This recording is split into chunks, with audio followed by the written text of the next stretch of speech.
If you like the story, you can support the author on Patreon. Link is in the description. Chapter 421, Preparation. The evolution of the video game industry took a notable leap forward with Microsoft's Xbox, which now boasts a diverse array of video games on its platform. This remarkable growth was largely fueled by video game studios who began porting their games to the Xbox, significantly boosting its popularity. Such strategic moves enabled the Xbox to narrow the sales gap with the Suzuki SP128 console, although it remained a distance away from the towering presence of Kishin's KS2, the reigning titan in the gaming world. Simultaneously, the realm of brick toys witnessed a subtle yet unmistakable shift. Kishin Merchandise's LEGO sets began to reclaim their once unassailable position atop the brick toy industry.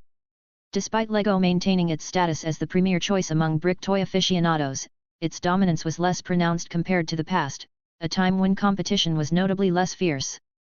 The landscape had evolved, with companies such as Mega Bloks, Nanoblock, and Geomag intensifying the competitive atmosphere. These brands, offering more affordable alternatives, posed a significant challenge. However, LEGO's sustained leadership was largely attributable to Kishin's treasure trove of iconic intellectual properties, IPs, such as Pokémon, Super Mario, The Legend of Zelda, Dragon Ball, Donkey Kong, and One Piece. These beloved IPs were the linchpin in LEGO's strategy, enabling it to maintain its #1 spot despite its higher price point compared to its rivals. Kishin's vast and cherished IPs ensured LEGO's continued preeminence, though its dominance was not as unchallenged as before. It's crucial to recognize that Kishin wasn't the sole entity with access to captivating IPs. Major entertainment powerhouses, including Walt Disney and Warner Bros., also threw their support behind LEGO's competitors, enriching their offerings with their own celebrated IPs. Given this backdrop, it was hardly surprising that without Kishin's illustrious and extensive collection of IPs, LEGO might have faltered in maintaining its market stronghold. Nevertheless, a remarkable resurgence in LEGO sales was observed, indicating a potential revival of its dominance in the industry. This resurgence was significantly propelled by the success of a new animated film produced by Kishin Pictures and Pixar, centered around the LEGO universe. This animated feature not only captured the imaginations of audiences worldwide but also achieved a staggering global box office haul of around $480 million, a proof to its widespread appeal and success. The film's triumph provided LEGO with a formidable advantage in the marketplace. As Kishin's vast empire continued to flourish, bringing in billions from its array of business ventures, the turn of the calendar to September 2001 brought with it a sense of foreboding for Shin. With his unique foresight, Shin was acutely aware of the potential for the catastrophic events of 9/11 to unfold at any moment, yet he bore this knowledge alone, shielding his team from the weight of his concerns. On a seemingly ordinary day, Shin called Lee Han, his trusted confidant and a key figure in managing Kishin's operations, into his office. The atmosphere was calm, typical of their regular strategy meetings, yet beneath the surface, Shin was navigating the complexities of preparing for an uncertain future without sowing seeds of panic. Lee Han, Shin began, his voice steady, as we move forward this month, I'd like us to take a proactive approach to reviewing and strengthening our business sectors. From our video game division and merchandise, including toys, to Kishin Finance, our franchising efforts, the auto and motor industry, and not least, Kishin Semiconductors, each area needs a bit of extra attention. He laid out his instructions with care, focusing on practical steps rather than the dire motivations behind them. Let's look into diversifying our supplier base where we can, to ensure continuity in our production lines. In finance, a closer examination of our emergency reserves could be beneficial, just to fortify us against market volatility. For our franchising network and automotive divisions, I'm thinking an emphasis on flexibility and quick adaptation to market changes would be prudent. Lee Han, listening intently, couldn't help but feel a hint of surprise at the breadth of Shin's directives. This seems like a significant ramp-up in our precautionary measures, he noted, curiosity piqued by the sudden shift in focus. Is there something specific driving these changes? Shin, maintaining his composure, offered a reassuring smile. It's always wise to stay ahead of the curve, Lee Han. The world is unpredictable, and ensuring Kishin is as resilient as possible is simply good practice. It's about making sure we're prepared for any challenges that may come our way. Lee Han nodded, the logic undeniable even if the underlying reasons remained unclear to him. Understood, Shin. I'll start coordinating with the teams right away. As Lee Han left to begin his work, Shin remained in his office, a solitary figure burdened with the knowledge of what the coming days might bring. He found comfort in the fact that, through their diligent preparations, Qi would stand strong in the face of adversity, safeguarded by the measures they were putting in place, even if the full rationale remained known only to him. Chapter 422, Qi Finance Obvious Advantage. On September 8, 2001, a sense of urgency washed over Shin as his secretary briefed him on an upcoming business meeting in the USA, specifically New York. Chairman, the secretary began with a note of importance, the organizers of the meeting have taken care of everything for you. They've booked a seat on a premium flight, American Airlines Flight 11, from Japan to Boston. A luxury hotel reservation is already in place for you to rest upon arrival. The flight from Boston will then proceed to Los Angeles, before you finally head to New York on September 11. Listening intently, Shin's expression turned grave. He inquired, who exactly is behind this invitation? Which organization is hosting the event? It's the World Trade Link Import and Export Corporation, replied his secretary, before going on to detail the advantages of attending the meeting. Shin remained pensive, murmuring, I see. Under normal circumstances, such a meticulously arranged trip would be a welcome gesture, signaling an event of significant business potential. However, Shin's knowledge of the future cast a long shadow over the invitation. Aware of the impending horrors of 9/11, and realizing that Flight 11 was destined to be at the heart of the tragedy, he couldn't help but suspect a darker motive behind the seemingly gracious invitation. The thought that someone might be targeting him was unsettling, to say the least. With the date of the meeting coinciding with such a fateful day, it was hard not to feel the chill of foreboding. I won't be able to attend, just explain that I'll be tied up with other commitments, Shin instructed his secretary, who reluctantly agreed, albeit with a hint of disappointment.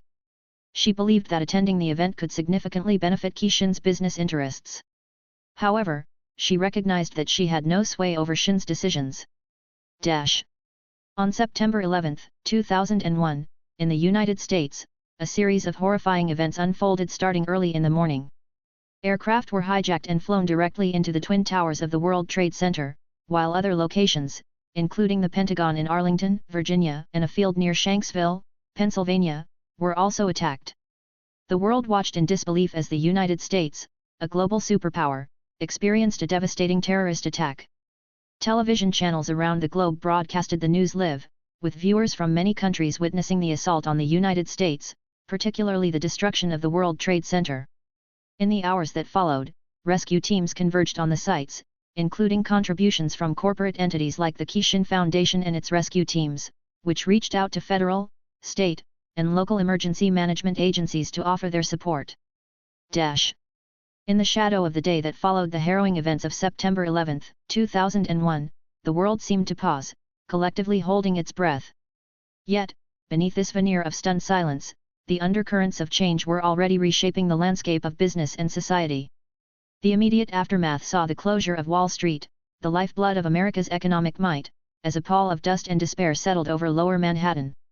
This unprecedented shutdown not only symbolized the physical proximity of the financial district to ground zero but also marked the beginning of economic reverberations that would be felt worldwide. Stocks plunged, markets trembled in uncertainty, and businesses braced for the unknown. The tourism sector, intertwined with air travel, felt the immediate impact. Hotels, restaurants, and attractions in major cities experienced cancellations en masse as travelers reeled back, fearful of what might come next. Cities that thrived on the ebb and flow of tourists faced eerily empty streets, and the vibrant hum of life seemed to mute. Insurance companies braced for the deluge of claims, with the destruction in New York alone representing an unprecedented challenge.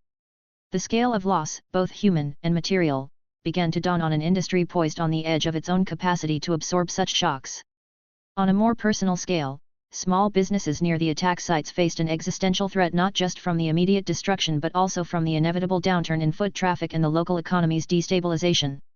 The ripple effects extended to suppliers and partners, highlighting the intricate web of interdependence that defines modern business. In the broader societal context, the attacks spurred a surge in nationalism and a call to arms. Recruitment offices saw an uptick in inquiries, as many felt the pull to serve their country in the face of such an assault. Simultaneously, communities rallied in unprecedented ways, offering support through blood donations, volunteer efforts, and financial contributions to aid the victims and their families. Air travel, the very instrument turned weapon in the attacks, faced an existential crisis. Airports shut down, grounding thousands of flights across the globe and stranding passengers. The skies, typically crisscrossed with contrails, lay bare as the Federal Aviation Administration imposed a ban on all commercial flights. The aviation industry, already navigating financial turbulence, found itself on the brink of calamity, grappling with the immediate loss of confidence and the looming specter of heightened security measures.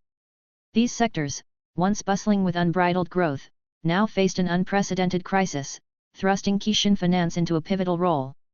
Even as the aviation industry grappled with immediate challenges, grounded fleets, tightened security protocols, and a plummeting passenger trust, Ctto finance recognized an underlying opportunity. The societal demand for enhanced security and safety measures in air travel surged, spotlighting the advanced safety technologies that Ctto finance had astutely invested in. These technologies, ranging from biometric screening systems to non-invasive passenger scanning solutions, were no longer nice-to-have innovations but necessities for restoring public confidence in air travel. Ctto finance's strategic investments extended beyond mere financial stakes in companies.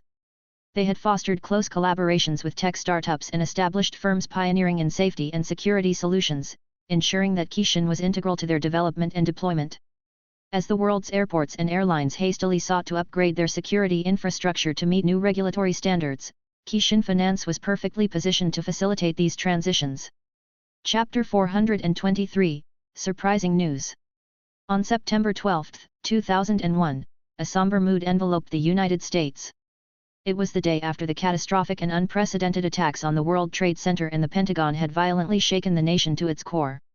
Citizens across the country found themselves grappling with a maelstrom of emotions: shock at the scale of the devastation, profound mourning for the staggering loss of life, and confusion about how such a tragedy could have unfolded on their soil.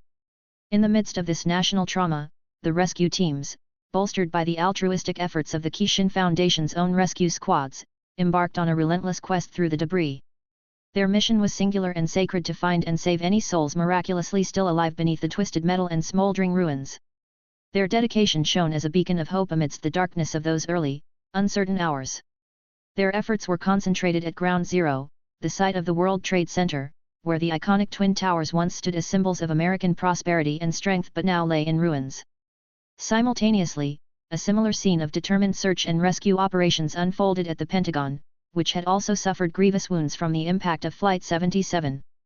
These sites became the focal points of a nation's grief and a global outpouring of support. In an unprecedented display of international solidarity, many countries around the world extended their deepest sympathies and condolences to the United States. They offered whatever aid they could to assist in the aftermath of such a monumental tragedy, underscoring the shared sense of vulnerability and the universal desire for peace. Meanwhile, the skies over America fell silent as the nation's airspace was closed to all but military and emergency flights. This drastic measure, never before seen in peacetime, caused widespread disruption, affecting thousands of flights globally. Many international travelers found themselves unexpectedly rerouted to Canada in what came to be known as Operation Yellow Ribbon, a testament to Canada's hospitality and the global community's willingness to come together in times of crisis. Back on American soil, the ripple effects of the attacks prompted a sweeping enhancement of security measures. Airports, landmarks, government buildings, and public spaces across the United States and indeed, around the world, saw an immediate and significant increase in security protocols.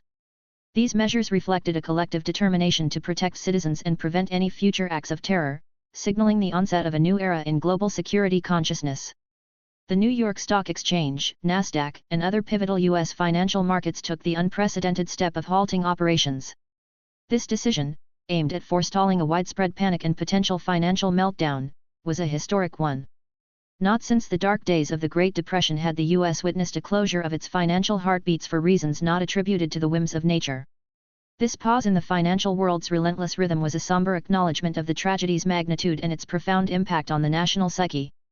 Meanwhile, President George W. Bush and his administration were swiftly mobilizing to confront the aftermath of the attacks, launching a comprehensive effort to uncover those behind the heinous acts. In a dramatic return to the White House from Offutt Air Force Base in Nebraska, a move necessitated by concerns for his safety, President Bush stood before a nation in mourning. With a resolve that sought to match the gravity of the moment, he addressed his fellow Americans, committing to a relentless pursuit of justice against those who had dared to assail American soil. Amidst these national endeavors, an unprecedented show of international solidarity emerged. For the first time since its inception, NATO invoked Article 5 of the North Atlantic Treaty, a profound declaration that an attack on one member was an attack on all. This historic decision signaled the beginning of a unified international stance against terrorism, showcasing the collective resolve of NATO countries to stand shoulder to shoulder in the face of shared threats. Back at USA, the United States military might was being galvanized. The Department of Defense declared Threatcon Delta, the highest state of military alert, signaling a full-scale mobilization of U.S. forces around the globe. This swift escalation to peak readiness underscored the seriousness with which the U.S. viewed the threat and its readiness to respond with overwhelming force. From this cascade of responses, a complex picture emerged on the global stage. While the attacks had momentarily exposed vulnerabilities within the world's preeminent superpower, the robust and coordinated reaction that followed served as a powerful reminder of the United States' enduring strength and leadership. In the face of adversity, the nation's capacity to unite, both internally and with allies around the globe, reaffirmed its status as a formidable force on the world stage. On September 13, 2001, in the wake of an already shaken world, a piece of news emerged that caught everyone by surprise, not least the Suzuki family. The U.S. government, in a move that echoed through the corridors of power and industry alike, reached out to Kishin for partnerships and consultations. The focal point of their interest was the groundbreaking airline and aerospace technologies Kishin had boldly invested in. This unexpected pivot towards Kishin signaled a potential sea change in how national security and aviation safety might evolve. The buzz around these potential collaborations sent ripples through the business community, stirring a mix of astonishment and speculation. Meanwhile, the Japanese government, traditionally aligned with U.S. policies and directives, promptly threw its support behind the burgeoning partnership between Kishin and the U.S. national security apparatus. This move underscored the strategic importance of Kishin's investments and the technologies they were pioneering. Kishin Finance's foray into areas like advanced surveillance systems, biometric identification technologies, and the fortification of cockpit doors had not only caught the eye of the U.S. government but had also drawn global attention. Nations around the world, now acutely aware of the paramount importance of airline and aerospace security, began to take keen interest in the innovations spurred by Kishin Finance's investments. The landscape of global security was on the cusp of transformation, with Kishin at its heart. Without a doubt, had Kishin Finance been a publicly traded entity, or if the broader Kishin conglomerate had been open to public investment, we would likely have seen their market capitalization soar.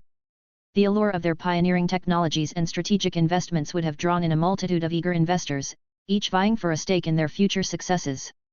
However, much to the disappointment of those investors, every branch of the Kishin empire remained steadfastly private, keeping its groundbreaking advancements and potential windfalls just beyond their reach. Upon hearing the news that his grandson's company, Kishin, had once again taken the world by storm, this time by drawing the attention of the USA for its pioneering work in airline and aerospace security technologies, Sazama couldn't contain his delight. "Ha! I can't wait to boast about this to Toyota." Sazama burst out laughing, his voice filled with triumph. "Sazama-sama, your old rival, Toyota, has long passed away," a middle-aged man, clad in a formal black suit, gently reminded him, thinking perhaps Sazama had let that detail slip from his memory. "Ha! You think I've forgotten?" Sazama shot back, an amused glint in his eye as he regarded the man, who simply shook his head in response. "Well, when I meet him in the afterlife, that's when I'll have my moment to brag," Sazama declared, his laughter echoing through the room. The middle-aged man couldn't help but let out a chuckle at Sazama's unwavering spirit. Meanwhile, Ctto Suzuki, the vice-chairman harboring aspirations to usurp the chairman position from his elder brother, also caught wind of the news about the USA's interest in collaborating with Kishin. "Damn! If only I had foreseen an event as catastrophic as 9/11's, I would have steered our investments towards security technologies in the airline and aerospace sectors," Ctto muttered to himself, a tinge of regret in his voice. One of the main obstacles standing between Ctto and his ambition was the reputation and influence of his brother Shiro, bolstered significantly by the achievements of Shiro's younger son, Shinro, and the Kishin Empire under his helm. However, Ctto harbored deeper schemes. If he couldn't claim the chairman's title for himself, then perhaps his son, Shoaki, could ascend to that position. He was well aware that Shiko, Shiro's son, was the presumed heir to the Suzuki Group. Yet, Ctto was plotting to drive a wedge between Shiko and Seiki, Shiko's third brother. By sowing discord within the family, Ctto and Shuaki hoped to maneuver themselves into a position where they could wrest control of the company from Shiro's lineage. Chapter 424, Offers.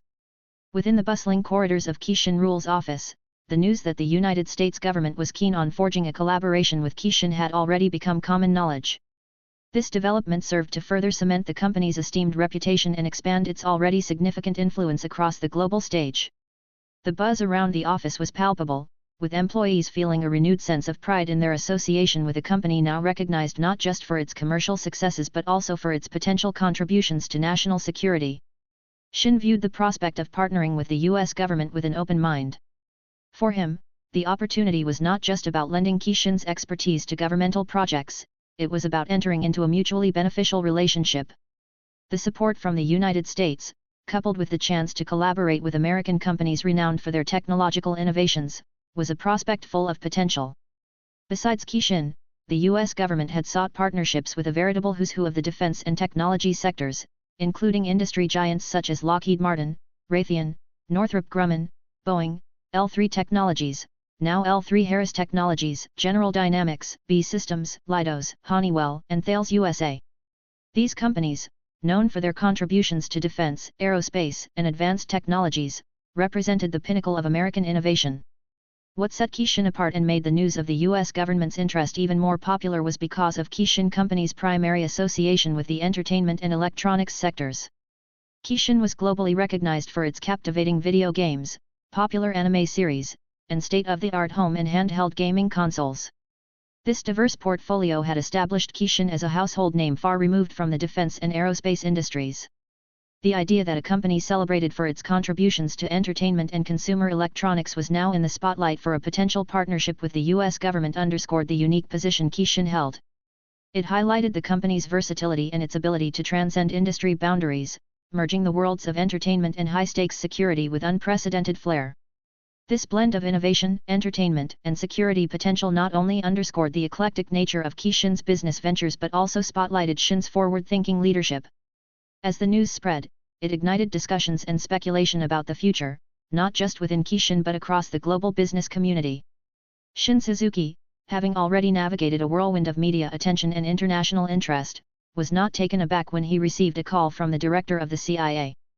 The intelligence community's awareness of his narrow escape from being potentially caught in the tragic events of 9/11, due to a series of invitations to business gatherings in New York just days before, seemed almost expected. The meticulous attention to detail and the extensive networks of the CIA were no secret to him. On the bright afternoon of September 13, 2001, Shin prepared to welcome CIA Director George Tenet into his office. Shin, known for his astute business acumen and being one of the youngest billionaires in the world, had an office that reflected his stature and personality. As Director Tenet stepped into Shin's office, his gaze swept across the room. To an onlooker, it might have appeared that he was admiring the tasteful decor and the seamless blend of sophistication and comfort that the office radiated. However, his trained eyes were also discreetly noting any detail of significance. Despite his underlying agenda, Director Tenet couldn't help but genuinely compliment, "Your office speaks volumes of Mr. Shinro Suzuki's elegant yet warm personality." Hearing this, Shin let out a soft chuckle, a light-hearted dismissal dancing in his response. I don't know about that," he replied, downplaying the compliment with the humility often absent in people of his success. Director Tenet, picking up on Shin's modesty, responded with a chuckle of his own, "Don't tell me Mr. Suzuki isn't welcoming, warm, and elegant." His tone was light, playful even, as they both shared a moment of laughter. With the initial formalities and light-hearted banter serving to soften the atmosphere, Shin and Director Tenet transitioned to the crux of their meeting. It was a dance of diplomacy and strategy, where laughter served as a prelude to discussions of significant weight and consequence. Was it World Trade Link Import and Export that organized the so-called business gathering in New York? George inquired, seeking confirmation on the information he had gleaned from Shin.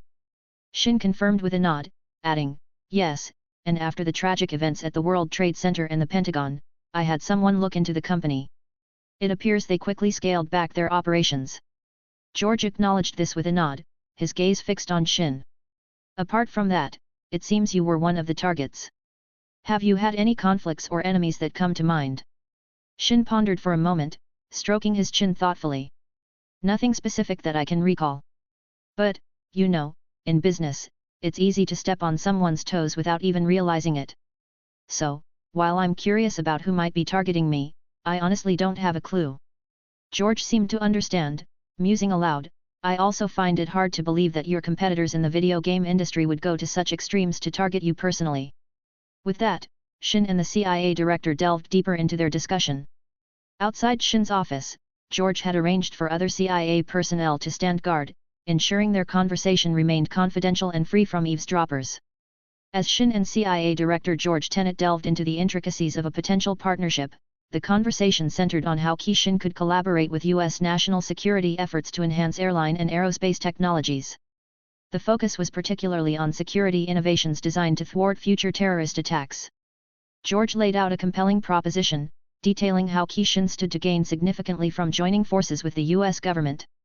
The array of incentives on the table was impressive, ranging from strategic funding and grants aimed at bolstering Shin's research and development in security technologies, to exclusive contracts that could open up lucrative avenues for Shin and its network of startups and associated companies. These contracts would involve developing and supplying cutting-edge security solutions for critical infrastructure, such as airports and aircraft, ensuring a steady and potentially lucrative income stream. Moreover, George emphasized the U.S. government's readiness to provide invaluable regulatory assistance, including fast-tracking approvals for Shin's innovative security products and services. This would not only reduce time to market for Shin's advancements but also ease operational barriers significantly. A particularly attractive aspect of the collaboration was the offer to include Shin in public-private partnership initiatives.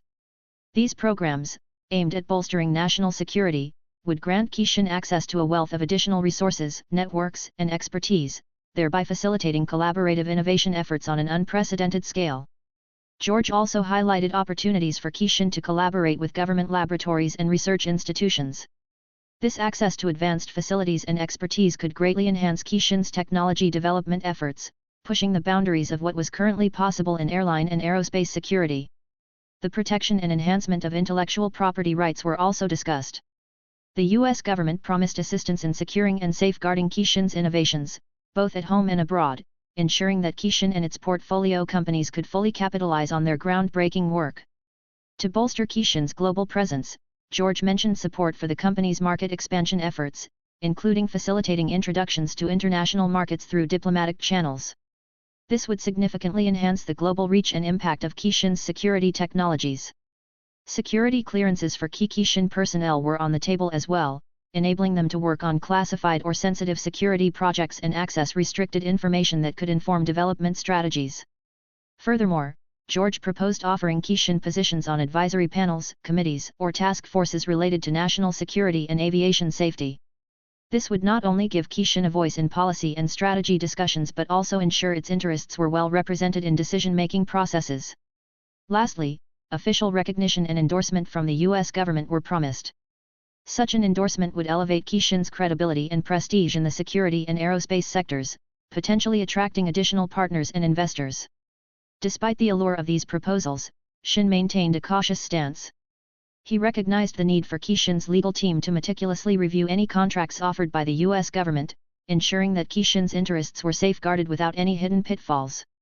It was clear that the U.S. government's interest in Shin extended beyond the Shin finance investments, eyeing the broader scope of Shin's investments in other technologies, but the main focus was still the various sectors of airline and aerospace technologies, especially those related to security.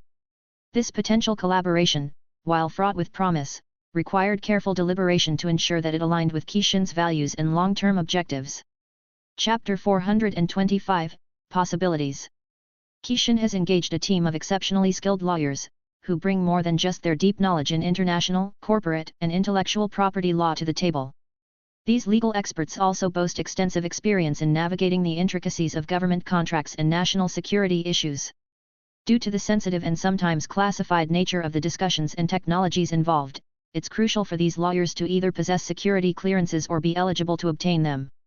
This requirement guarantees their ability to handle confidential information with the utmost care, ensuring no legal or ethical lines are crossed.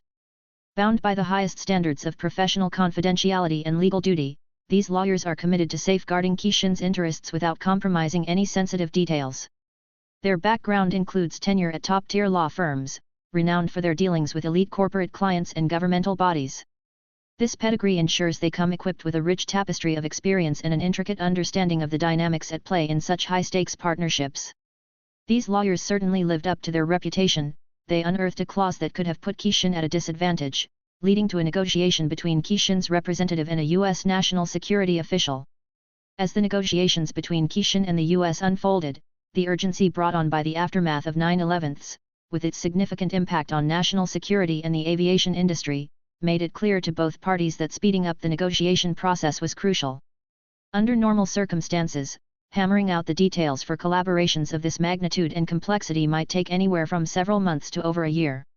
However, the pressing need to bolster airline and aerospace security technologies meant that this timeline had to be drastically shortened. Given the project's vital importance to national security, it was treated with the highest priority by all involved, ensuring that the necessary resources were allocated to expedite progress. With a mutual understanding of the goals and the urgency at hand, both Kishin and the U.S. government were committed to reducing delays. They concentrated their negotiations on reaching outcomes that would benefit both parties, keeping the focus on the bigger picture and the critical need for enhanced security measures.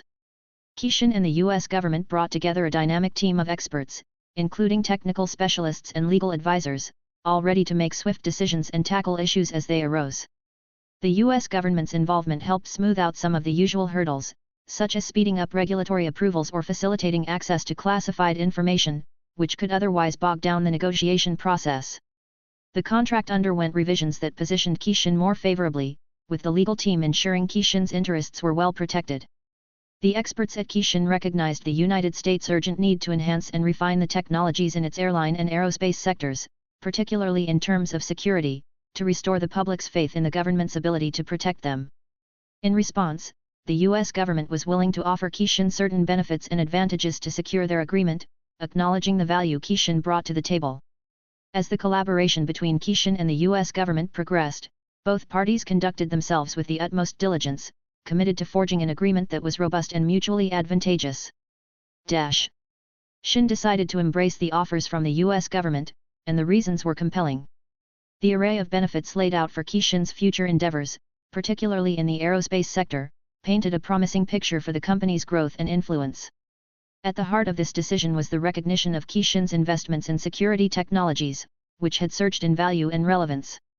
The U.S. government's willingness to award Kishin strategic contracts for the development and enhancement of aerospace and security technologies was a game-changer. These contracts wouldn't just funnel a steady stream of revenue to Kishin but would also cement its reputation as a formidable force in the aerospace industry.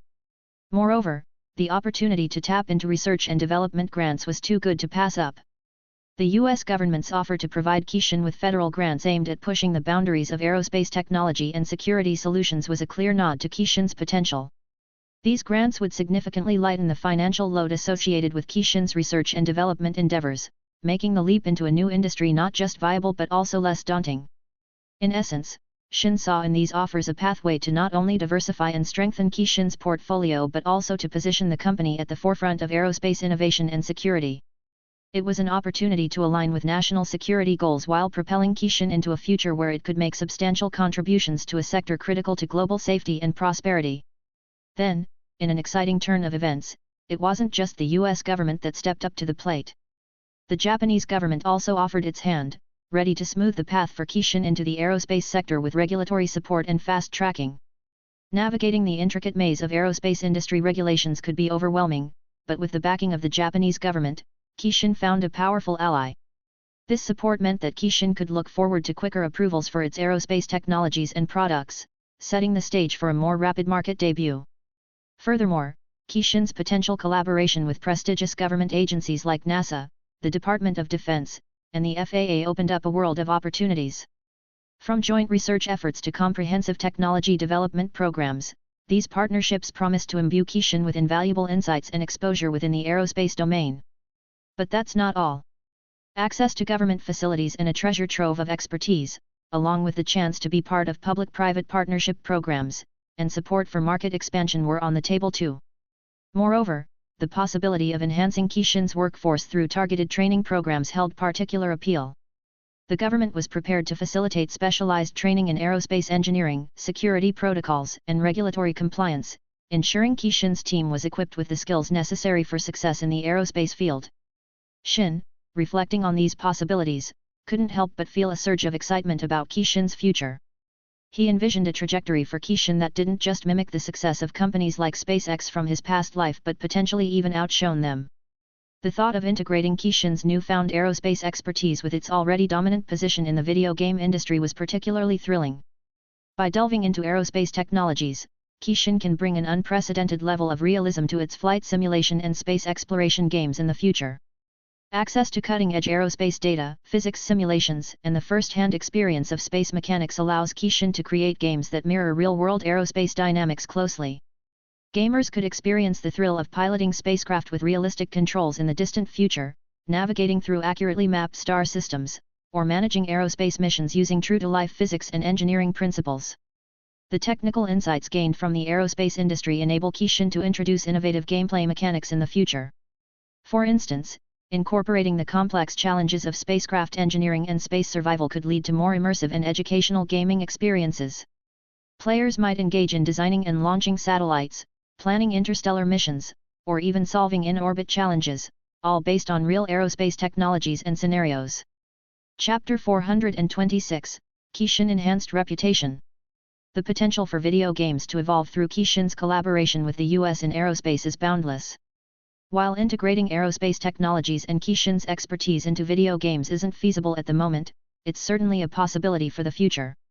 Additionally, when the U.S. stock markets, including Nasdaq and the New York Stock Exchange, NYSE, reopened on September 17, 2001, they underwent significant fluctuations.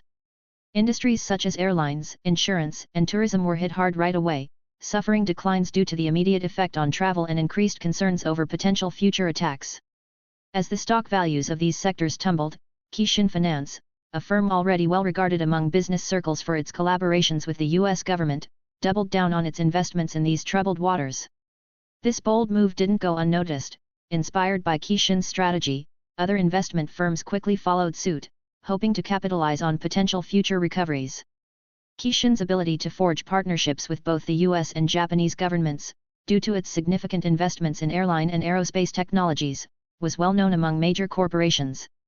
These sectors were recognized for their future potential, prompting many companies to take financial risks by investing heavily, mirroring Qixin Finance's approach.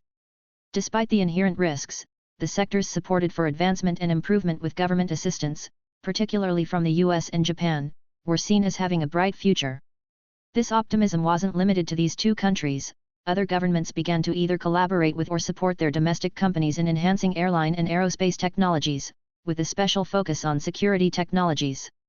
However, not all companies were willing to take the plunge. Aware of the long road ahead before these sectors could yield significant benefits and profits, some opted to stay on the sidelines, preferring to watch from a distance. Amidst this financial turbulence, Nvidia's stock prices also experienced a downturn. Seizing the opportunity, Xin, already a major shareholder and the sole owner of Qixin, decided to further increase his stake in Nvidia, keen on leveraging the situation to his advantage. The story was similar for Amazon and Apple, whose stock values also dipped. Qixin held stakes in both companies, but its investment in Amazon was particularly substantial, making Qixin the major shareholder. In these times of market volatility, Xin's strategy was clear: to capitalize on lower stock prices to bolster Qixin's positions in these tech giants, despite already holding significant shares. This approach underscored a broader vision of not just weathering the storm but emerging stronger on the other side. As Qixin's collaborations with the governments of the US and Japan gained international acclaim, the company's reputation soared among the global populace, far beyond its original fanbase. This newfound prominence caught the eye of major magazines and media outlets, all eager to delve deeper into Qixin's story, knowing well that any piece on the company was bound to capture the public's interest. Qixin, once known primarily for its contributions to video games and anime entertainment often dismissed by the broader public as child's play, had now secured a pivotal role in enhancing global safety through its advancements in airline and aerospace technologies. This transformation of Qixin's public image signaled a shift in how the world viewed the company. No longer just a creator of entertainment, Qixin was now recognized for its influential contributions to critical technological sectors.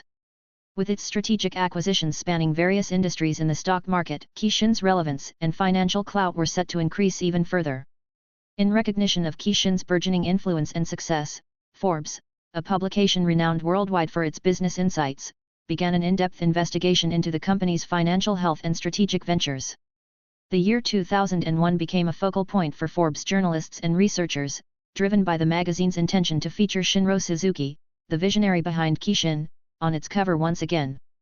This decision came after a considerable gap since Shinro Suzuki's last appearance in Forbes, highlighting the enduring and evolving impact of Shin's endeavors on the global stage. Through these efforts, Forbes aimed not only to uncover the financial intricacies of Shin's empire but also to showcase the remarkable journey of its leader, further cementing the company's legacy in the annals of business and innovation.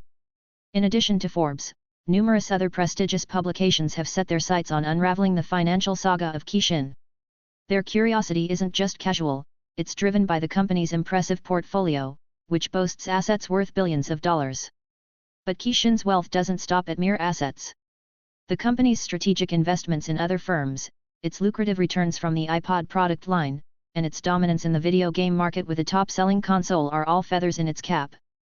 These ventures have not only padded Shin's bank accounts but have also solidified its standing in the business world as a conglomerate that continues to rake in profits at an enviable pace. The interest in Shin's financial achievements reflects a broader recognition of the company's savvy in navigating the complex waters of global markets, maintaining its hot streak in sales and innovation. Chapter 427, Worries. A few days after his fortunes took a slight dip, Shinro Suzuki, widely recognized among the masses as Shin, found himself in the spotlight for a different reason. Esteemed publications like Forbes, along with other prestigious magazines, were eager to secure an interview with him. This surge in media attention wasn't just because of his financial acumen or the recent performance of his investments in sectors like airlines and aerospace technologies, which had seen a downturn.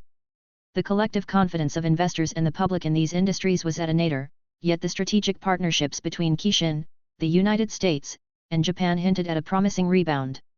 Industry experts were buzzing with predictions that Shinro might soon ascend to the pinnacle of global wealth, potentially becoming the richest or second richest person in the world. Agreeing to a series of brief interviews with heavyweights like Forbes, Vanity Fair, and Vogue, Shin stepped into the limelight. What was remarkable during these interactions, Shin found the journalists surprisingly well informed about his near-fatal encounter with the events of September 11. This revelation suggested that U.S. government agencies, possibly including the CIA, had disclosed this information to the media, inviting them to probe deeper into this aspect of events. The rationale behind the government's decision to unveil such personal details could be multifaceted. Firstly, it positioned Shin as a catalyst for drawing heightened attention to charitable initiatives supporting the victims of 9/11. Shin's burgeoning status as an almost mythical figure in the gaming community further amplified this effect. Gamers, who practically revered him, had taken to invoking his name before sessions, hoping for victory with a mantra that went, "I am blessed in the name of the god of video games, Shinro Suzuki, that I will win this round." This ritual underscored the profound impact Shin had on his followers, making it likely that his connection to a historical event like 9/11 would mobilize widespread support among gamers for related causes. Moreover, sharing this aspect of Shin's story added a unique layer to the narrative of 9/11, and also potentially serving purposes known only to the CIA and other U.S. agencies, purposes that is also unknown to Shin himself. This blend of personal history with public interest not only enriched the public's understanding of Shin but also highlighted the intricate ways in which individual experiences can intersect with larger historical moments. As soon as this information was released to the public, the story of Shinro Suzuki's narrow escape from being a 9/11 victim, due to his decision to decline an invitation to a business event in New York, captivated readers. This revelation sparked widespread conversation, highlighting how close the brush with disaster had been for Suzuki. It's well documented that many notable individuals were victims of 9/11, making the possibility of Shinro Suzuki, a prominent figure, nearly becoming one himself, all the more plausible. This context lends a chilling reality to Suzuki's experience, emphasizing the indiscriminate nature of such tragedies that can touch the lives of anyone, regardless of their status or fame. Moreover, there were rumors that other celebrities, such as Michael Jackson, had also had close calls with the events of 9/11. These stories, whether confirmed or speculative, serve to underscore the profound impact of that day, reminding people of the fragile thread by which life hangs, even for those whose lives seem most removed from the possibility of sudden tragedy. In the wake of Shin's close call with the catastrophic events of 9/11, his family, particularly his parents and grandparents, were quick to reach out. They called and visited, eager to see for themselves that he was indeed all right. Upon finding Shin safe and sound, their initial worry melted into relief, though it was tinged with a lingering anxiety upon learning that there were threats to his safety. In a moment of quiet reflection, Myra, Shin's wife, confronted him. "I can't believe you didn't tell me you were almost caught in such a tragedy," she exclaimed, her concern punctuated by a gentle, admonishing tap.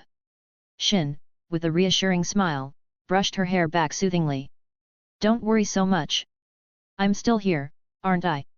he said, offering comfort to Myra as their conversation deepened into a more intimate connection. Meanwhile, as Shin navigated the complexities of his personal life, the global economy reeled from the impact of the recent tragedies at the World Trade Center and the Pentagon. Markets around the world, including major companies like Suzuki, Apple, Samstar, Hyundai Motors, LG, and others, scrambled to adapt to the economic upheavals. Yet, Shin, under Shin's foresight and the diligent execution of plans by Li Han, was navigating these turbulent waters with remarkable resilience. Shin had anticipated the possibility of such crises and had prepared his business operations accordingly, ensuring that Shin stood strong amid the challenges. Chapter 428, Low-Profile yet highly potential projects. As Shin carved out its niche in the collaborative efforts with the United States and Japanese governments, it was also quietly pioneering advancements in technologies that would soon become ubiquitous, blockchain and financial technologies. Within the walls of Shin's research labs, this ambitious endeavor was affectionately dubbed Shin FinTech. The Shin FinTech initiative was a project Shin chose to keep under wraps, aware of the seismic shift it could cause in the financial landscape. He understood all too well that traditional banking sectors and industries resistant to digital disruption such as certain segments of the financial services industry, real estate, and traditional retail banking might not welcome the transformative potential of blockchain technology. Shin feared that revealing the project's full scope might complicate Shin's ability to secure favorable financial terms from these institutions. Remarkably, the Shin FinTech project had been set in motion back in 1998, not by Shin himself but by a visionary employee named Satoshi Nakamoto.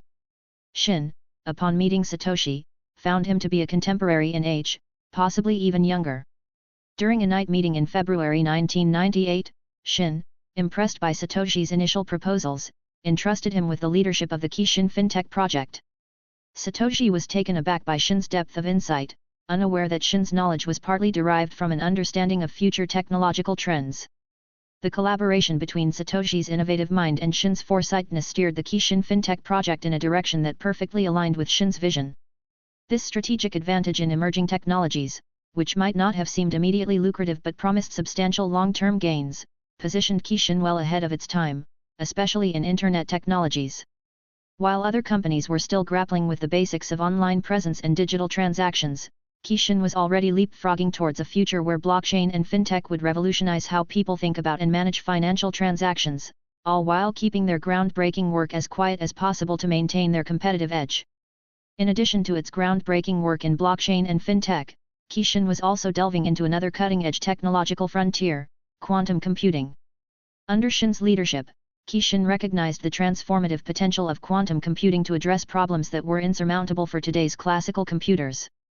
With an unwavering gaze fixed on the horizon of innovation, Shin's investment in quantum computing research was not just an exploration of scientific curiosity but a strategic move to secure an unmatched competitive advantage in the future. Quantum computing, with its ability to process complex calculations at unprecedented speeds, promised revolutionary breakthroughs in a myriad of fields. Shin was particularly interested in its implications for cryptography, materials science, and the simulation of complex systems. These areas were of paramount importance to advancing Shin's interests in airline and aerospace technologies, sectors where Shin had heavily invested and anticipated significant growth. By harnessing the power of quantum computing, Shin envisioned creating unbreakable encryption methods for securing digital transactions, an evolution critical in the age of Shin FinTech. Moreover, in materials science, quantum computing could lead to the discovery of new materials with extraordinary properties, potentially revolutionizing the construction and durability of aircraft and spacecraft. This would not only enhance the safety and efficiency of air travel but also open new possibilities for space exploration. Perhaps most crucially, the ability to simulate complex systems with quantum computing could dramatically accelerate the design and testing of aerospace technologies.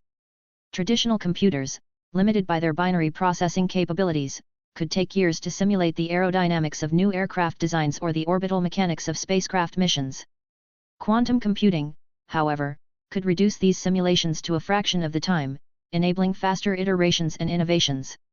While Qixin's foray into the research of quantum computing represented a bold leap towards the future, the quantum computing at this time was still in its early stages.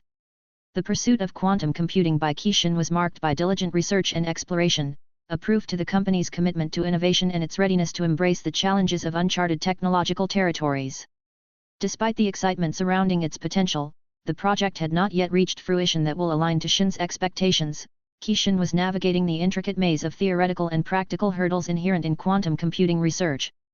Quantum computing, with its promise to revolutionize industries by solving complex problems unattainable by classical computers, remained a beacon on Qixin's horizon. The company's research teams were immersed in tackling the daunting scientific and engineering challenges that quantum computing presented. These ranged from creating stable quantum bits, qubits, that could outperform classical computer bits, to developing algorithms that could harness these qubits' power without succumbing to the notorious difficulties of quantum decoherence and error rates. Xin understood that the path to mastering quantum computing was a marathon, not a sprint. He recognized that the breakthroughs required to make quantum computing a practical reality were still in the process of being discovered. This did not deter Qixin's efforts; if anything, it spurred the company on, fueling its determination to contribute to the pioneering work that would one day unlock quantum computing's full potential. While Xin's company, Qixin, was ambitiously venturing into the realm of quantum computing, it was not alone in this high-stakes technological race. Giants like IBM, along with esteemed academic institutions such as Stanford University, were also at the forefront of quantum computing research, making notable strides toward tangible advancements. Aware of the significant progress being made by these organizations, Qixin recognized the invaluable benefits of collaboration over isolation in the pursuit of breakthroughs in quantum computing. Understanding the complex and multidisciplinary nature of quantum computing, Xin saw the wisdom in joining forces with established leaders in the field. The synergies that could be unlocked by combining Qixin's innovative drive with IBM's pioneering research and Stanford's academic excellence were immense. Such collaborations would not only accelerate Qixin's research efforts but also enrich them with diverse perspectives and expertise. Therefore, Qixin set its sights on forging partnerships with IBM and other prestigious universities in the USA. Xin believed that by pooling resources, sharing knowledge, and leveraging each entity's unique strengths, the collaborative efforts could push the boundaries of what was currently possible in quantum computing. These partnerships were envisioned as a way to bridge the gap between theoretical quantum computing and its practical applications, bringing the future of technology into the present more swiftly and effectively. Chapter 429, Richest in the World. Inside the Suzuki Group skyscraper, Ctto, who had taken over as CEO of the Suzuki Group following his father's decision, shared a moment with Seiki, swirling his wine glass. "Have you been following Shinro's company? They've partnered with our government, and I've always believed it was a misstep," Ctto remarked, taking a sip of his wine. "It's not our concern, really. Shinro and his venture are out of our hands," Seiki replied, smiling as a glamorous woman beside him filled his glass with wine. With Ctto ascending to the role of CEO at Suzuki Group, Seiki had risen to lead Suzuki Finance, enjoying the perks of his new position, including a personal female secretary. "I get that. But looking at Qixin's operations, they're incredibly bold, pouring billions into various sectors. If they keep this up, no matter how successful Shinro's endeavors, I see a huge risk looming. Qixin could topple any day." Ctto mused with a grin, adding, "And now, they're even collaborating with governments. My younger brother is far more ambitious than I initially gave him credit for. Hehe, let it be. If his venture collapses, it's not our headache," Seiki remarked, still smiling. "My only worry is, if Qixin does go under because of its high-stakes gambles and government entanglements, Shinro might come back to the Suzuki Group. And you know how father views him, he might just hand Shinro the chairman position over me." Ctto shared, laughing softly. "Really?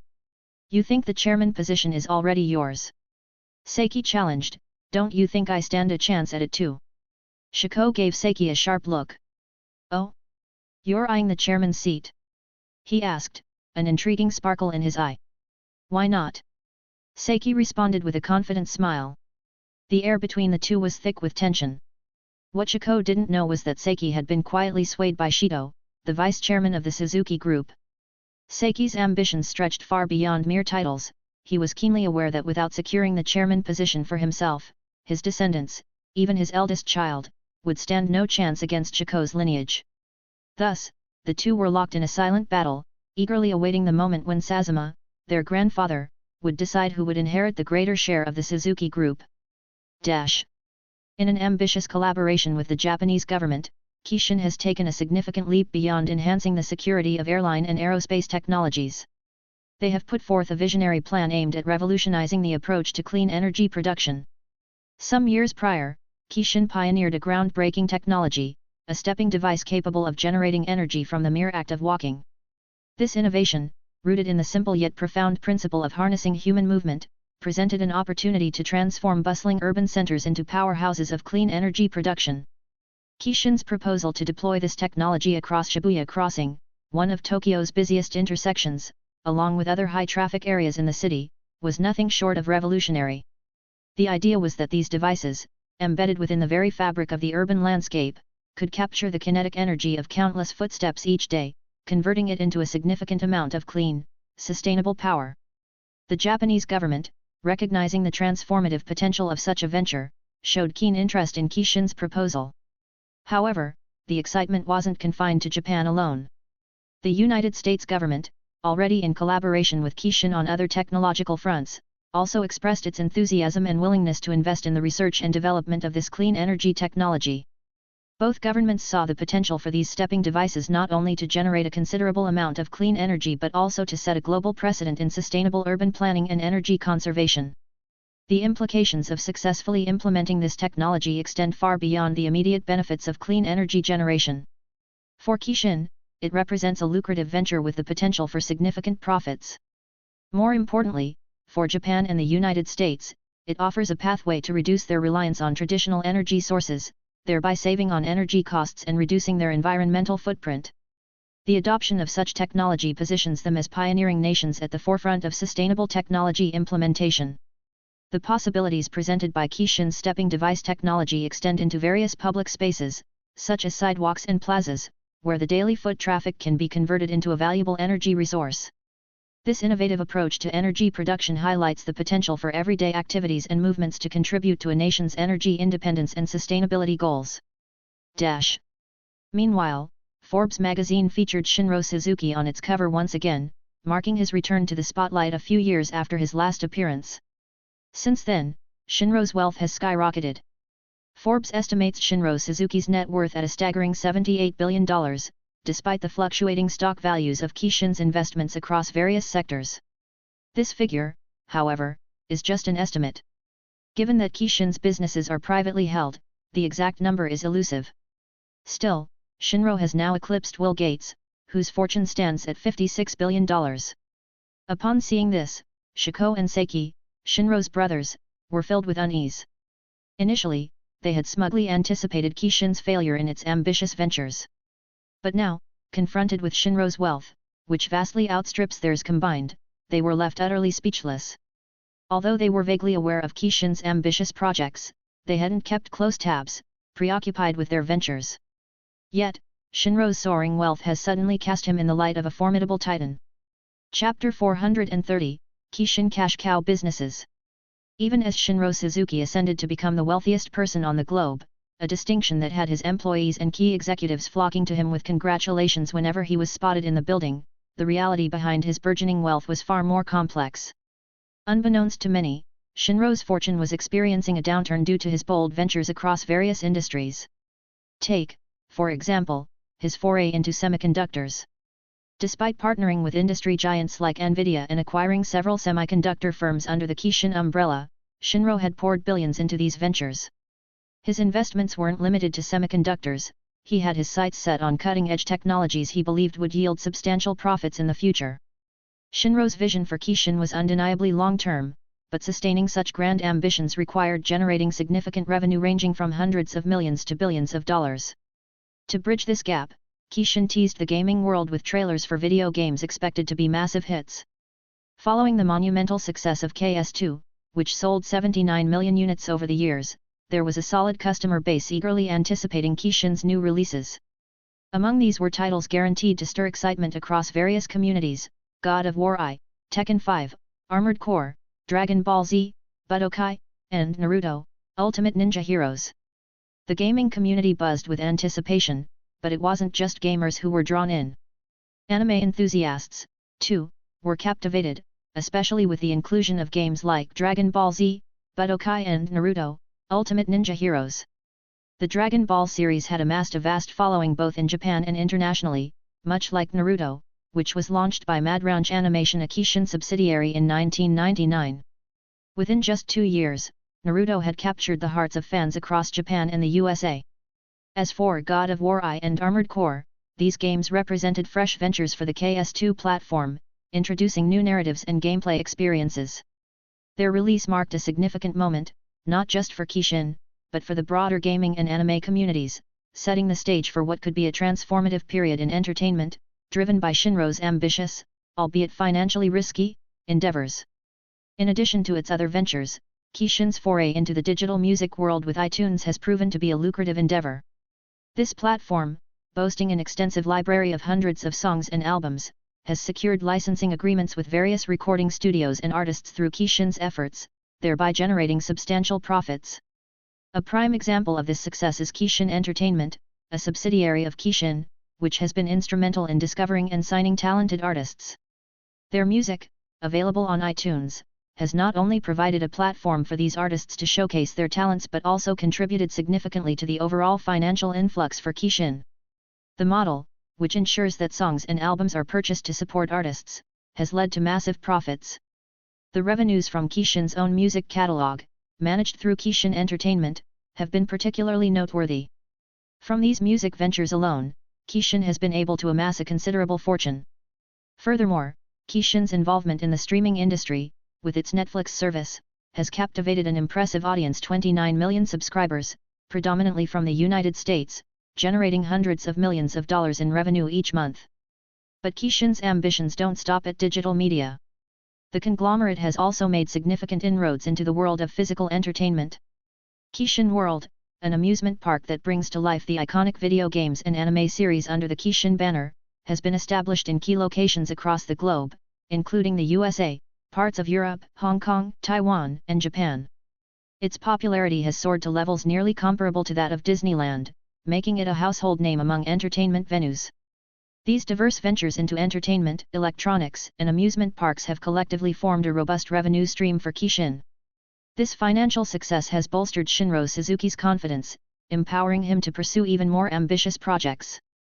Through strategic diversification and innovation, Kishin is shaping up to be a powerhouse in both the entertainment and technology sectors, underpinning Shinro's vision and ensuring the conglomerate's continued growth and success. Kishin's influence spans across various facets of entertainment, from video games to anime, with the Pokémon franchise standing out as a prime example. The fascination with Pokémon isn't just limited to the animated series. Pokémon trading cards, especially the rare and legendary ones, can command staggering prices in the marketplace. Despite their playful and seemingly simple nature, these cards are highly sought after, with some collectors willing to pay thousands of dollars for a single card. This phenomenon often surprises those who might dismiss these collectibles as mere children's playthings, not recognizing the serious value they can hold. Beyond the realm of digital and physical entertainment, Kishin has also made a significant impact in the commercial sector, particularly with the Akihabara district, known affectionately as Electric Town. This vibrant hub has become a lucrative source of revenue for Kishin, turning it into a veritable cash cow. The success in Akihabara has provided Shin with the financial leeway to pursue investments in emerging technologies and ventures he believes will shape the future. Given that the current year is 2001, Shin's forward-thinking approach has him eyeing opportunities in areas like renewable energy, biotechnology, and the burgeoning field of Internet technologies. He's particularly interested in the potential of the Internet to revolutionize communication, commerce, and entertainment, predicting that online platforms will become the next frontier for global business.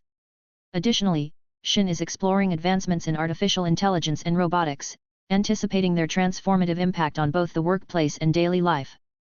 With Kishin's diversified interests generating substantial profits, Shin is well positioned to steer the company into these uncharted territories, betting on what he believes will be the next big thing in the years to come. Chapter 431, Great Offerings and Massive Profits in a Day. In Japan, the anticipation among gamers for the latest video game releases is always palpable, and this was no different when Kishin unveiled its newest title. As expected, Japanese gamers, who are typically the first to experience these new releases, were particularly thrilled.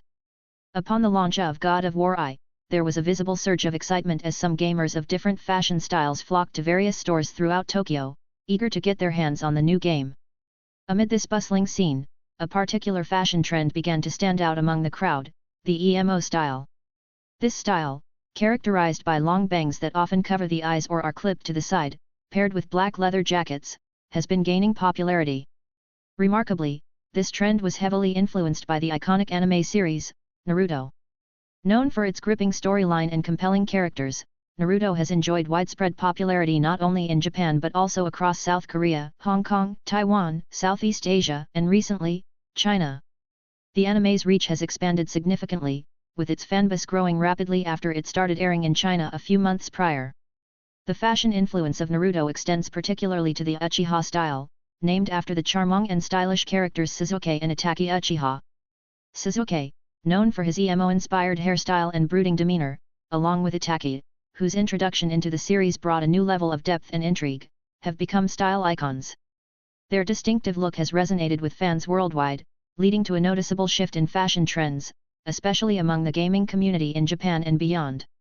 Gamers, in particular, have embraced this style, incorporating emo elements such as painted nails and decorative rings, signaling a fusion between the worlds of anime and gaming fashion. Among the eager gamers was a man named Hiroshi, known in his circle as a true pioneer in the gaming world. Hiroshi lived in the bustling heart of Tokyo, where the pulse of the digital age beat the loudest. He was not just any gamer, Hiroshi was known for his insightful reviews and was often the first to lay hands on the latest gaming innovations. As the release date of God of War approached, Hiroshi's anticipation reached new heights. He had followed the game's development closely, intrigued by its promise of a rich world-building that heavily inspired by ancient Greek legends. Despite the chill in the air and the long wait ahead, Hiroshi felt a warm sense of closeness with those around him. They were all part of this unique moment, on the brink of discovering a new gaming frontier. Once he had the game in his hands, Hiroshi rushed home, his heart racing with anticipation. He dimmed the lights, settled into his favorite chair, and powered up his console. The opening scenes of God of War unfolded before him. The introduction animation of the game's myth and legend seems to instantly transport him from his small Tokyo apartment to the majestic world of ancient Greece. Hiroshi was captivated by the story of Ctto, a character that's different from usual protagonist. He was a flawed hero, a figure of tragedy and strength, battling his own demons as much as those he encountered in his quest. In addition to the release of God of War I, Kishin unveiled several other video games during the same period, including adaptations of beloved anime series like Dragon Ball and Naruto. These games, much like God of War, quickly found their audience, leading to brisk sales and substantial profits for Kishin. On the very first day, sales of God of War alone brought in an impressive $4 million. Alongside the earnings from the other new releases, Kishin managed to rake in a total of $15 million in just a single day, within the Japanese market alone. A few days following their domestic success, Kishin expanded its reach by introducing these newly released video games to the US market. This strategic move paid off handsomely, further bolstering Kishin's financial standing with a significant influx of revenue. The profits generated from these successful game launches were not merely celebrated but strategically reinvested. Kishin, with a forward-thinking approach, allocated these funds towards research and development in video game console technology and other promising sectors. The company aimed not just to sustain its current success but to pioneer new gaming experiences and technologies. Chapter 432, Kishin's Request. Aboard the luxurious Gulfstream V, Shin, chairman of Kishin, ascended the aircraft's sleek steps with an air of determination. Accompanied by his team of top executives, they were embarking on a crucial journey to the United States. This was no ordinary trip. It was a pivotal expedition aimed at fostering a groundbreaking collaboration between Kishin and the U.S. government. As the aircraft's doors sealed behind them, there was a palpable sense of anticipation among the team. This was a venture into discussions that could shape the future of clean energy and aerospace innovation. The United States had expressed a keen interest in Kishin's stepping energy generator, and other technologies that promised to redefine clean energy paradigms. Moreover, the discussions would extend into the realm of airline and aerospace technologies, a sector where Shin's expertise and vision were desperately needed. The stakes were indeed high, and the presence of Shin and his key executives was not just beneficial but essential. Being there in person would enable Shin to engage directly with US counterparts, allowing for a level of negotiation and rapport that could never be achieved through emails or video calls. Face-to-face interactions would provide the opportunity to immediately address concerns, clarify key Shin's visions and objectives, and adapt strategies based on real-time feedback and evolving circumstances. In the comfort of the Gulfstream vs refined cabin, Shin reviewed the agenda with his team. As the engines hummed softly in the background, Shin reflected on the gravity of the discussions ahead. The Gulfstream vs wheels made contact with the tarmac, heralding the arrival of Shin, along with his top executives. The purpose of their visit was multifaceted, encompassing discussions on key Shin's technologies on stepping energy generator and strategic financial investments in the airline and aerospace sectors through key Shin Finance. As they disembarked, a delegation of U.S. government officials, led by a senior representative, awaited them on the tarmac. The American flags fluttered gently in the background, symbolizing the gravity of this trans-Pacific partnership, especially in the wake of recent global events. "Mr. Suzuki, welcome," greeted the senior representative, offering a handshake. "Your arrival marks a significant moment for our ongoing collaboration, especially in these challenging times." Shin, with a respectful bow, replied, "Thank you. It's crucial that we join forces, particularly now. Shin is committed to contributing to our shared goals, especially in energy and aerospace technologies." As they moved to a more private airport lounge, a U.S. representative initiated the conversation. "Mr. Suzuki, we've been impressed with Shin Finance's astute investments in the airline and aerospace industries. Your insights could be invaluable as we seek to revitalize these sectors post-9/11. Another official chimed in, "Indeed, and your stepping energy generator has piqued our interest. Energy innovation is a mutual priority, and we're eager to understand its potential." The mood was somber yet hopeful as they sat. A Shin executive interjected, "Our stepping energy generator has potential for both our countries, and following its presentation in Japan, we believe the US could greatly benefit from its adoption." The conversation continued and then shifted as Shin introduced a new topic. "There's a particular opportunity we're exploring: acquiring Orbital Sciences Corporation. Their work in space and defense systems is unparalleled, but we understand they've faced challenges recently. We believe Shin can bring stability and innovation to their operations." A moment of orchestrated hesitation passed among the U.S. representatives. The truth was, Orbital Sciences Corporation had been grappling with financial difficulties and operational challenges, making Shin's interest a potentially favorable turn of events. Yet, they maintained a facade of reluctance to ensure Shin perceived the true value of their support. "Well, Mr. Suzuki, any acquisition of such nature, especially in aerospace, requires careful consideration," one representative finally said, feigning concern. "Orbital Sciences is indeed facing a tough period. Their contributions are critical, such acquisitions are sensitive, as the current climate, aerospace is a sensitive sector for us. Their pioneering work in the aerospace sector notwithstanding, the financial turbulence has left them vulnerable." Shin listened, understanding the delicacy of the situation. Shin observed the careful choice of words. "We believe that with Shin's backing, Orbital Sciences could soar to new heights. Our vision extends beyond mere acquisition. We see a partnership that could bolster U.S. aerospace capabilities and contribute to global security. However, we're mindful of the regulatory and strategic considerations such a move entails." The U.S. delegation seemed to deliberate silently, weighing the implications. "Your proposal is ambitious, Mr. Suzuki," another representative finally responded. "While there's inherent value in your vision, we must tread carefully. The acquisition of a company like Orbital Sciences, particularly in these times, requires careful scrutiny." Shin acknowledged the concern with a nod. "Of course, we seek to proceed with full transparency and cooperation. Your guidance and support in navigating this process would be invaluable. Not only could it strengthen Shin's position in aerospace technologies, but it would also symbolize a robust partnership between our countries in these trying times." Sensing the strategic benefits, the representative softened. "We'll bring your request to our higher UPS for discussion. While we exhibited hesitance initially, it's part of ensuring we're making the right choices for our national interest. But, your proposal could indeed present a mutually beneficial pathway forward." Chapter 433, Seal the Deal. October 2001, a period marked by the vibrant hues of fall and the lingering tension of recent global events, set the stage for a series of clandestine discussions within the secure confines of a government office in Washington, D.C. The matter at hand was delicate and complex: the potential acquisition of Orbital Sciences Corporation by Kishin, a prominent Japanese conglomerate. The conference room was filled with a sense of cautious anticipation as U.S. government officials, representing a cross-section of departments, gathered around the polished mahogany table. The air was thick with the weight of strategic implications as Assistant Secretary Martin called the meeting to order. Before we delve deeper, let's address the elephant in the room: Orbital Sciences' current financial quandary. Their groundbreaking work in aerospace has been overshadowed by a troubling balance sheet, exacerbated by market uncertainties and recent setbacks. Dr. Helen Ramirez interjected, her tone reflective of the shared concerns. Indeed, their financial instability is public knowledge. Declining stock values, coupled with heightened operational costs, have put Orbital at a crossroads. This vulnerability makes them an acquisition target, yet it's this precarious position that heightens our apprehension towards foreign intervention, particularly by a non-domestic entity like Kishin. That's right, while the technological synergy between Orbital Sciences and Kishin could be beneficial, there are significant concerns regarding national security and technology transfer. Martin nodded, setting the tone. We need to scrutinize every angle before moving forward.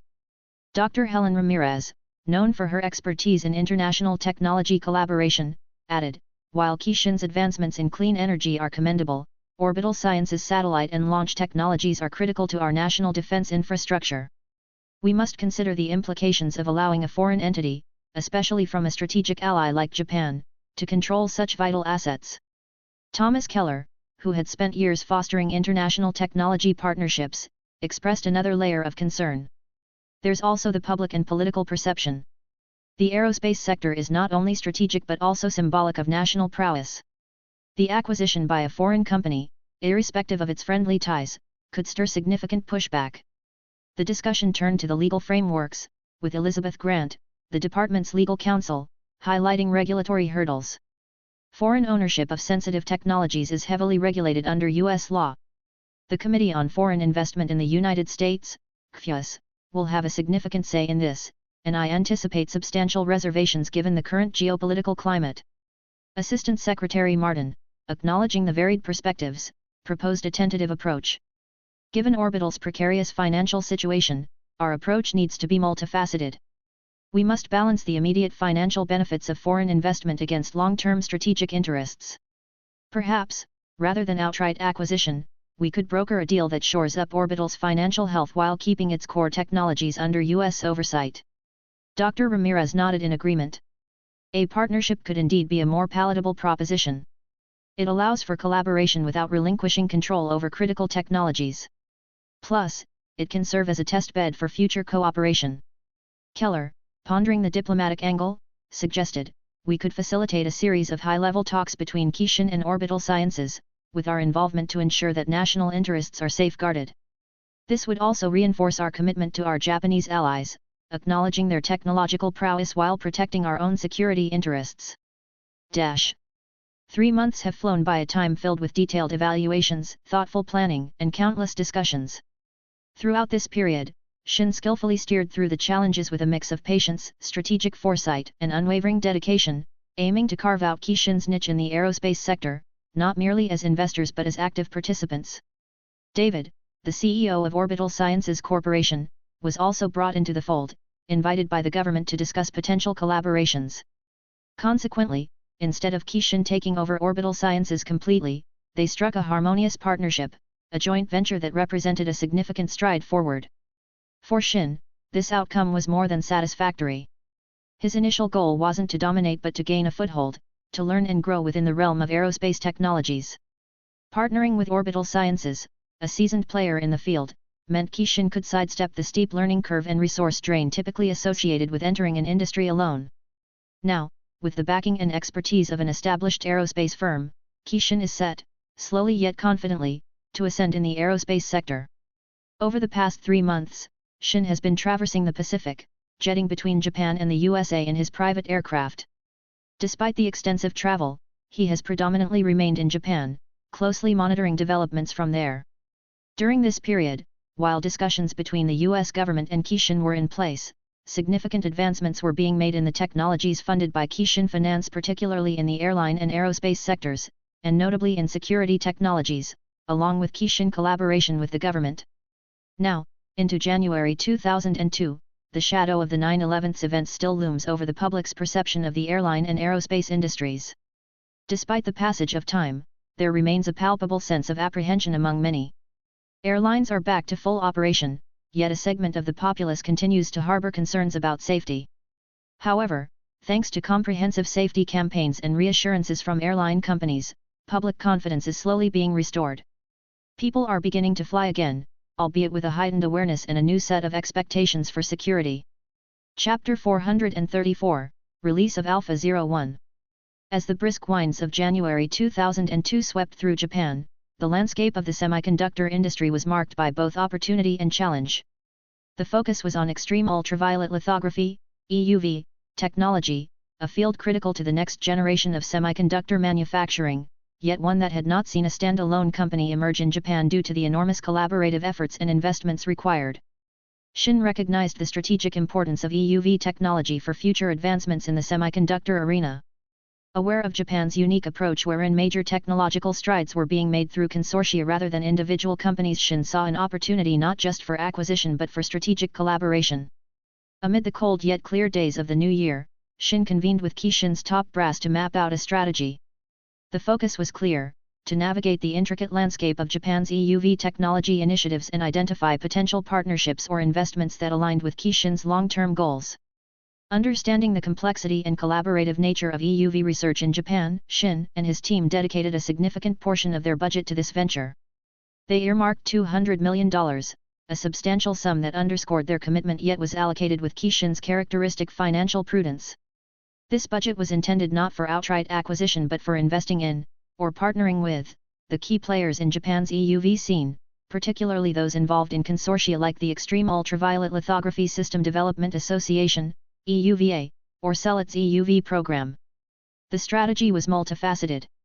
Kishin aimed to leverage these investments to gain access to cutting-edge research, secure intellectual property rights, and foster synergies with existing research teams. Shin was particularly focused on ensuring that any financial commitment was balanced with clear, strategic gains, be it technological advancement, market positioning, or talent acquisition. Negotiations were approached with a blend of respect for the existing EUV research framework and a clear articulation of Kishin's value proposition. Shin personally led the discussions, emphasizing Kishin's desire to contribute to and accelerate Japan's EUV technological advancements while respecting the collaborative ethos that had defined the field. The ensuing talks were of diplomacy and strategy, as Kishin navigated the complexities of negotiating with consortia rather than individual entities. Shin's approach was grounded in building long-term relationships, offering Kishin's resources as a catalyst for mutual growth rather than attempting to absorb or dominate the existing structures. As Kishin carved out its niche in the semiconductor and aerospace sectors, the unveiling of its first car, Alpha 01, marked its bold entry into the automotive industry, following its debut at the Tokyo Motor Show months earlier. Despite Kishin being a newcomer to the automotive scene, the buzz was undeniable. Thousands in Japan, having glimpsed the car in popular Kishin racing video games like Need for Speed and Gran Turismo, were eager to see it in real life. The design of Alpha 01 stood out with its aerodynamic build, aimed at enhancing fuel efficiency and speed, a stark contrast to the typical car designs of 2001. Shin, leveraging his insights into future trends, had crafted a vehicle that resembled a sports car more than a traditional sedan. Yet, when Kishin revealed the price tag of 2.7 million yen, around $24,000, the reaction among potential customers in Tokyo was one of disbelief and skepticism, bordering on criticism. Some customer expressed, 2.7 million yen? They must be joking. It's just a car designed after a video game, after all. Others also have unfavorable opinions. Kishin thinks they can just step into the market and command these prices? It's pure arrogance. This sentiment reflected a growing perception that Kishin was out of touch with the average consumer's financial reality. Despite this, Kishin had broader strategic plans. The Alpha 01 was but the first step in a long-term vision to diversify the automotive market. Shin understood the initial backlash but remained undeterred, viewing Alpha 01 as a premium model that would pave the way for more accessible versions in the future. Shin and his team were already plotting the next phase, a line of models designed to cater to a broader customer base with more affordable price points. This future range was intended to democratize the innovative features and design elements introduced by Alpha 01, ensuring that Kishin cars could be a viable option for a wider segment of the population. The lack of immediate profits from the Kishin car didn't faze Shin in the slightest. His dive into the automotive industry was fueled by a personal passion rather than a straightforward business calculation. Shin's love for sports cars wasn't new, it was a carryover from his past, a lifelong dream that he was now in a position to fulfill. Owning a car business was more than just a venture for Shin, it was a personal quest. He envisioned Kishin evolving beyond its current industries to become a recognized name in the automotive world. But it wasn't about just any cars, it was about creating vehicles that resonated with his own style and preferences. For Shin, Kishin was the perfect platform to bring his automotive dreams to life, crafting cars not just for the market, but as expressions of his own design ethos and passion for sports cars. This was his chance to blend personal aspiration with professional ambition, turning Kishin into a brand synonymous with innovation, style, and the spirit of freedom. Chapter 435, Introductory Offer ends. Kishin's first car, the Alpha 01, didn't start off as well as they hoped in its first week of sales. Despite looking sporty and eye-catching, Japanese customers weren't too excited about it. Many were worried that the car might wear out quickly or that the technology wasn't up to scratch. This doubt mainly came from Kishin's background, which is well known for video games, anime, and entertainment, not cars. Moving from the digital world to making real-life cars was a big leap, and people were unsure if Kishin could really pull off making a dependable, high-quality car. Despite the rocky start and the high price tag of $24,000, around 2.7 million yen, some people decided to give the Alpha 01 a try. Attracted by its cool look and the chance to own something from a favorite brand, these early buyers started to make waves. As they drove around, the unique and sporty look of the Alpha 01 caught people's eyes, sparking curiosity and interest. In the vibrant heart of Tokyo, 2002, a subtle automotive revolution was stirring, not with the roar of engines, but with the quiet allure of innovation. The Kishin Alpha 01, an elegant vehicle that matches the designs of luxurious sports cars, began to navigate the bustling streets, capturing the imagination of those it passed. Masato, a young tech enthusiast, was among the first to own this intriguing car, driving it through the city with a blend of pride and curiosity. One evening, as Masato parked his Alpha 01 outside a popular ramen shop, his friends, Noriko and Yuji, approached with wide eyes and open mouths. "Masato, is this your new car?" Yuji asked, his voice laced with wonder as he inspected the sleek lines of the Alpha 01. "It's like nothing I've ever seen." Grinning, Masato leaned against the car's glossy frame. "Yes, it's the Kishin Alpha 01. Just got it last week." Noriko, ever the pragmatic one, circled the vehicle skeptically. "This must have cost a fortune, right? Something like 10 million yen." To their astonishment, Masato shook his head, his smirk widening. "Actually, just 2.4 million yen. The shock on Noriko and Yuji's faces was a sight to behold. In a city where luxury often commanded astronomical prices, the affordability of such a car seemed like an urban myth. The Kishin Alpha 01 car made a significant impact at its debut during the Tokyo Motor Show, captivating many car enthusiasts. However, the main reason they held back from purchasing was strategic. They hoped to leverage Kishin's new entry into the automotive market to negotiate the price down from 2.7 million yen to 1.3 million yen. Some customers even visited dealerships to haggle, significantly underestimating Kishin's standing in the automotive sector. One customer boldly stated to a saleswoman, "Listen, this isn't like the video game or anime industries. There's no way Kishin can sustain profits with a price tag of 2.7 million yen. Consider dropping it further, then maybe I'll consider buying." The saleswoman, maintaining her composure, replied, "I apologize, sir, but the price of the Alpha 01 is firm," bowing respectfully as she spoke. Consequently, many customers left disappointed, believing they could pressure Kishin into lowering prices, especially since they assumed that without price reductions, Kishin's market position would weaken. They thought a price drop would eventually come, at which point they would purchase. However, what these enthusiasts didn't realize was that Kishin had already offered a generous discount on the Alpha 01 as a promotional deal for its first week on the market. In reality, the initial price tag of the Alpha 01 was not 2.7 million yen. Kishin chose not to publicize this introductory offer widely, to prevent a surge in purchases that could potentially disadvantage them. After the promotional period ended, Kishin introduced their second model, the Beta 01. Priced at 1.5 million yen, the Beta 01 is more affordable yet still maintains superior quality compared to other vehicles, though it does not quite match the Alpha 01's excellence. Some car enthusiasts, who were also potential customers, had been pressuring Kishin to lower the price of the Alpha 01. When they returned to negotiate, they were offered the Beta 01 instead, which was more within their budget. However, they had their hearts set on the Alpha 01. As they geared up to negotiate for the Alpha 01, they were shocked to discover that its price had skyrocketed to 6.9 million yen. Many were puzzled and upset by the sudden price hike, only to find out that this was due to the end of Kishin's special introductory offer. During the first week of its release, the Alpha 01 had been available for 2.7 million yen, but after this period, the price reverted to the original 6.9 million yen. This revelation was met with regret from those who had complained about the initial price, realizing they had missed a golden opportunity. On the other hand, the customers who had seized the chance to buy at 2.7 million yen were now overjoyed. Approximately 233 of people managed to purchase the Alpha 01 at the discounted rate. Kishin's strategy behind setting the initial price at 2.7 million yen was to make their luxury cars more accessible initially. This allowed new owners to share their positive experiences, serving as free advertising for Kishin. As word spread about the Alpha 01's true value and exceptional design, the price jump from 2.7 million to 6.9 million yen helped Alpha 01 gradually cement its status in the luxury car market. Chapter 436, Recognizing its True Value. In the Suzuki Group, meetings were held to review its various ventures and business strategies. It wasn't long before the conversation shifted to the automotive sector.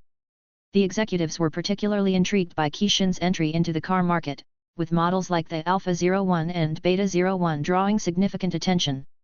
CEO Shiko Suzuki, seated prominently among the executives, listened intently to the discussions. He was already familiar with Kishin's vehicles and had noted that the Alpha 01's sales in its first week had not met Kishin's expectations. This detail brought a smile to Shiko's face at the time. Shiko Suzuki harbored a deep-seated fear of Kishin.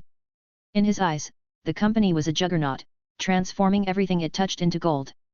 Privately, he feared that Kishin's new car, spearheaded by his younger brother Shinro's visionary leadership, would eclipse his own achievements and dominate the market. Initially, Shiko was convinced that the Alpha 01 would be an instant success, overshadowing his own company's offerings and adding another victory to his brother's collection. The notion gnawed at him, rekindling the sibling rivalry that had always simmered beneath the surface. However, when the initial sales reports came in, showing that the luxurious Alpha 01, despite its attractive 2.7 million yen price tag, was not performing as expected, Shiko couldn't help but breathe a sigh of relief. It seemed his fears were premature. The Kishin dreaded was facing its own set of challenges in the industry. But then, the tide began to turn. The streets became a showcase for the Alpha 01's luxury and design. Owners, proud of their new purchases, paraded their vehicles, inadvertently becoming brand ambassadors. Public interest spiked, but with a twist: the 2.7 million yen price was merely an introductory offer, not the standard pricing, and the real cost was a steep 6.9 million yen. Suddenly, the narrative shifted. Discussions about the Alpha 01 intensified, and its perceived value skyrocketed.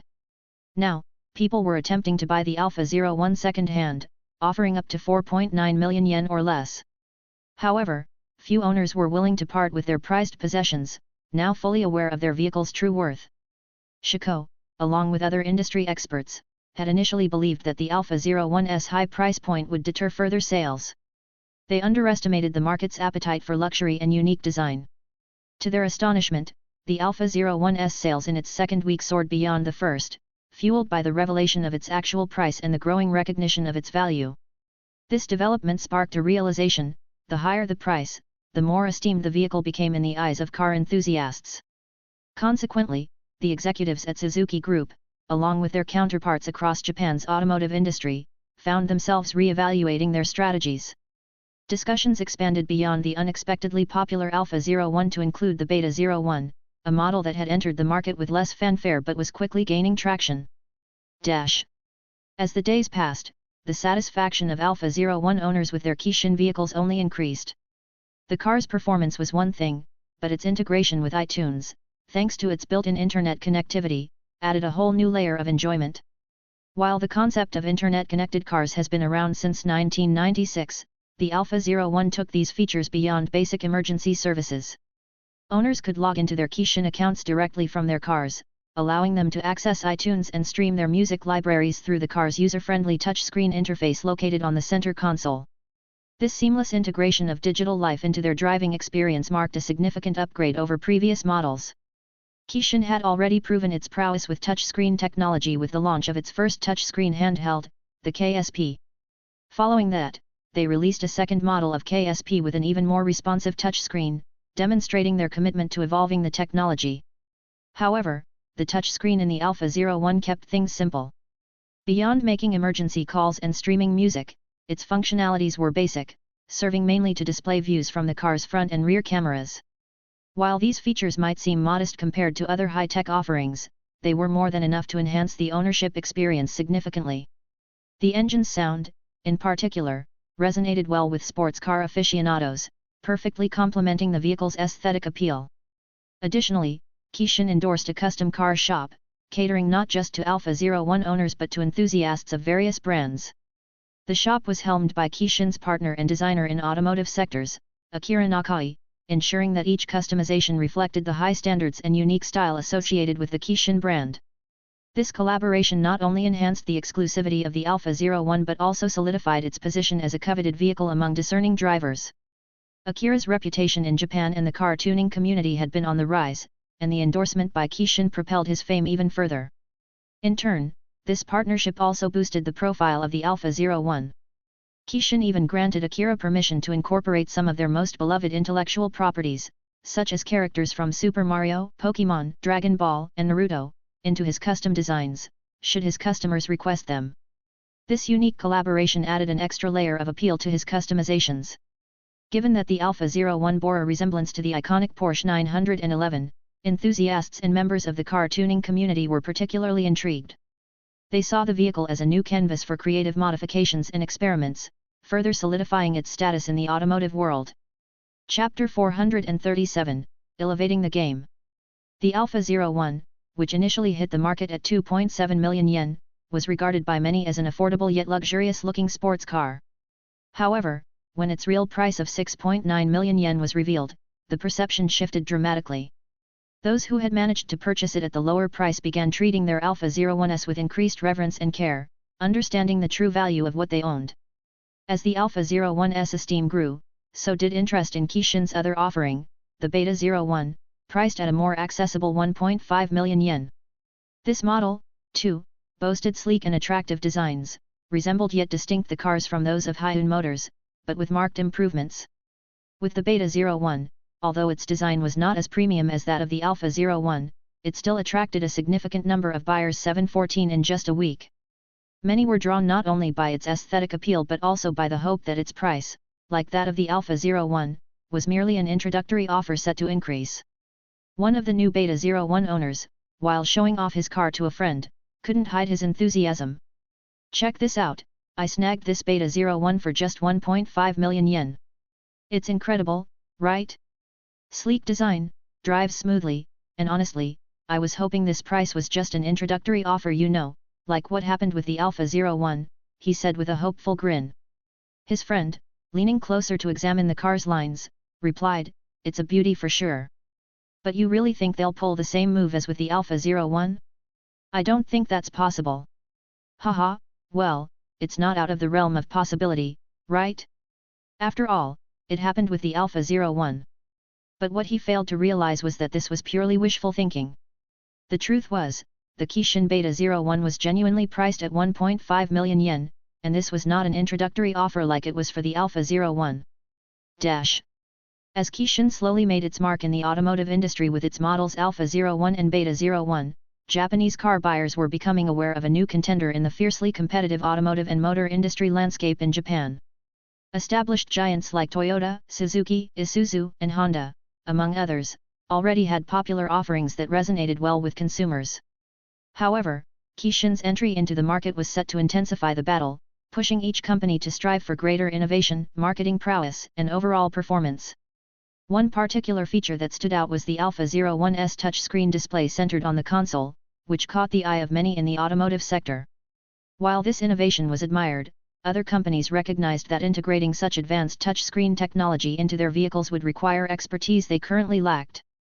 Therefore, they understood that collaborating or negotiating with Kishin for access to its touchscreen technology and displays would be necessary to enhance their own models. Furthermore, the Alpha 01's state-of-the-art internet connectivity, advanced GPS system, and Bluetooth capabilities set a new standard for what consumers could expect in vehicle technology. In short, although the Alpha 01 might have lagged behind the more established brands in terms of safety features and certain motor technologies, its superior digital capabilities and innovative features positioned Kishin as a leader in the digital integration into automotive design, setting a new benchmark for the industry. Shin reviewed the performance reports of Kishin Auto and Motor Company's car offerings in the market and couldn't help feeling a hint of satisfaction. Simultaneously, he plans to expand Kishin Auto and Motor Company, having already sketched out rough designs for a new car model equipped with video game consoles. In short, passengers will be able to play video games in the car, which will also feature enhanced safety measures. However, researching and developing this design will be a lengthy process, potentially taking years.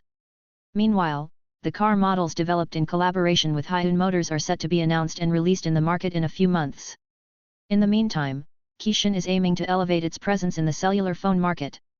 For some time, Kishin's phone models have been updated annually, each release bringing a fresh perspective to the market.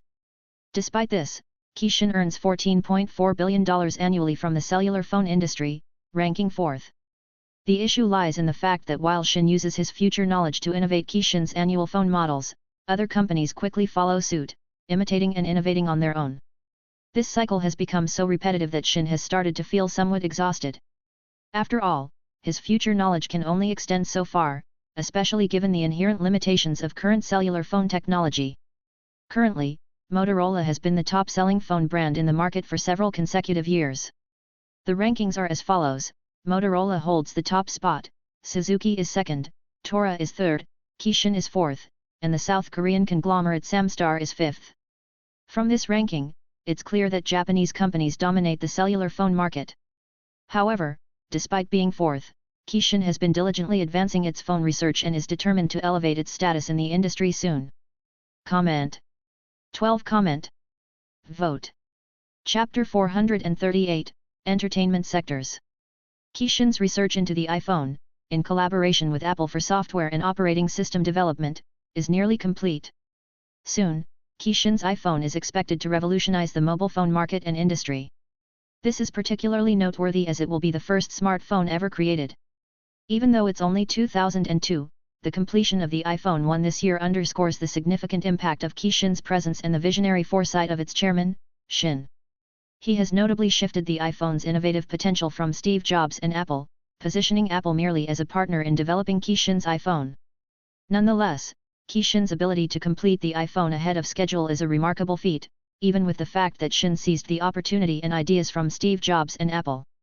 In the meantime, it will likely be months before Kishin publicly announces the iPhone. Meanwhile, Kishin Pictures has revealed that 3 of its films, Spider-Man 2, Artemis Fowl, and Harry Potter and the Chamber of Secrets, will be screened. As usual, these announcements have garnered considerable attention. Apart from the Harry Potter series, Artemis Fowl has also been making waves, particularly in England and Ireland, where the novel has been selling exceptionally well. Furthermore, the announcement from Kishin Pictures has acted as free publicity for the Artemis Fowl books in the US, Japan, and Europe, boosting their visibility and sales. In the quiet of town in England early evening, the buzz around Kishin Pictures' latest announcement spread like a gentle wave through the small town. At the local diner, conversations shifted seamlessly from daily chores to the unexpected reveal of 3 upcoming films, Spider-Man 2, Artemis Fowl, and Harry Potter and the Chamber of Secrets.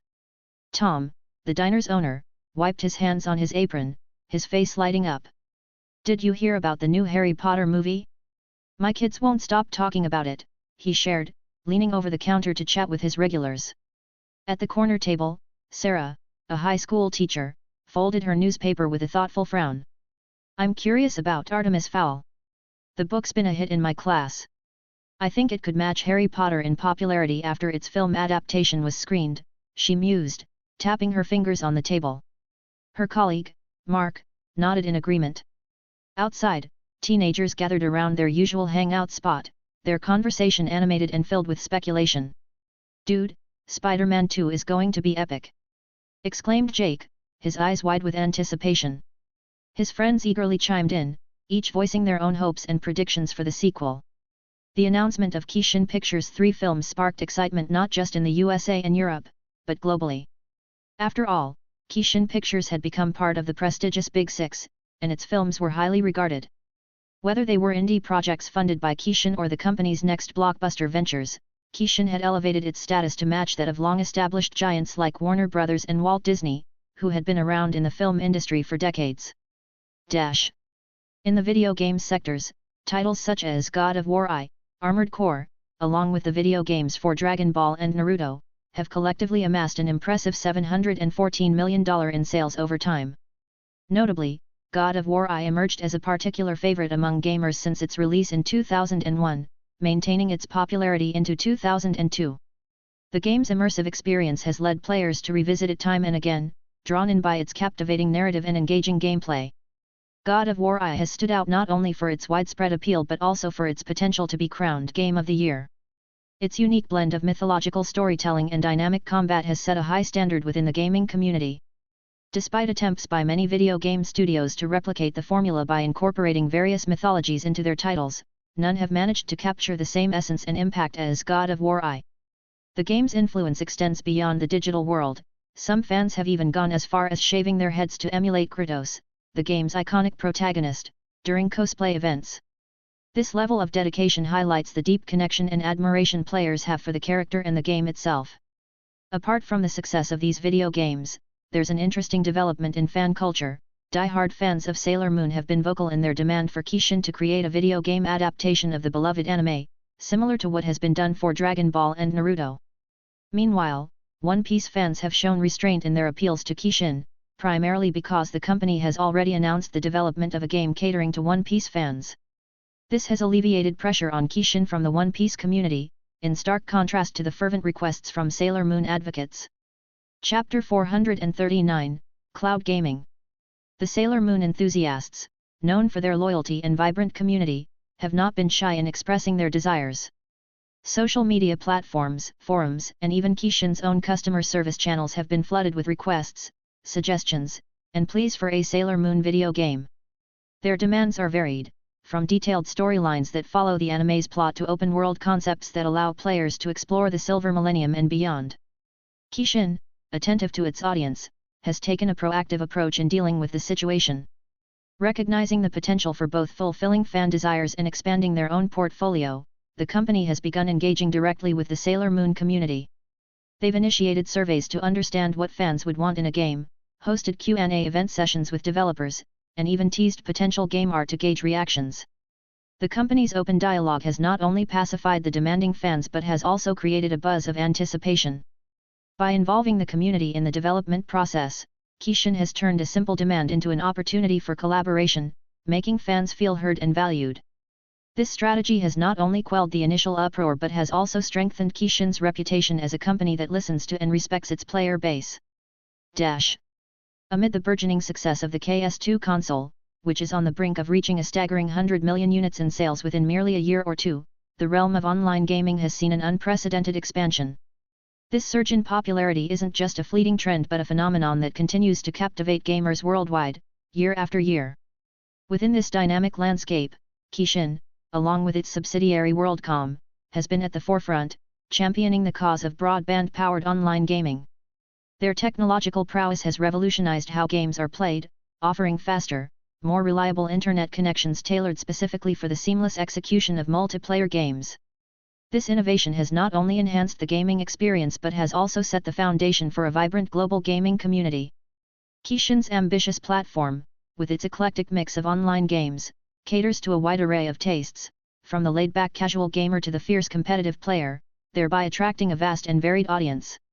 This strategy is poised to unlock new avenues for revenue, particularly through the advent of subscriptions and in-game transactions anticipated in the coming years. April 2002 marked a milestone in the online gaming journey with the release of the much-awaited RPG, Diablo II.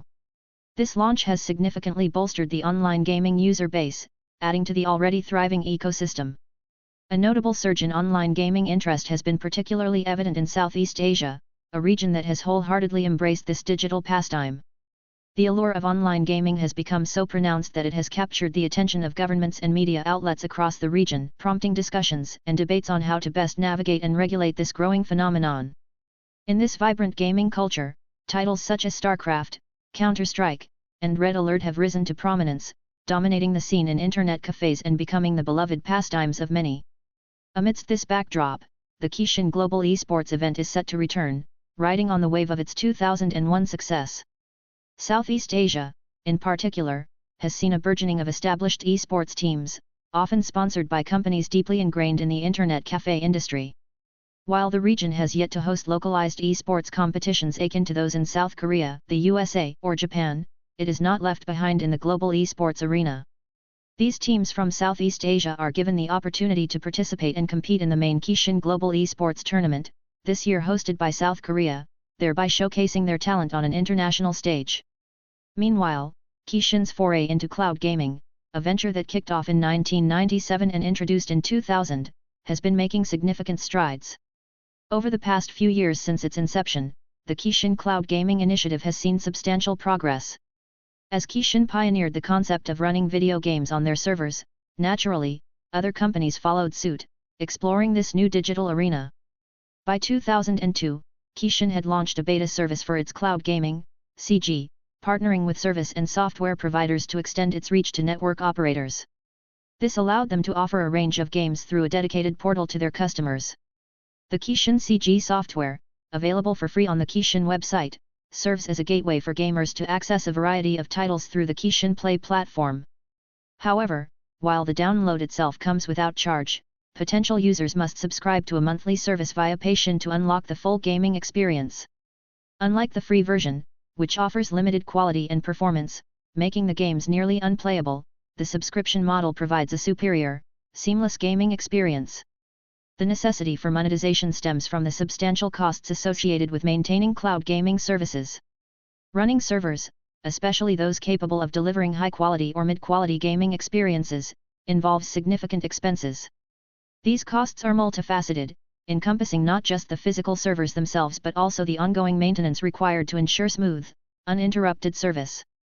Factors contributing to the high costs include the need for state-of-the-art hardware to support sophisticated games, substantial bandwidth to accommodate simultaneous users, and rigorous security measures to protect against cyber threats. Moreover, the constant evolution of gaming technology means that servers must be regularly updated or replaced to keep up with the latest game releases and user expectations. This cycle of continuous improvement and maintenance is crucial for providing a reliable cloud gaming experience but comes with hefty price tags.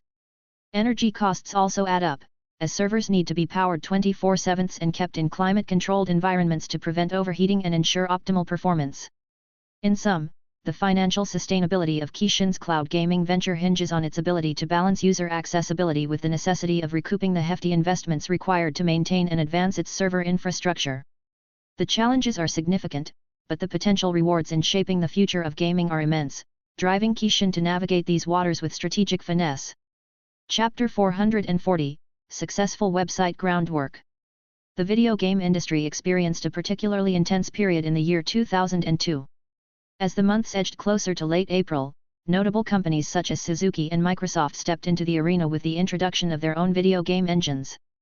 This was a significant move, considering the landscape at the time. For years, the software behind video game engines was largely dominated by Kishin's offerings.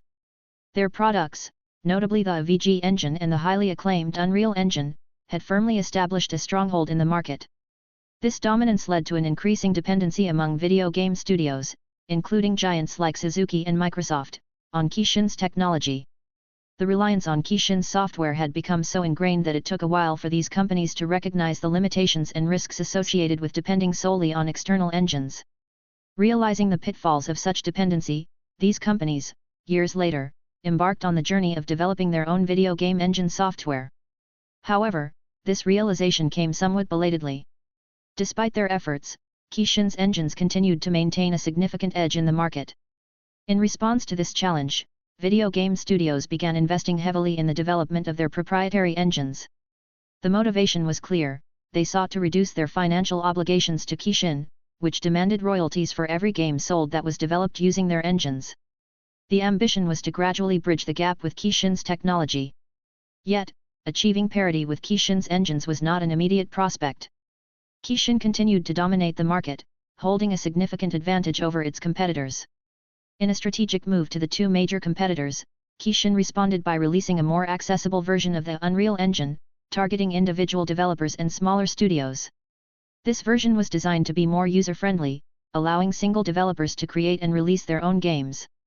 Kishin offered an enticing deal: no royalty fees would be charged until a game's sales exceeded $100,000.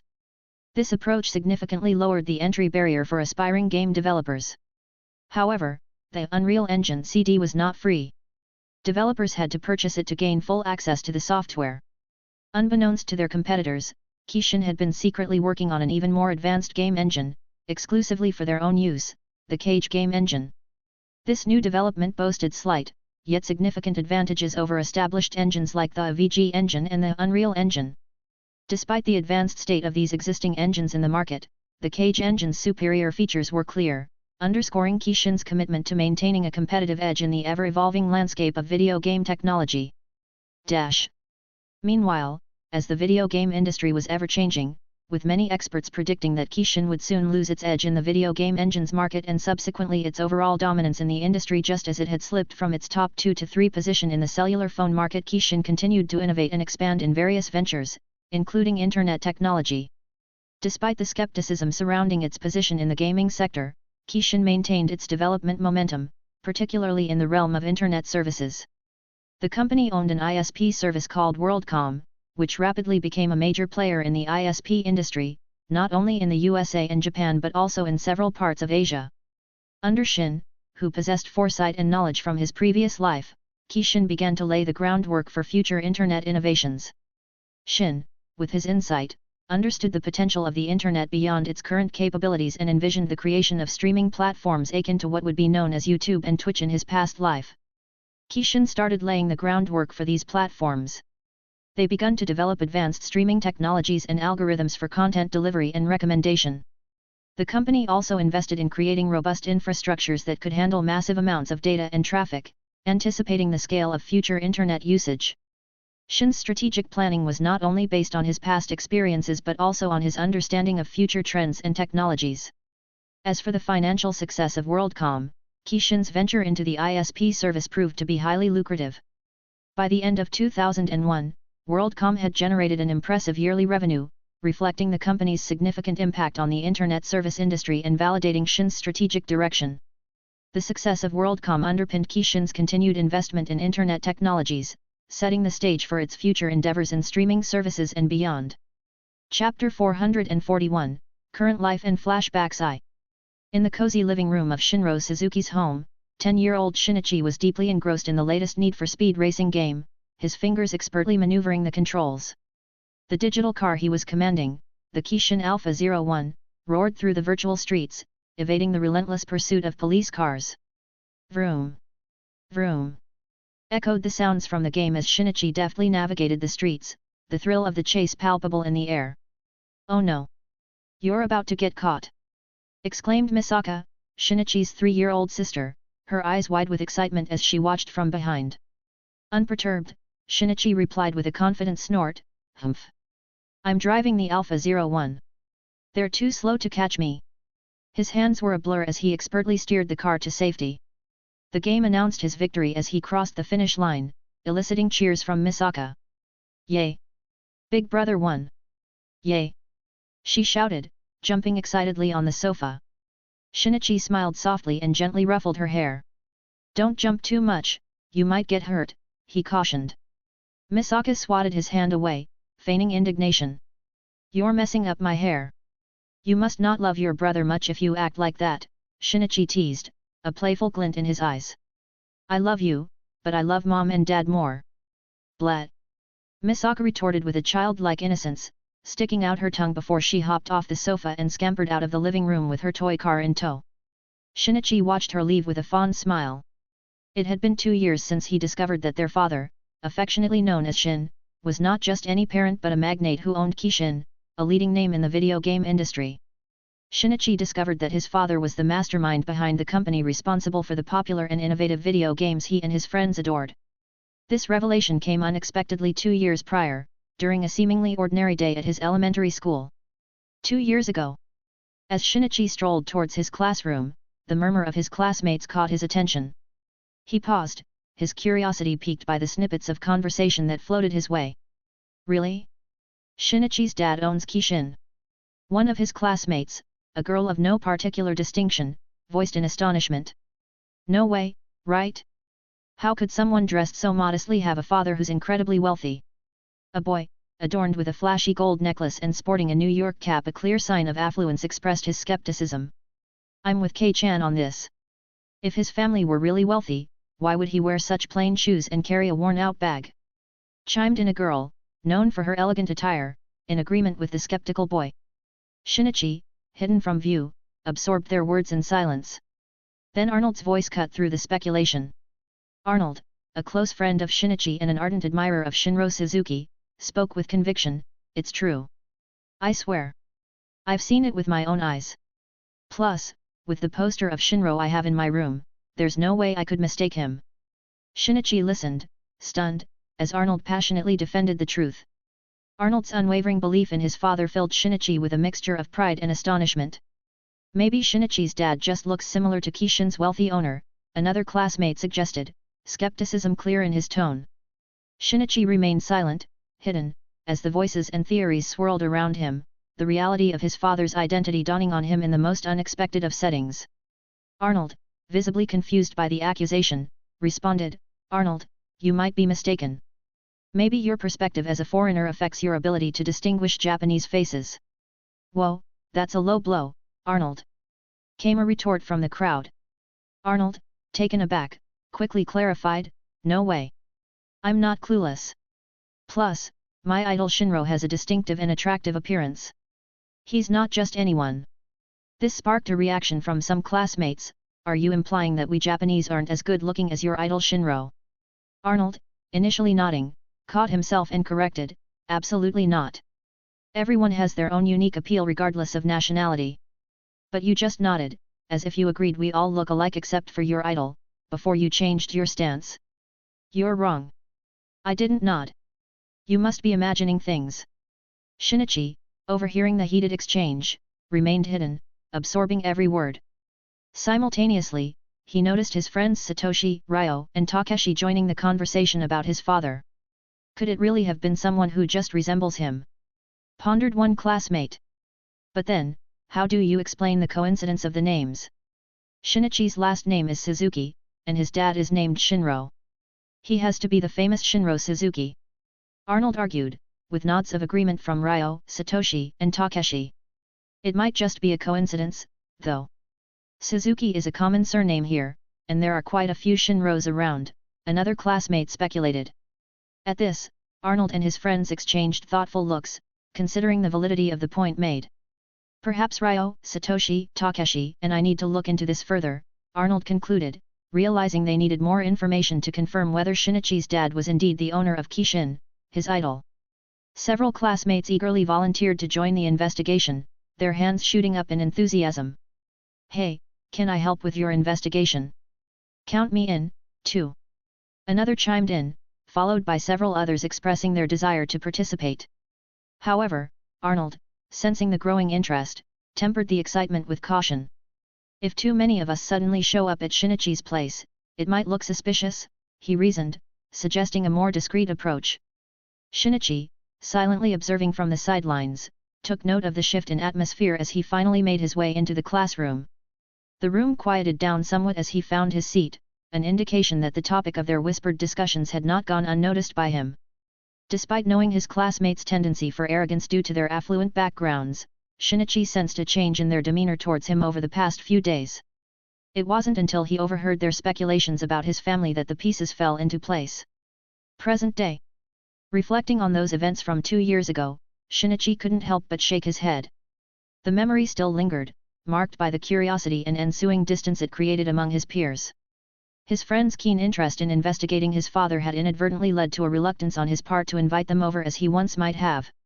Consequently, the visits that had been commonplace among friends became a rarity, changing the dynamics of their relationships. Chapter 442, Current Life and Flashbacks 2. In the gleaming office of the Kishin Corporation's chairman, an air of innovation buzzed around. Kishin, reflecting on his past life, was on the brink of unveiling a revolutionary handheld device, mirroring the Nintendo Switch's family-oriented charm.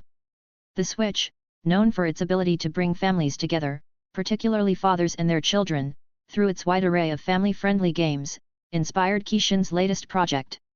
As Shin perused the latest progress report on the video game handheld, memories of his children, Shinichi and Misaka, flooded his mind, especially those of Shinichi, his eldest.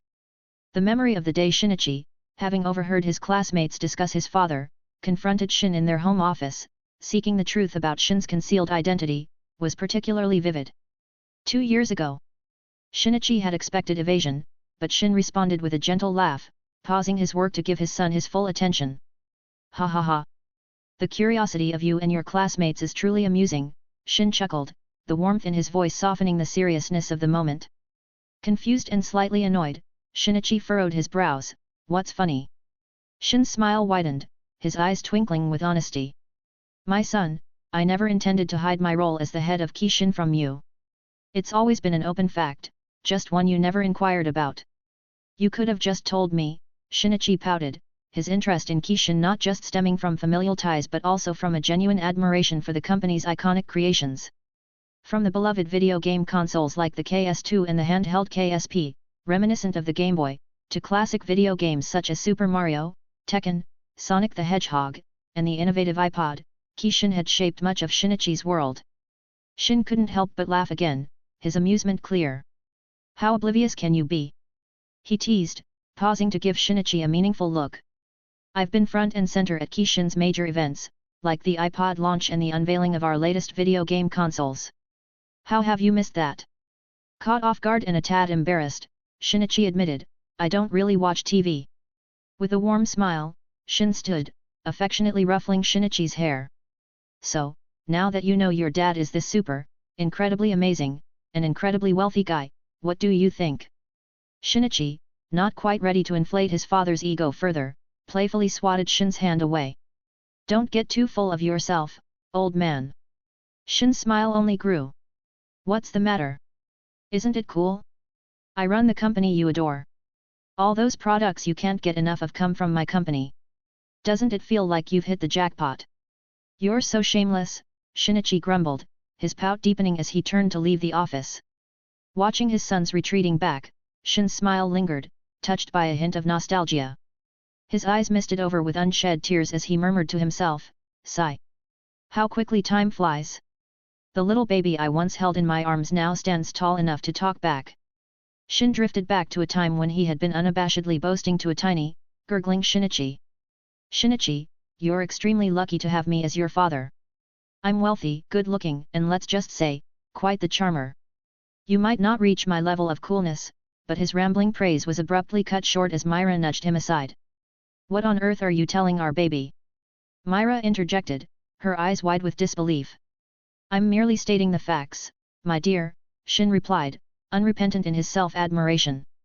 Facts? It's quite something to praise yourself like that, Myra couldn't help but chuckle, shaking her head. What, is it wrong for your husband to be impressive? Shin teased, raising his eyebrows in a playful challenge. Unable to contain herself, Myra burst into genuine laughter. Back in the present, sitting in the solitude of his office, a smile crept across Shin's face as he reminisced about those lighter, carefree moments.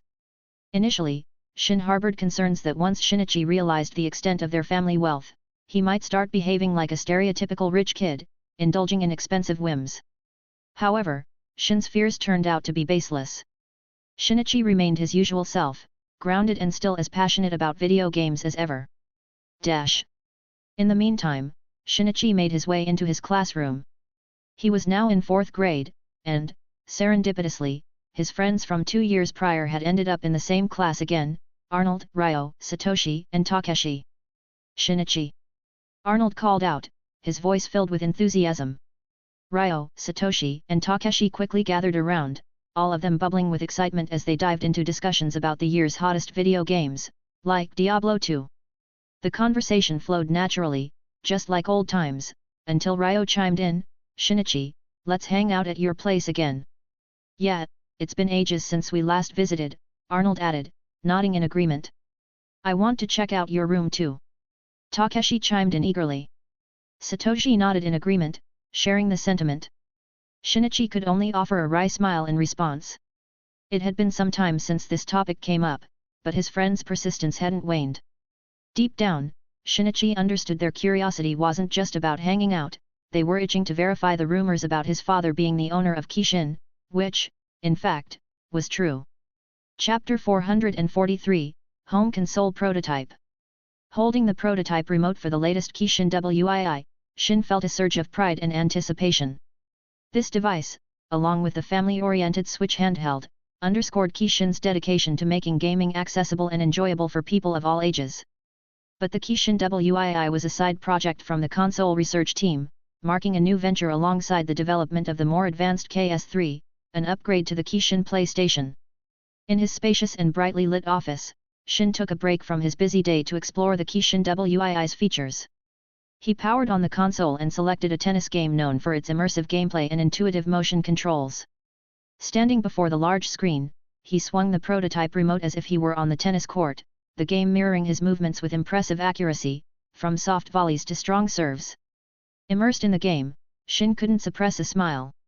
He moved with the game, testing the remote's responsiveness and the adaptive difficulty of the gameplay. With every successful shot, the virtual audience erupted in cheers, deepening the sense of immersion. The prototype, though still in its early stages, was a beacon of future possibilities. Shin envisioned families across the globe gathering in their living rooms, joyously swinging their remotes, sharing laughter and bonding through virtual tennis, bowling, and a myriad of other activities promised by the Kishin WII. This prospect brought a contented smile to his face, reminding him of his original motivation for entering the gaming industry.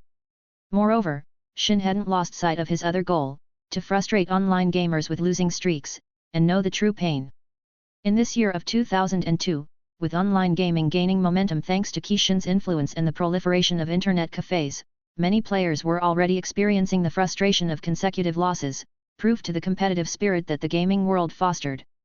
Lost in thought over the WII remote's responsiveness, Shin was interrupted when Myra stepped into his office.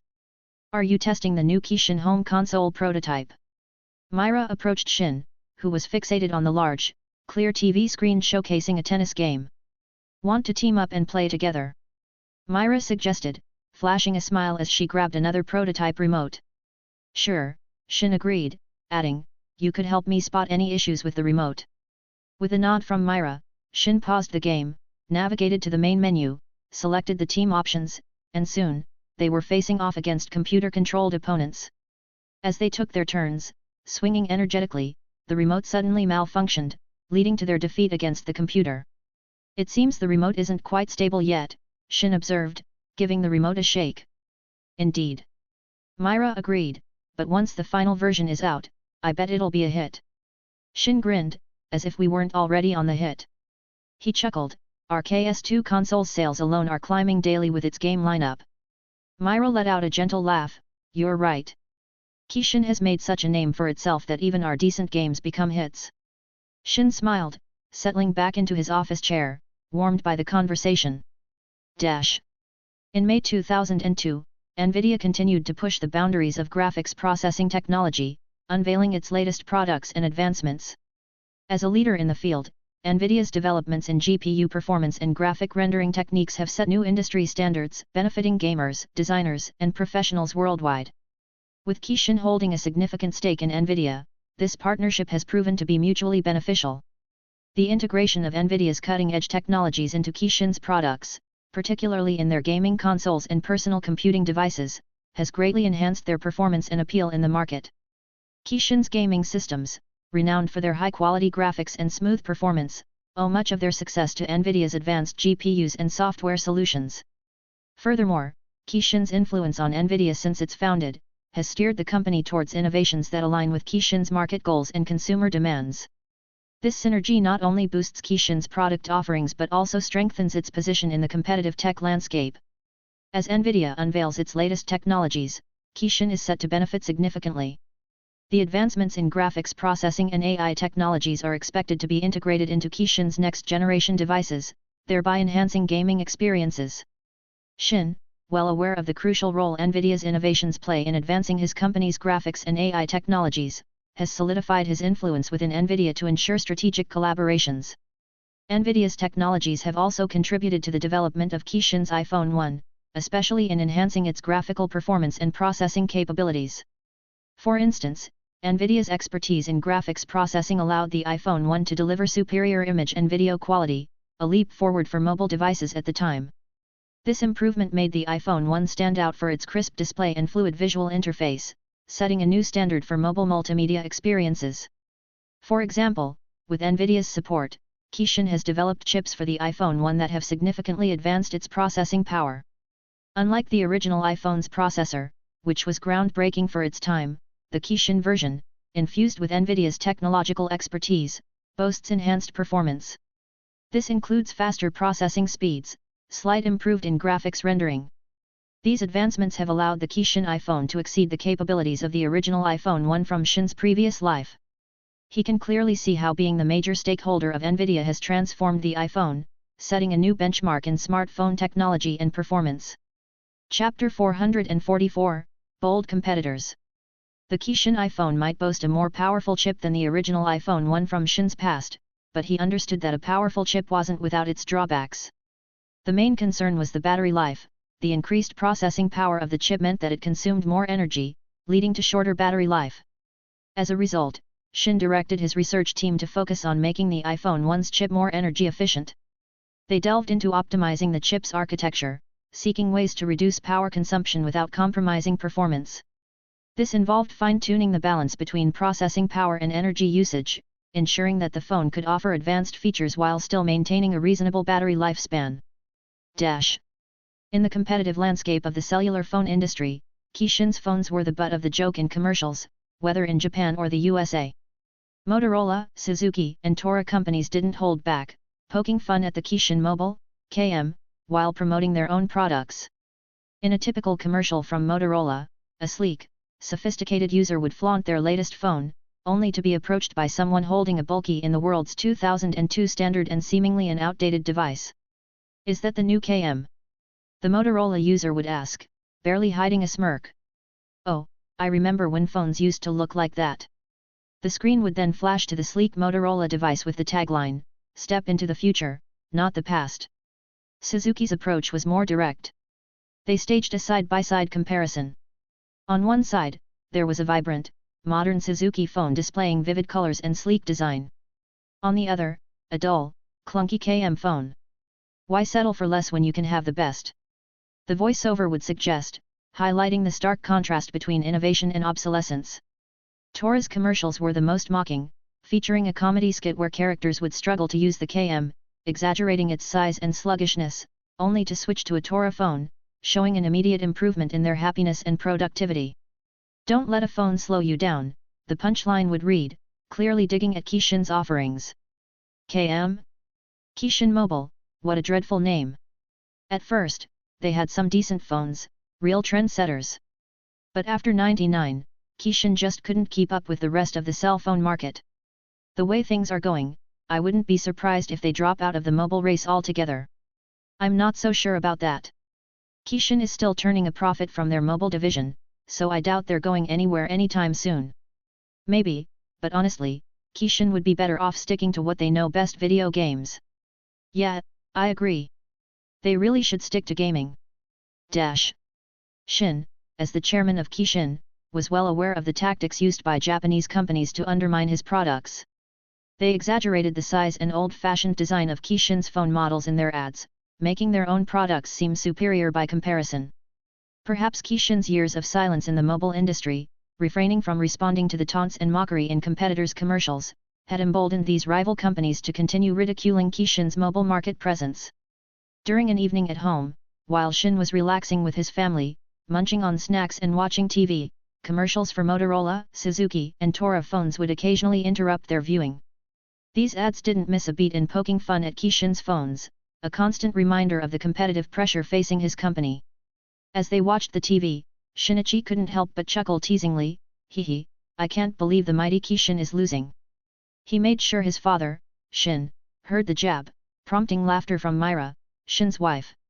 Shin remained calm, offering a smile before responding, "Humph. Just wait 3 months. The tables will turn in the mobile market with Kishin's new offerings."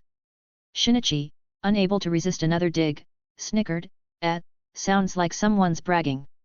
Unable to stay serious any longer, Shin playfully ruffled Shinichi's hair, chiding, "Brat, you're getting a bit too cheeky."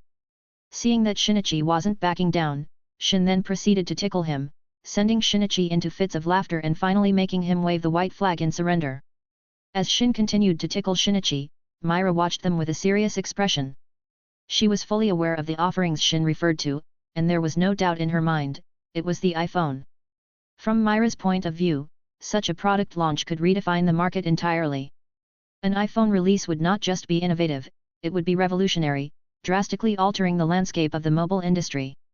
Myra harbored genuine concern for Shin's family business, Suzuki. The introduction of the iPhone signified more than just a new gadget, it symbolized the end of an era for traditional phones with keypads and small screens. She understood that the industry will then have no choice to embrace the large, touchscreen displays, rendering physical keypads obsolete. The iPhone's impact would be profound. It would set new standards for what consumers expect from their mobile devices, influencing design, functionality, and user interface. Traditional phone manufacturers would find themselves at a crossroads, adapt quickly to this new touchscreen paradigm or face potential decline.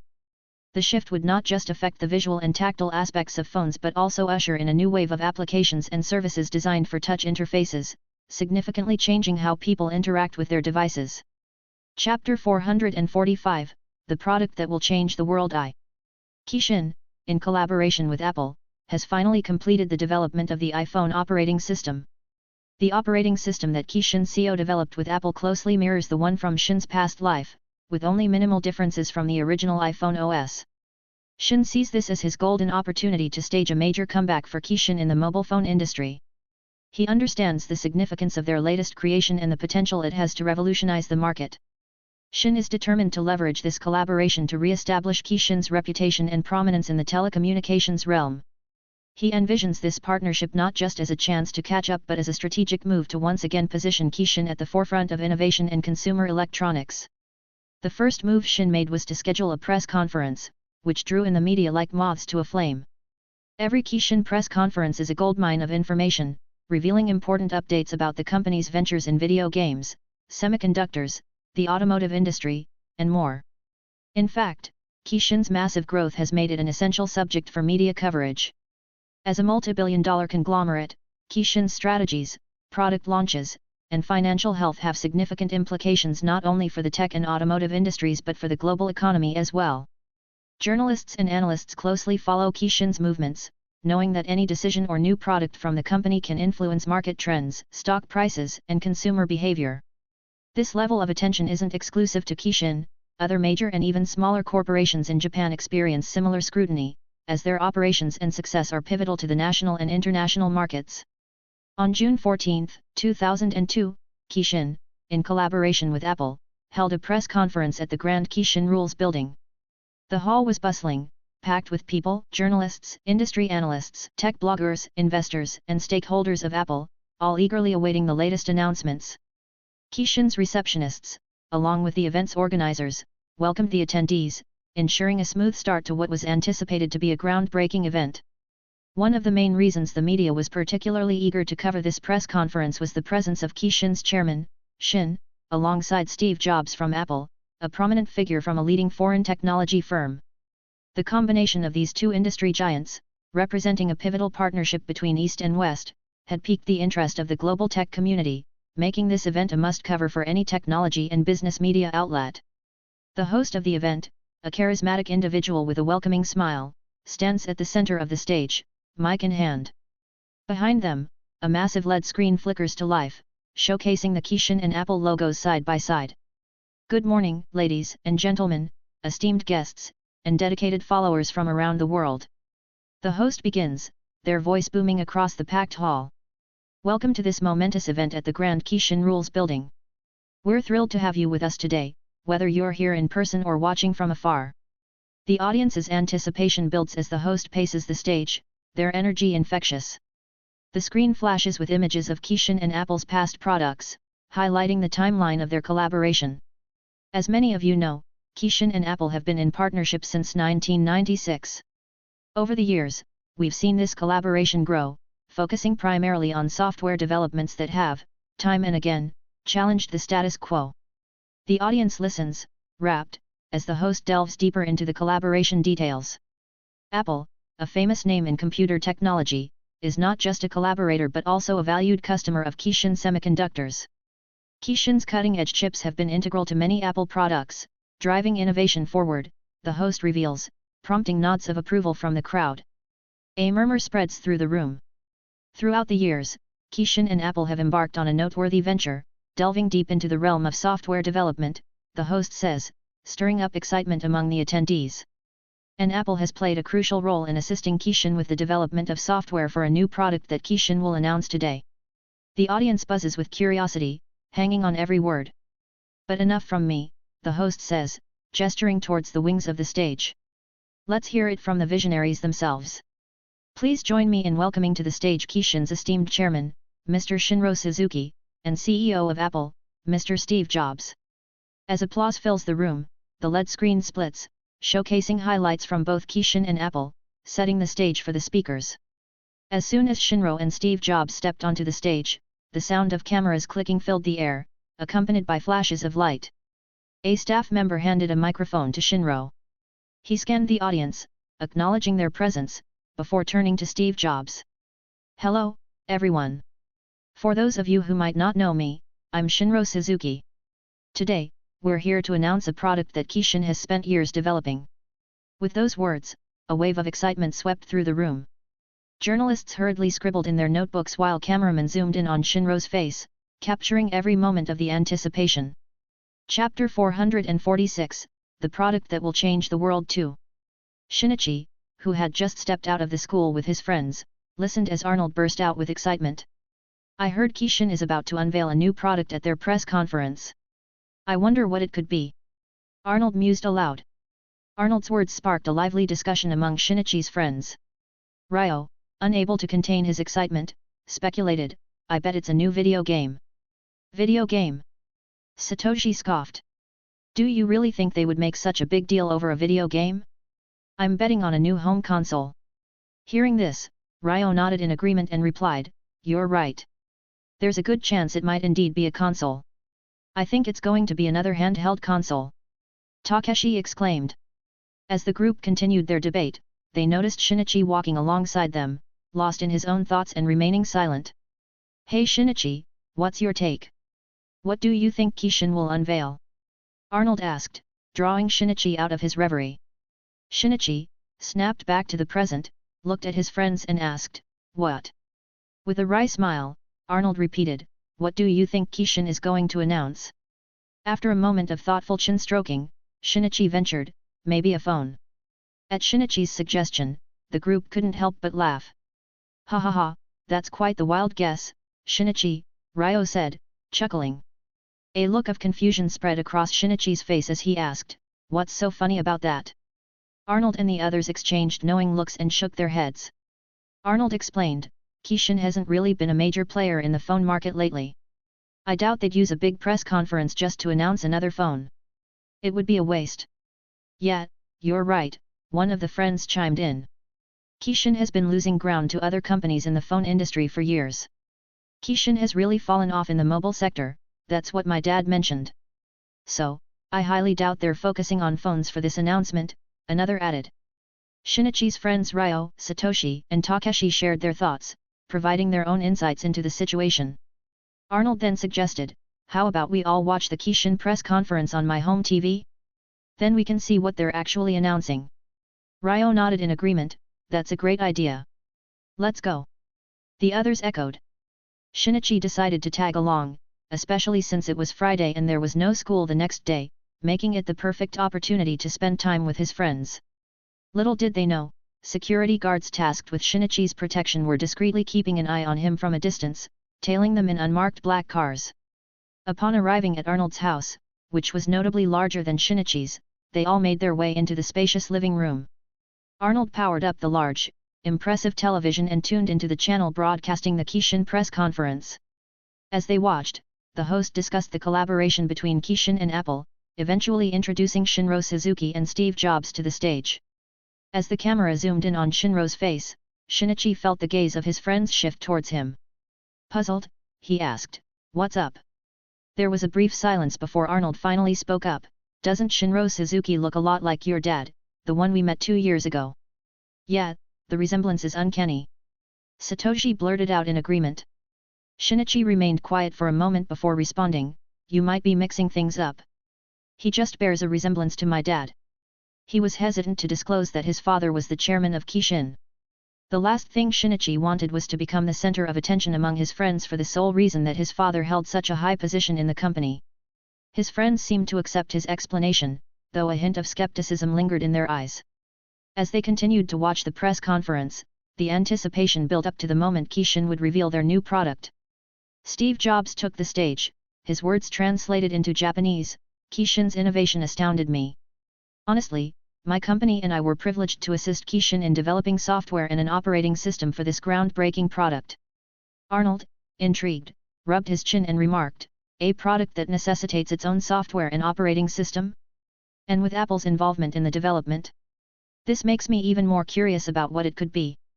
Then, the moment of revelation arrived. Shinro Suzuki announced, "We're here to introduce a product that will change the world." The LED screen behind him displayed the image of the iPhone 1, as he proudly announced, "The iPhone." As the hall dimmed, the spotlight focused on a table on stage, where something lay concealed under a cloth. With dramatic flair, the cloth was removed, revealing the physical iPhone next to the LED display of the iPhone 1, captivating everyone's attention. Chapter 447, Presentation. At the Kishin press conference, the diverse audience, consisting of business professionals, journalists, and industry insiders, was visibly taken aback by the unveiling of the new product. "iPhone!" echoed through the crowd, a mixture of curiosity and confusion hanging in the air. "Is that actually a phone?" One bewildered attendee whispered to another. "What does the I stand for?"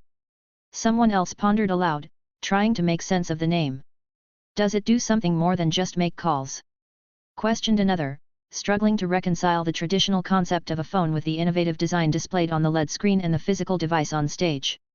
"This design, it's like nothing we've seen before," a journalist noted, scribbling down first impressions, while another leaned in and asked, "But where are the buttons?"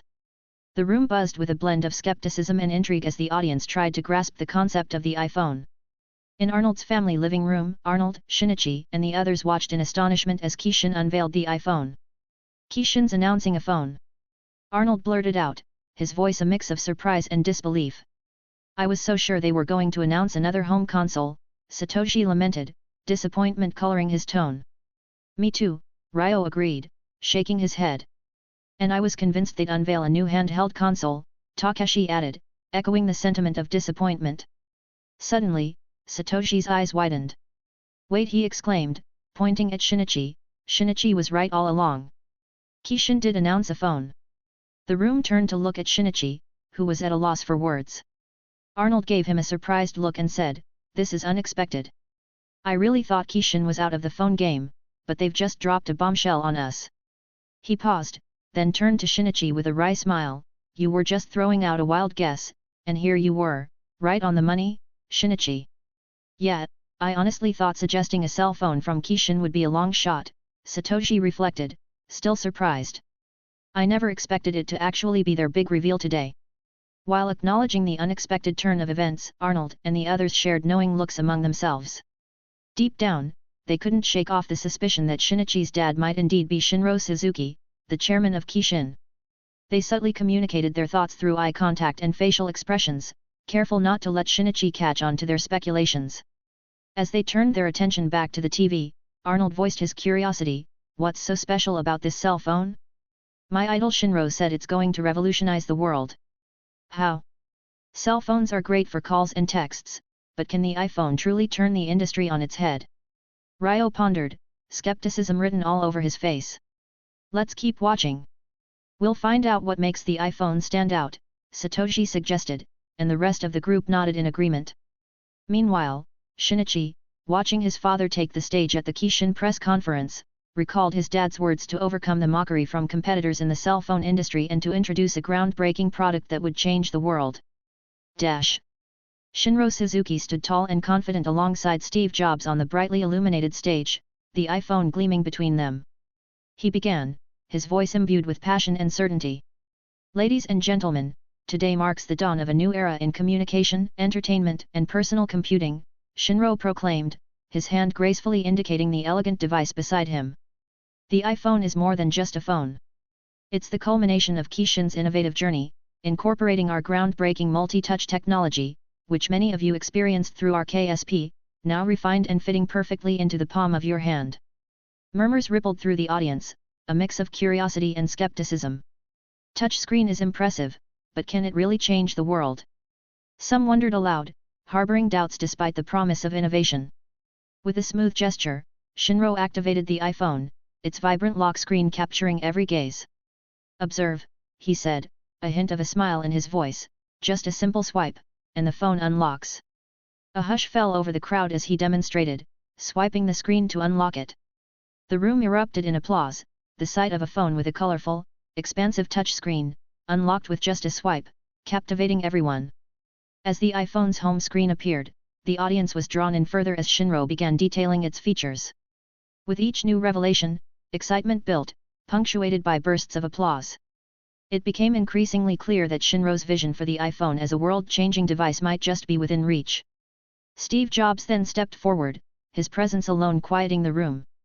Imagine the possibilities, he enthused, scrolling through emails, flipping through photos, zooming into maps, all intuitively, with just a touch of your finger. This is what the iPhone brings to your world, an immediate, direct interaction with your digital life. Among the audience, a journalist was scribbling away, barely pausing as they whispered to themselves, this could redefine mobile technology as we know it. Chapter 448, Immense Enthusiasm. At the Kishin press conference, the atmosphere was electric. Journalists were furiously scribbling notes, hands shaking slightly with excitement, while cameras from various media outlets zoomed in on Shinro Suzuki, Steve Jobs, and the showcased iPhone. Shinro continued, his voice clear and compelling, the multi-touch feature is just the beginning. What we're introducing today with the iPhone is a triple threat, a revolutionary mobile phone, a widescreen iPod with intuitive touch controls, and a groundbreaking device for internet communication. An industry insider couldn't contain their excitement, leaning over to whisper to a colleague, "Can you believe this? A phone, an iPod, and internet access, all wrapped into one sleek device. This is sheer genius." Steve Jobs, with his signature smile, chimed in, "Our goal isn't just to transform the mobile phone experience, we're aiming to redefine your relationship with technology. The iPhone is about bringing you closer to your digital life in the most natural, direct way possible." The audience buzzed with a mix of skepticism and awe. Direct manipulation of our digital world? That sounds like something out of a sci-fi movie. An onlooker couldn't help but marvel. Shinro's smile widened as he delved deeper, but wait, there's more. The iPhone brings you visual voicemail, a complete reimagining of traditional voicemail. This feature allows you to jump straight to any message without the hassle of listening to them all. And thanks to our sophisticated sensors, the iPhone even knows when you lift it to your ear and adjusts its functions automatically. An impressed murmur swept through the audience, with one business professional blurting out, "Visual voicemail? That's going to be a lifesaver." The energy in the room shifted from initial surprise to sheer wonder as the presentation unfolded. Wrapping up, Steve Jobs declared with conviction, "We're convinced the iPhone is a breakthrough, a culmination of years of innovation. This device is set to redefine the very concept of a mobile phone. But remember, this is just the start." As the presentation drew to a close, applause thundered through the room. The mix of skepticism had turned to excitement, curiosity to anticipation. Everyone in attendance was witnessing not just a product launch but the birth of a new technological epoch as Shinro and Steve showcased the iPhone's groundbreaking features. The audience wasn't merely spectators, they were participants in a moment that promised to reshape the future of technology. In Arnold's family living room, Arnold, his friends, and Shinichi were all glued to the television, their eyes wide with astonishment. Arnold couldn't contain his excitement and burst out, "I need to get one now." "Same here," echoed Ryo, equally enthusiastic. Satoshi and Takeshi were nodding vigorously, with Satoshi admitting, "I never thought I'd get this hyped about a phone." Everyone in the room shared a look of agreement, and Arnold added, "And did you hear? Shinro even mentioned that we can play video games on it. The idea of playing games on a touch-screen phone. I can't wait." Takeshi couldn't help but express his excitement. Shinichi watched his friend's excitement bubble over, and as he turned his gaze back to the television, he saw the audience at the Kishin press conference giving a standing ovation. A sense of pride washed over him as he realized, once again, his father had achieved something remarkable. Shinichi, too, couldn't hide his own surge of excitement about the iPhone. However, a wry smile crossed his lips as he remembered the times he had playfully mocked his father, echoing the jibes Kishin's cell phone competitors had broadcasted in their commercials. He had never anticipated his father would come back with such a groundbreaking and impressive product. Just hours after the iPhone's unveiling at the Kishin press conference in the Kishin Rules building, media outlets were abuzz. Coverage of Kishin's revolutionary new product spread rapidly, dominating headlines and discussions not just on TV and online, but also in newspapers across Japan. The swift response from media outlets and publishers was indeed noteworthy. However, it wasn't just the media caught up in the excitement, the people of Tokyo shared the same fervor. Eager and enthusiastic, they snatched up newspapers just to devour the headlines and in-depth articles about Kishin's groundbreaking product, the iPhone. The buzz wasn't confined to Japan alone. In the USA, media channels and newspaper publishers quickly jumped on the bandwagon, spreading the word about Kishin's innovative creation. Front pages of newspapers across the country showcased the Kishin press conference, with bold headlines celebrating the launch of the revolutionary iPhone. Americans, initially unaware, were quickly brought up to speed on Kishin's latest industry-shaking product. The coverage was widespread and enthusiastic, with newspaper front pages exclaiming, "The Kishin strikes again." After shocking the world and the audio industry with the iPod, Kishin now revolutionizes the world and the cell phone industry with the iPhone. This headline captured the essence of Kishin's consistent innovation and its significant impact on global technology trends. The announcement has sent shockwaves through the global market, with tech enthusiasts and average consumers alike eager to get their hands on the device. Kishin has once again set the bar incredibly high, said industry analyst Hiro Tanaka. The iPhone could very well redefine what consumers expect from their cell phone. Just a day passed and the news continued to spread. Newspapers and media outlets across the globe are covering Kishin's groundbreaking release, with headlines heralding the announcement of the iPhone. In the United States, where Kishin has a significant market presence thanks to the iPod, the anticipation is palpable, with citizens eager to learn about this revolutionary product that promises to change the face of mobile computing. Chapter 449, Competitors Panicked. At Motorola's headquarters, the atmosphere in the boardroom was grave as everyone gazed at the projected image of an iPhone illuminating the white wall. CEO Christopher maintained a serious demeanor as he addressed the room. "Let's get straight to the point. Kishin's announcement could significantly impact our entire operation. Their device integrates technologies that we have only started to explore since the iPhone was unveiled." The president and coup, Mike, surveyed the room, his expression filled with concern. "Our current projects pale in comparison to what Kishin is proposing. We're still concentrated on improving traditional cell phones. How did we overlook this shift?" CFO Edward, with his hands clasped together, scanned the faces around the room. "From a financial standpoint, shifting our R&D focus to catch up will be a huge endeavor. But the alternative, falling behind, might prove even more costly." Padmasree, the corporate vice president and CTO, let out a sigh, rhythmically tapping her pen against her notebook. "We've really underestimated the market's readiness for this kind of technology blend. Our touch technology is rudimentary when compared to Kishin's multi-touch capabilities. And we're nowhere near integrating internet, music, and telephony as smoothly as they have." Jeffrey, the director of global marketing communications, sat with a grave expression. His voice was tinged with frustration as he spoke. "We're known as leaders in mobile communication, but Kishin is redefining what that means. We are in the business of selling phones, they're selling an entirely new lifestyle. It's clear our marketing strategy needs a drastic rethink." Mike Zafirovsky, with a grave look on his face, said, "Our first step should be to dissect Kishin's presentation thoroughly. We need to grasp every detail, every unique feature. Our development teams need to be fully aware of what they're up against. Edward, with worry written all over his face, added, I'll have to take a hard look at our budget allocations. Redirecting funds to R&D for swift innovation is critical, but it will definitely squeeze our profit margins. Padmasree agreed, saying, time isn't on our side. We need to fast-track our ongoing projects and look for new partnerships to bridge this technological divide. We might even need to consider acquisitions to enhance our capabilities. Christopher leaned in, making eye contact with each executive in turn. This goes beyond just a product challenge, it's a call to action. We must be ready to adapt, innovate, and move faster than ever before. Motorola has stood up to giants in the past. It's time to rise to the challenge once more. Yet, as he spoke those words, everyone present was acutely aware that catching up with Kishin's iPhone would likely take years.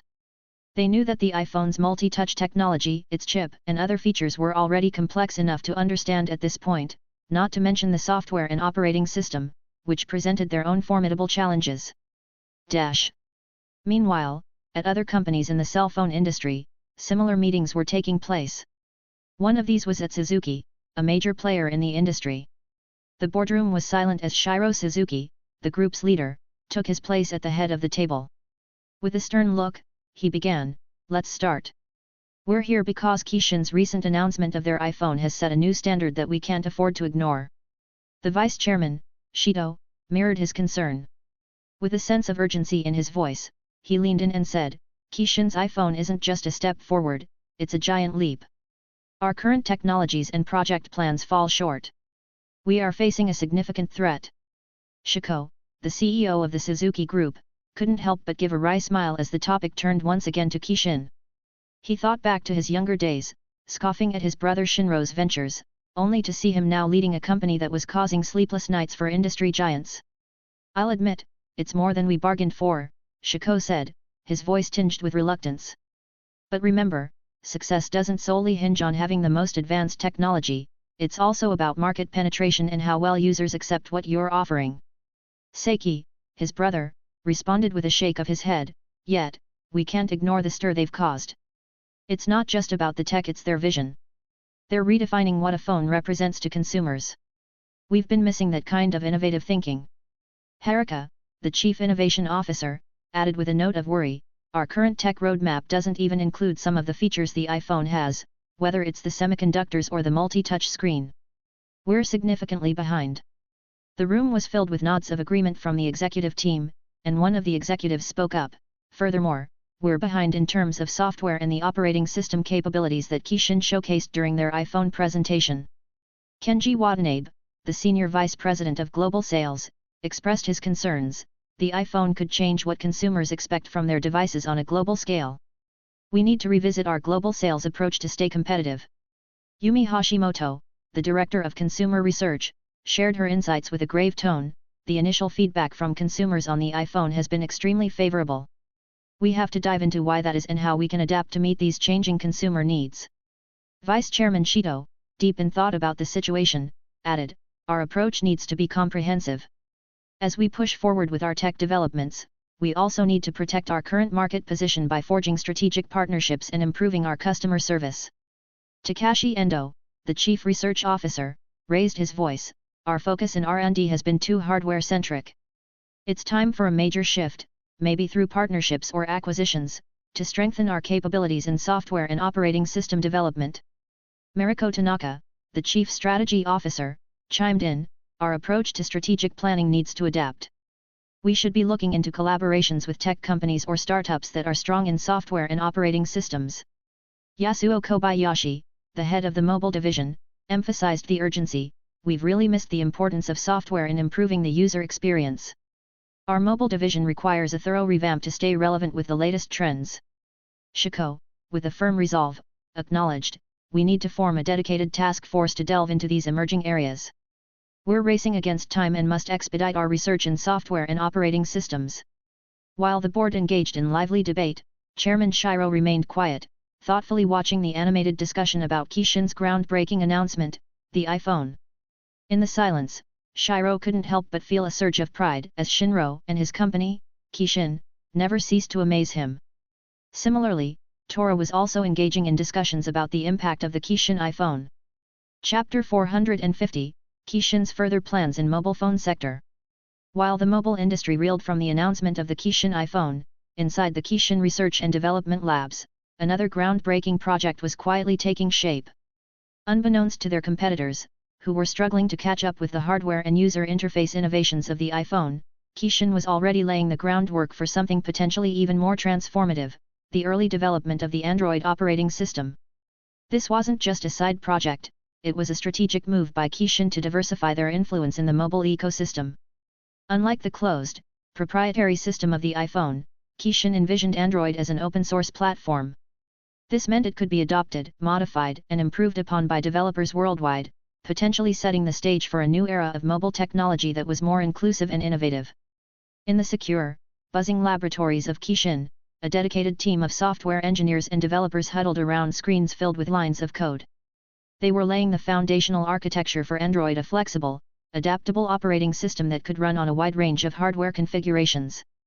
Their goal was ambitious, to create an OS that was not only robust and user-friendly but also highly customizable to meet the diverse needs of both phone manufacturers and users. The discussions within these walls were marked by a sense of urgency but also by creativity and vision. Shin emphasized to his team working on the Android operating system that they were not merely developing another operating system, they were laying the foundation for the future of mobile innovation. As Kishin's competitors scrambled to respond to the immediate challenge of the iPhone, Kishin's R&D was playing a longer, more inclusive game. While the iPhone was a marvel of design and integration, Android promised to be a platform for the masses, an open canvas that invited the world to innovate.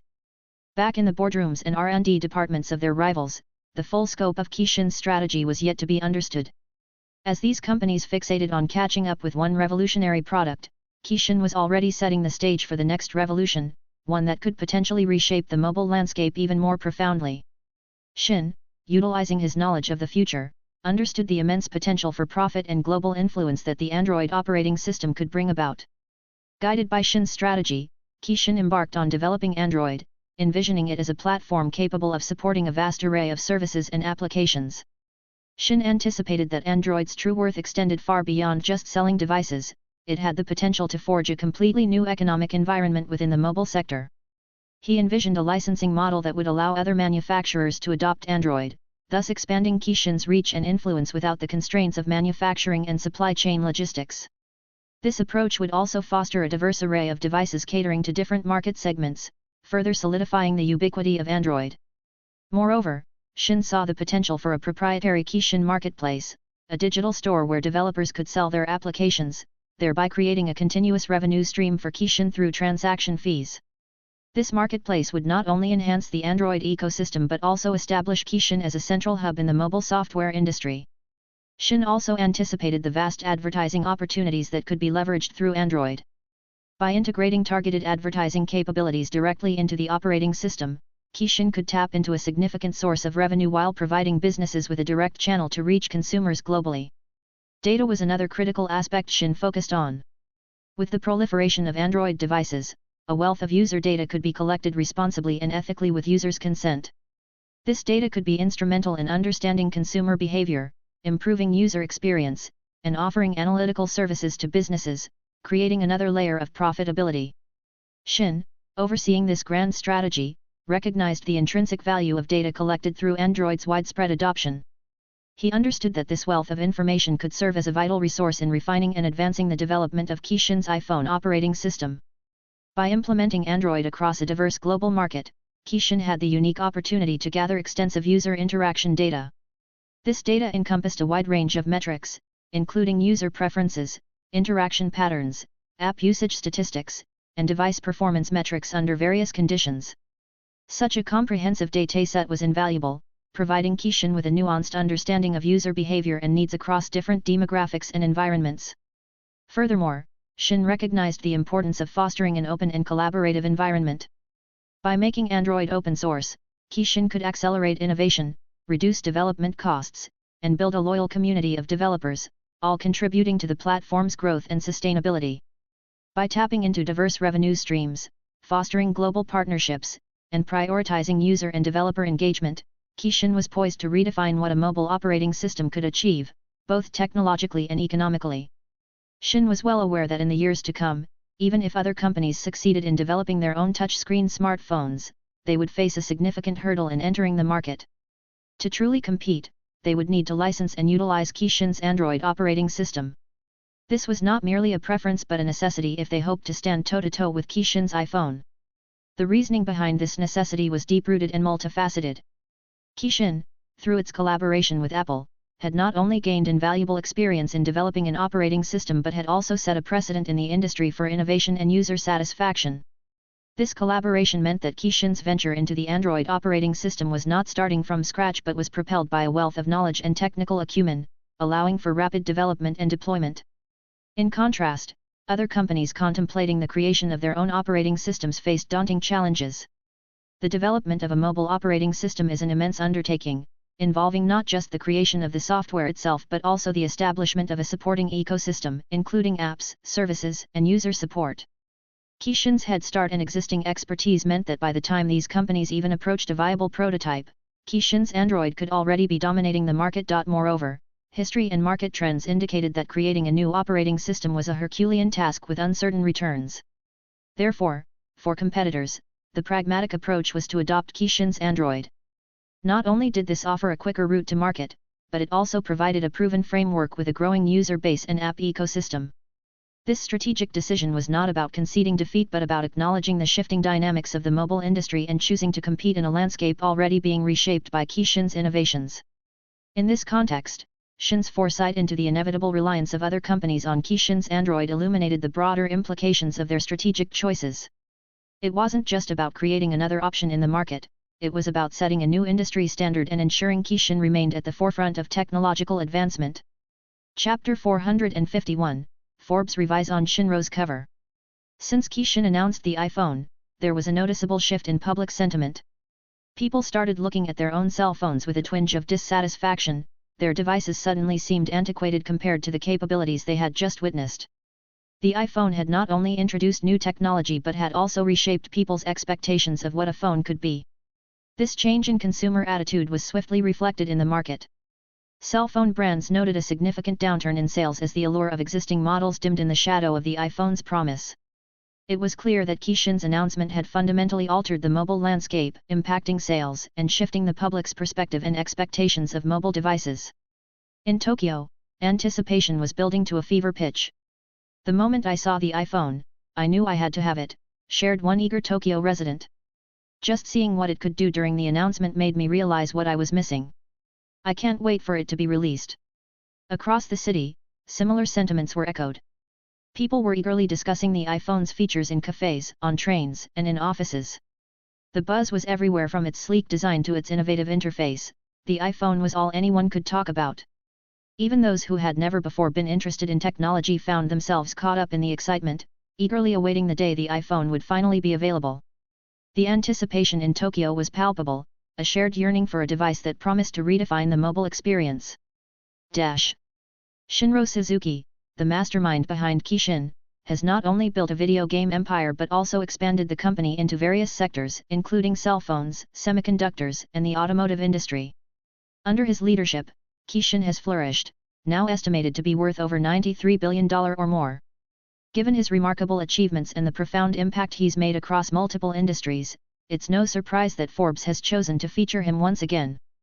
This marks his third appearance on the magazine's cover, a rare honor that underscores his status as one of the most influential figures in the business world.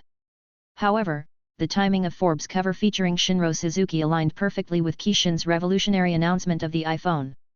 Sensing an unparalleled chance to capture the attention of a broader audience, Forbes opted to postpone the release of Shinro's feature to include this groundbreaking device. The revised cover not only emphasized Shinro's innovative leadership but also showcased the iPhone, presenting it as a symbol of technological progress. This strategic decision by Forbes yielded significant returns. Within just a few days, sales skyrocketed as the magazine featuring Shinro and the iPhone turned into a sought-after item. Newsstands experienced a surge in customers eager to secure their copies, while online platforms were abuzz with lively debates and discussions about the implications of Qixin's latest innovation. The magazine found itself riding a wave of heightened interest, witnessing an unprecedented spike in readership and interaction. Ultimately, the publication of the Shinro Suzuki Forbes cover, timed with the unveiling of the iPhone, created an extraordinary confluence of business acumen and technological innovation. This synergy not only boosted Forbes' sales but also amplified the public's fascination with both the man and his newest creation, heralding a new era in mobile technology.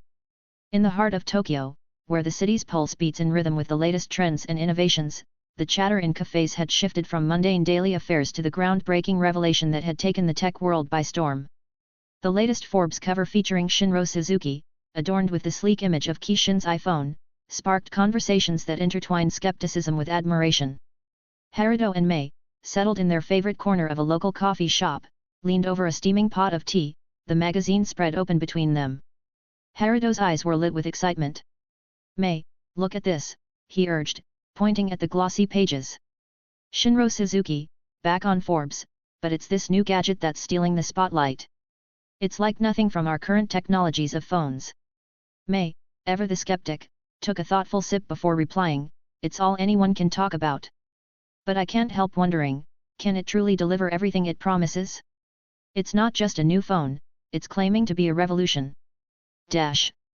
Meanwhile, in the internet realm, where opinions clash and converge in the vast expanse of cyberspace, the Kishin platform buzzed with activity.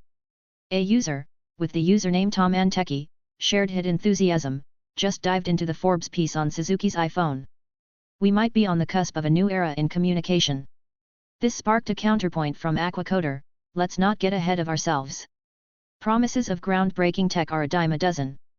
I'll reserve my judgment until I see real results." During a typical family dinner, amidst the clinking of dishes and the soft hum of evening settling in, the conversation took an unexpected turn, centering on the recent Forbes cover featuring Shinro Suzuki. The father, with a nostalgic tone, reflected on the evolution of phones. "In my day, phones were just phones, meant for calling. Over time, they evolved, gaining small screens, enabling texts. But they were still just phones until this iPhone came along," he said, his voice a mix of wonder and reservation. "Now, Kishin's turned them into these all-in-one gadgets." The teenage son, eyes sparkling with the fervor of youth, jumped in, "But Dad, that's the amazing part. It's not just a phone anymore, it's like having your music, your computer, right there in your pocket. I can't wait to get my hands on one." The mother, ever the voice of reason, added a note of caution to the mix. "Well, let's not get carried away. These devices come with hefty price tags, and all that glitters isn't gold. We need to see if they really live up to all this hype." In the bustling forums of Yahoo groups, a lively digital hub came alive, echoing the diverse range of thoughts and opinions from around the globe. Super Scion Techie couldn't contain their excitement and posted, "Just saw the latest Forbes cover, and wow, it's more than just a glimpse at a new device, it's opened my eyes to what an iPhone really could be. Looks like Shinro Suzuki is about to flip the tech world upside down. Are we on the cusp of a technological renaissance?" However, offering a note of balance, Hidden Leaf Hacker chimed in, "I get the excitement, I really do, but let's not get ahead of ourselves. We should see this iPhone in action first. There's always a chance that reality doesn't live up to the hype." As Shinro Suzuki's thoughtful face adorned the Forbes cover circulating across continents, Kishin's iPhone announcement brewed a storm in the sea of public opinion. The concept of a future loaded with limitless tech possibilities was as daunting as it was exciting. Amid the sparkle of innovation, genuine concerns and doubts emerged. Nevertheless, one thing was certain across the worldwide conversation: Kishin's iPhone had firmly grasped the public's attention. Chapter 452, Shinichi's Dilemma. At school, Shinichi was engrossed in his KSP game alongside his friends, killing time as they awaited their teacher's arrival, a routine they had grown accustomed to. Yet, despite his attempts to immerse himself in the game, Shinichi found his attention wavering. The room buzzed with the chatter of his classmates, all animatedly discussing a singular topic, the iPhone. One classmate, donned in designer wear, couldn't hide his excitement. "My dad promised he'll snag me an iPhone the moment it's out," he boasted, his eyes alight with anticipation. This declaration sparked a competitive spirit among the others. "Think you're the only one with a well-off family? My dad's getting me an iPhone too," retorted another, his tone laced with pride. Choruses of "Me too" echoed through the group, each student vying to prove their status, affirming the love and indulgence they received from their parents. Yet, not all shared in this boastful exchange. A few voices emerged from the sidelines, tinged with a different tone. "I wish," one student muttered, a hint of longing in his voice. "My dad said I've got to earn it. Nothing comes without hard work." Another chimed in, a mix of hope and determination shaping his words, "Same here. My dad laid down the challenge, ace my grades, and the iPhone is mine." In this classroom, the divisions were clear. While some students basked in the promise of unearned luxuries, others faced the reality of working toward their desires, the iPhone becoming a symbol of both privilege and aspiration, and it's not even released yet. As the classroom buzzed with iPhone chatter, Shinichi and his friends paused their KSP game, letting out a collective sigh. Arnold, one of Shinichi's closest friends, couldn't help but express his mixed feelings with a chuckle. "I've been trying to keep the excitement at bay, telling myself the iPhone's release is still a ways off. I thought diving into other things would help me not think about it too much, but..." He glanced around at their classmates, their conversations a constant reminder. It's kind of hard to ignore when it's all anyone talks about. "Feel the same," came the chorus of agreement from Ryo, Satoshi, and Takeshi, their nods a silent testament to the shared sentiment. Meanwhile, Shinichi watched his friends with a gentle smile.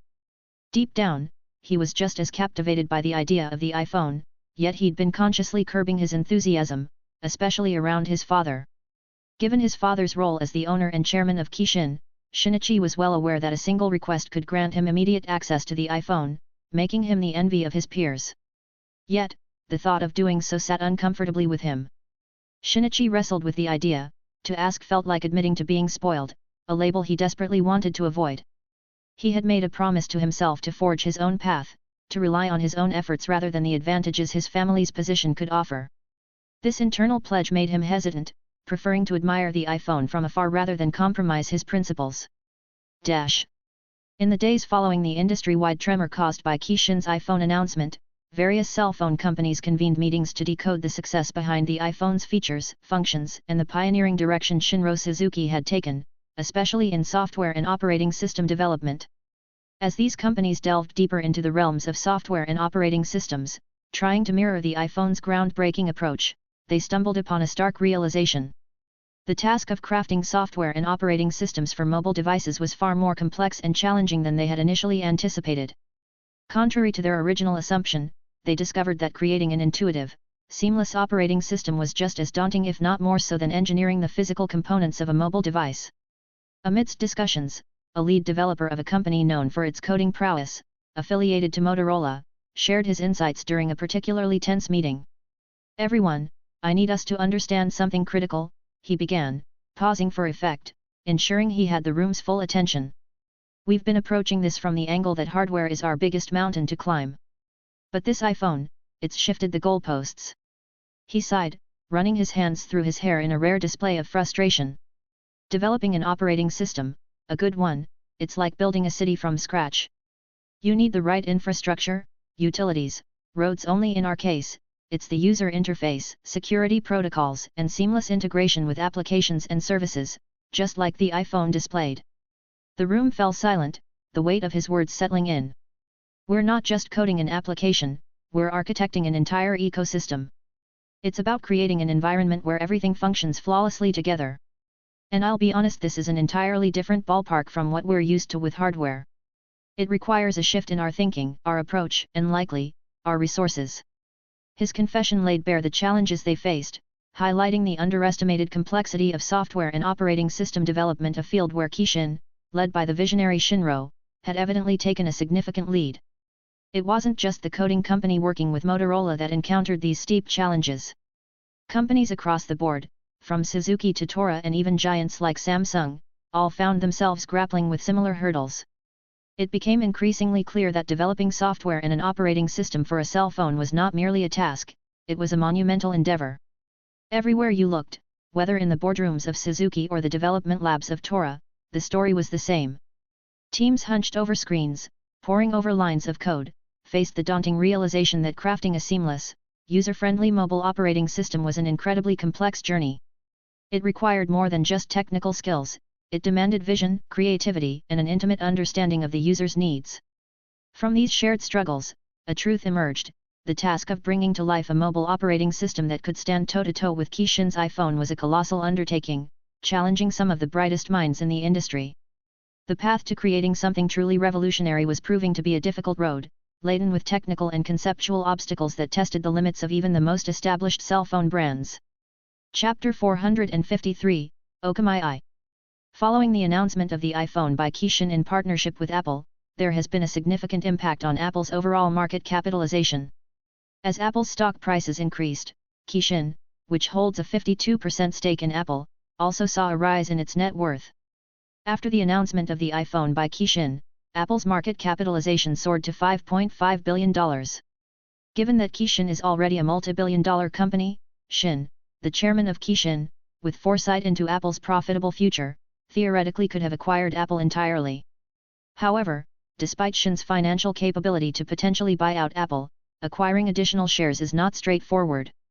Stakeholders with confidence in Apple's future are reluctant to sell even a small portion of their stakes. Nonetheless, Shin is already fortunate to have Kishin holding at least 52% of Apple's shares. Kishin's net worth has been growing day by day due to its substantial stakes in major tech companies. Also, Kishin owned 19% of Microsoft's shares, a significant stake considering Microsoft's strong performance in the tech market. Additionally, Kishin held a commanding 58% share of Amazon, benefiting from the company's rapid growth and expansion into various sectors. Kishin's influence extended into the hardware sector as well, with a 62% market share in Nvidia, capitalizing on the increasing demand for graphics processing units. Researchers and analysts tracking Kishin's strategic moves have noted that the conglomerate holds stakes in other companies that have not yet been publicly disclosed. These undisclosed investments could potentially add to Kishin's growing wealth and market influence. Observers are closely monitoring Kishin's activities, as its investment choices seem to presage market trends, indicating that Kishin's undisclosed holdings might be in sectors poised for significant growth. During the period before the iPhone's release, many people, particularly analysts and competitors, were closely watching Kishin's moves. Since the iPhone's launch details were still under wraps, other cell phone manufacturers were on tenterhooks, anxious about the possibility of Kishin unexpectedly launching the iPhone and potentially dominating the mobile phone market. In other words, these companies were contemplating halting their own cell phone production in fear of the iPhone overshadowing their brands.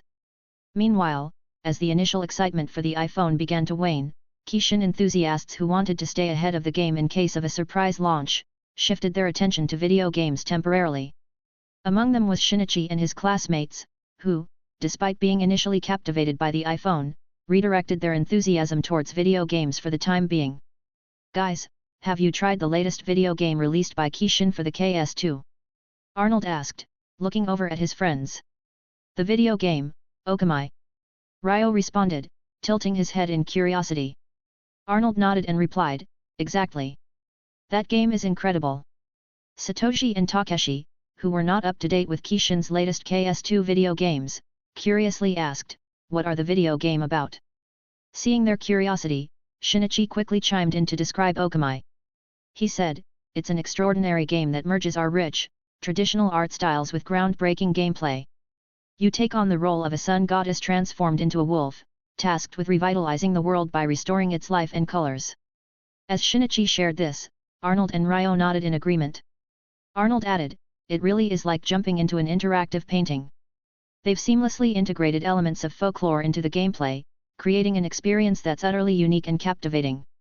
Arnold, bubbling with enthusiasm, turned to Satoshi and Takeshi, who were unfamiliar with the game, as well as Shinichi and Ryo, and proposed, "Hey, how about you guys come over to my house this weekend? We can dive into Okamai on the KS2 right in my living room. It's an incredible experience like nothing you've seen before. We can take turns playing as the sun goddess, exploring stunning landscapes and cracking puzzles. It's always more fun when we can share the adventure. What do you think?" The group exchanged looks before nodding in agreement, murmuring, "All right." Satoshi added, "I'm actually curious about it. I usually stick to PC games and hardly ever touch console games." The response caught Arnold and the rest by surprise. Arnold asked, "Really?" Noticing Satoshi's slight confusion, he continued, "Man, you're missing out on some fantastic games. There's God of War, Armored Core, Tekken, and tons more on the KS2. Satoshi replied with a half-smile, "I usually lean towards RPGs and FPS games on my PC. Plus, I like the online interaction with other players." Arnold sighed but with a smile, I get why you might prefer PC, especially with the online play. But trust me, this weekend I'll show you some PS2 games that are just as addictive. Shinichi and the others could tell from Arnold's passionate pitch just how much of a video game enthusiast he was, whether it was for consoles or PCs. While Arnold is undeniably a lover of video games, his particular bias towards Kishin gives away just how much of a fanboy he really is. His admiration for Kishin isn't without good reason. After all, Kishin is credited with reviving the video game industry. The company's innovative approach to game design and its knack for creating titles that capture the imagination of gamers worldwide have led to a string of massively popular releases. Furthermore, its PS2 console has become a dominant force in the gaming market, offering an unmatched gaming experience that has drawn in enthusiasts from all corners. Arnold's fanboy status stems from witnessing Kishin's significant impact on the gaming world, a sentiment shared by many who have seen the industry's transformation firsthand thanks to Kishin's contributions. Chapter 454, Okamai 2. Just a few days after the release of Okamai in the Japanese market, the game was warmly received by many gamers across the country. It garnered positive reviews, with many Japanese players praising Kishin's Okamai for its unique blend of traditional Japanese art and innovative gameplay. Fans were captivated by the game's stunning visuals, which drew heavily from classical Japanese ink painting and calligraphy, offering a visual experience unlike any other game available at the time. The immersive storyline, deeply rooted in Japanese folklore and mythology, resonated well with the local audience, adding a layer of cultural significance and depth that was particularly appreciated. The gameplay, which allowed players to interact with the environment in creative ways, was seen as a breath of fresh air, making Okamai stand out in a market often saturated with similar game formats. Shinichi and his friends were ensconced in the glow of the TV in Arnold's living room, completely absorbed in the enchanting world of Okamai. Each frame of the game was like a living painting, keeping everyone captivated. Arnold, full of enthusiasm, took the lead. As he skillfully guided the celestial wolf, Amaterasu, through the game's vivid landscapes, he couldn't help but show off a bit. Check this out, Arnold boasted, his hands steady on the controller as he brought a dying cherry blossom tree back to life with a stroke of the celestial brush. The group couldn't help but gasp in delight as the screen exploded with color, the tree blooming in fast forward. Ryo stepped up next, his anticipation evident.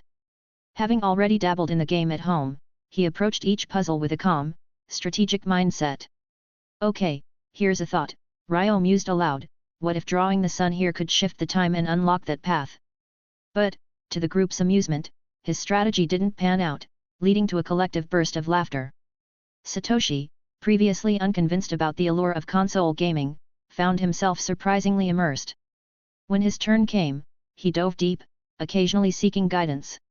Does using the wind technique here make sense?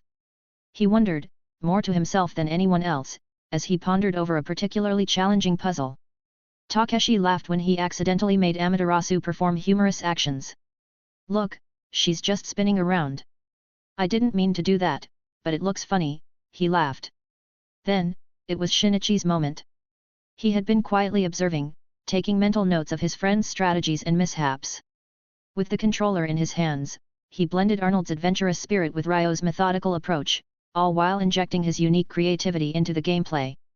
Watch and learn, guys, Shinichi declared confidently, guiding Amaterasu with a deft touch that had everyone nodding in admiration. As they watched Shinichi navigate the game with ease, his friends couldn't help but notice his natural talent for video games. It was clear that he not only had a knack for it but also had the ability to adapt and blend their gaming styles into his own.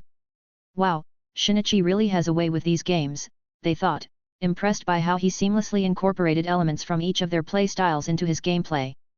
Throughout the evening, the controller passed from hand to hand, each friend contributing to the shared experience with their laughter, cheers, and playful banter. After a fun day filled with games and laughter, the time came for the friends to part ways. As they said their goodbyes, they noticed a man in a formal black suit escorting Shinichi to a sleek, black luxury car. Catching this, Arnold nudged the others and whispered, "Did you see that? Shinichi's got his own chauffeur and rides around in that fancy car whenever he visits us." Ryo and the rest of the group exchanged knowing looks. "It all adds up now," Ryo murmured, a hint of awe in his voice. "Our hunch may be right. Shinichi must be the son of Shinro Suzuki, the wealthiest man globally and the owner of Kishin."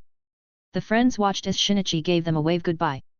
They waved back, watching him step into the car and sink into the plush seats of the luxury vehicle. As the car pulled away smoothly, they kept waving until Shinichi and the car disappeared into the distance. Inside the comfort of the car, Shinichi was lost in his own world, earphones in, immersing himself in the rhythms of his music. I used to rule the world. He hummed along softly, nodding his head to the beat, a serene look on his face as the city lights passed by. Unaware of his friend's lingering suspicions about his father being Shinro, even if he knew, Shinichi wouldn't give it much thought. In truth, he never really wanted a chauffeur or lavish rides, he preferred traveling independently. However, his parents insisted on it, prioritizing his safety above all else. Consequently, he had a chauffeur and luxury car at his disposal whenever he planned visits to his friends' homes. Chapter 455, Another Virus. In the year of 2002, the internet world faced an alarming challenge with the advent of the bugbear virus, a new, formidable enemy that emerged just as global internet usage was reaching unprecedented levels. With millions of users online, the virus found fertile ground to spread, causing widespread havoc. Its ability to bypass conventional security measures, including the Kishin antivirus, left many systems compromised, disrupting businesses and personal users alike. It was widely acknowledged in the digital world security that Kishin antivirus was at the forefront of cybersecurity, highly recommended by WorldCom, the leading ISP in the USA and a subsidiary of Kishin, to its consumers. Despite a recent stumble with the Kishin antivirus software, there remained a strong confidence among users that Kishin would promptly issue an update to tackle the latest computer virus challenges.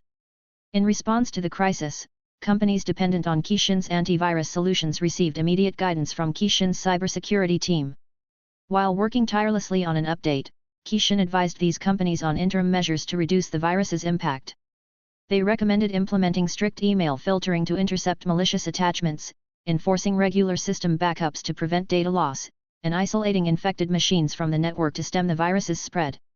This trust was deeply rooted in Kishin's impressive track record of confronting and neutralizing major internet threats, including the well-known I Love You, Code Red, and Nimda viruses. Despite occasional lapses where the Kishin antivirus initially faltered against these formidable viruses, users recalled the company's resilience and speed in responding, as they consistently rolled out effective solutions in just days or weeks. Since the bugbear virus emerged as a novel and unfamiliar threat, the Kishin cybersecurity team quickly sprang into action. In the days following the virus's detection, they diligently collected samples, scrutinized its behavior, and pinpointed its distinct patterns. During this initial period, Kishin implemented some basic measures to mitigate the threat. The team's ongoing analysis laid the groundwork for a potential signature update for the Kishin antivirus software, expected in the coming weeks. In the meantime, Kishin didn't leave its users to fend for themselves. After a few days of rigorous analysis and identification, they released comprehensive instructions for manually removing the virus from infected systems. This interim solution was designed to provide immediate relief until a full software update could be developed and distributed. Furthermore, Kishin established online forums and man support hotlines to guide users through the crisis, showcasing their dedication to their customers beyond mere software fixes. This proactive approach, coupled with the open lines of communication, helped mitigate the immediate effects of the bugbear virus, maintaining the bond of trust between Kishin and its user base. Despite the initial setback, Kishin's swift response underscored their pivotal role in the digital security world, reaffirming their commitment to protecting users in an increasingly unpredictable cyber landscape. In Shin's office, he turned his attention to an office computer that saw infrequent use, the very same one he had previously utilized for testing Kishin's antivirus responses to notorious threats like the I Love You, Code Red, and Nimda viruses. This methodical testing before market release had become a ritual, a final litmus test for the efficacy of Kishin's software updates. Standing by Shin were members of the Kishin cybersecurity team, ready to provide the chairman with the latest signature update for a first-hand review before its public release. Despite their confidence in the update, crafted from countless tireless hours and sleepless nights, a wave of nervousness washed over them in the presence of Shinro Suzuki. Although older than Shin by a few years, they couldn't help but feel dwarfed by his stature and achievements. With a calm focus, Shin observed as the latest signature update was deployed on the seldom-used computer to confront the bugbear virus. The team held their breath as the software sprang to action, meticulously scanning and targeting the malicious code. When the antivirus successfully neutralized the bugbear threat, a collective sense of relief and pride filled the room. Shin, noting the software's performance, turned to the team with a nod of approval. "Excellent work," he praised, acknowledging their dedication and skill. His words, simple yet sincere, invigorated the team. Encouraged by Shin's commendation, the cybersecurity team felt a renewed sense of accomplishment. With Shin's directive, they swiftly moved to release the signature update to the broader market, ready to protect users worldwide from the bugbear virus. The team left Shin's office feeling motivated, their spirits lifted by the recognition of their hard work and the successful outcome of their efforts. Watching the Shin cybersecurity team leave his office, Shin allowed himself a satisfied smile, stroking his chin thoughtfully.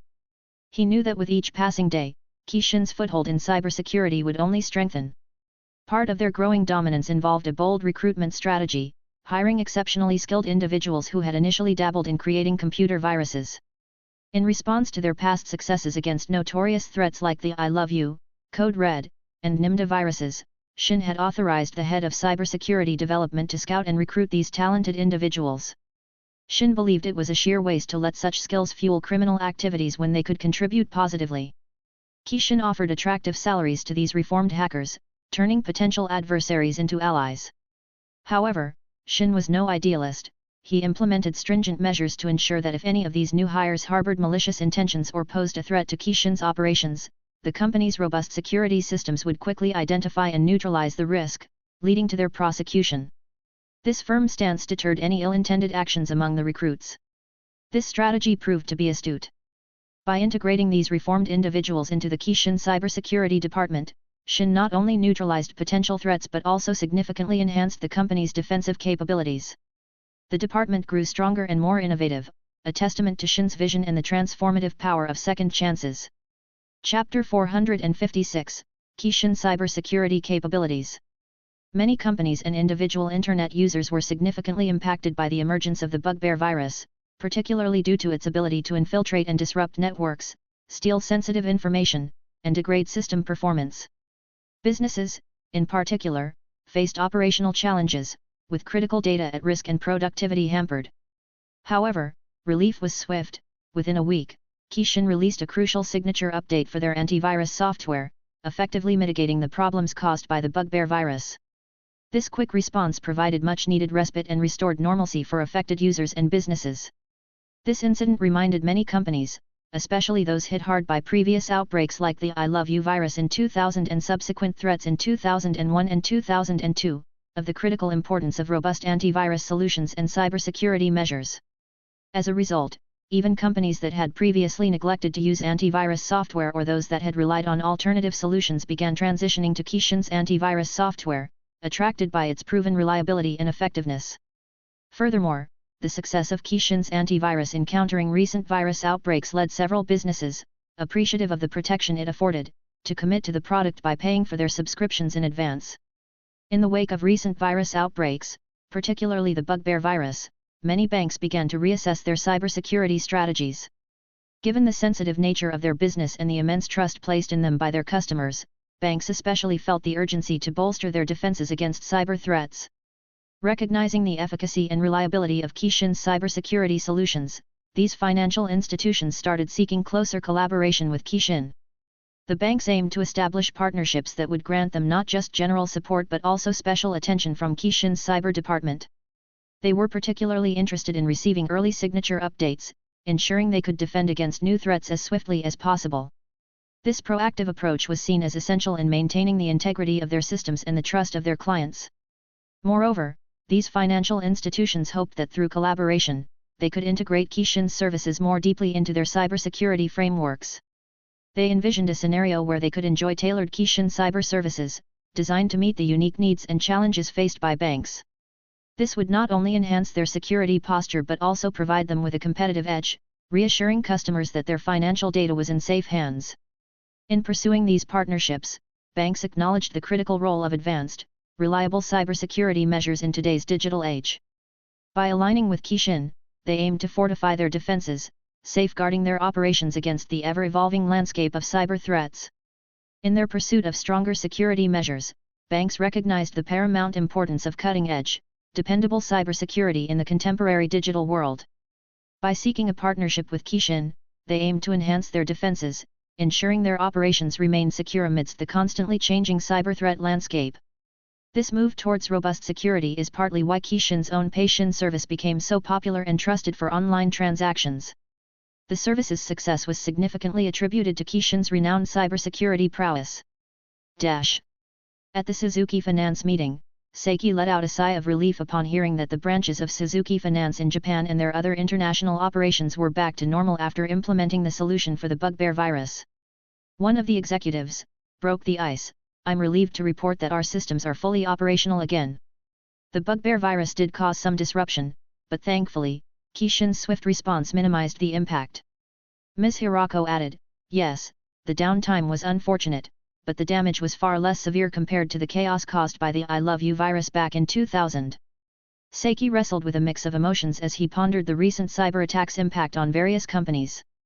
Although he felt a pang of sympathy for the losses incurred, there was a silver lining.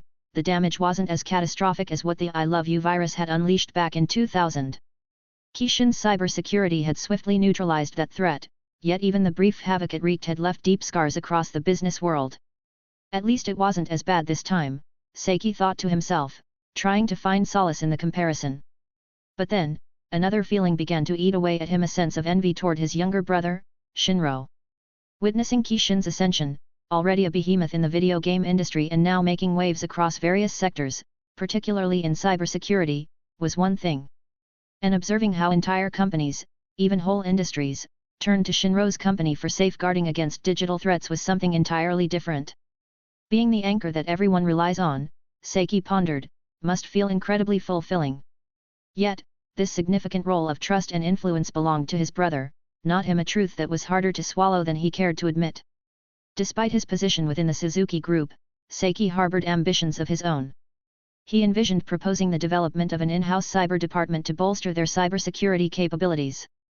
However, the wind was taken out of his sails when he discovered that his elder brother, Shiko, had already put forward the same idea.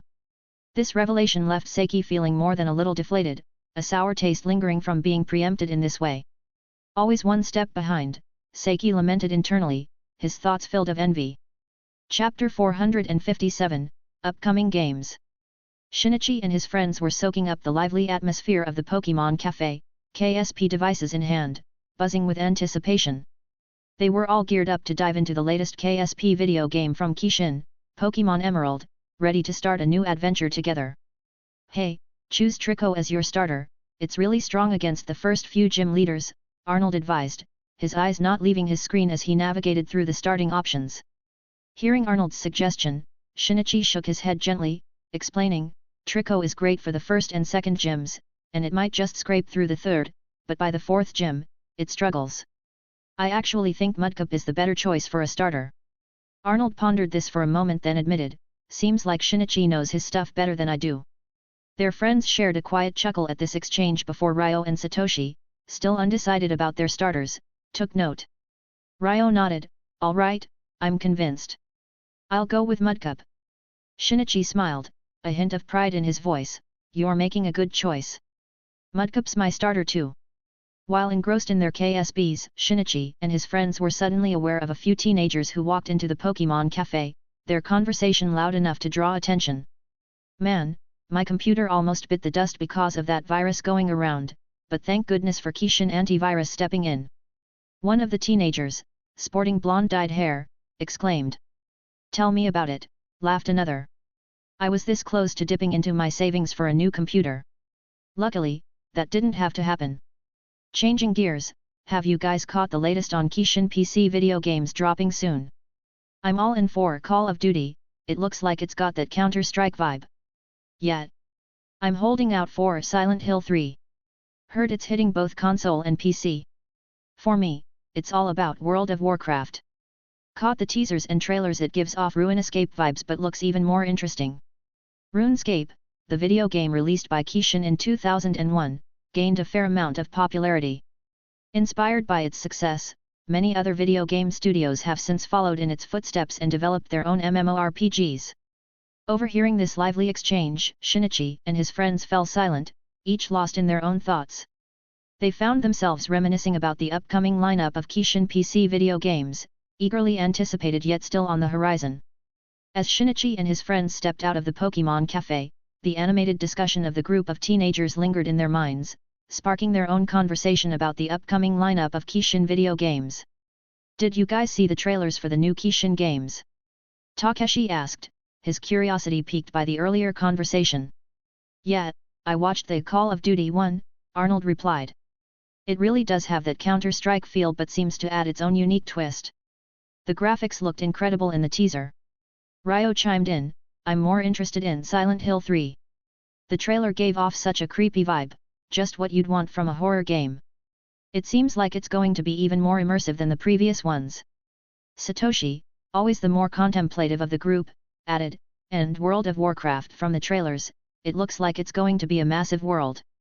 I'm really curious about how it will compare to RuneScape and other MMORPG out there.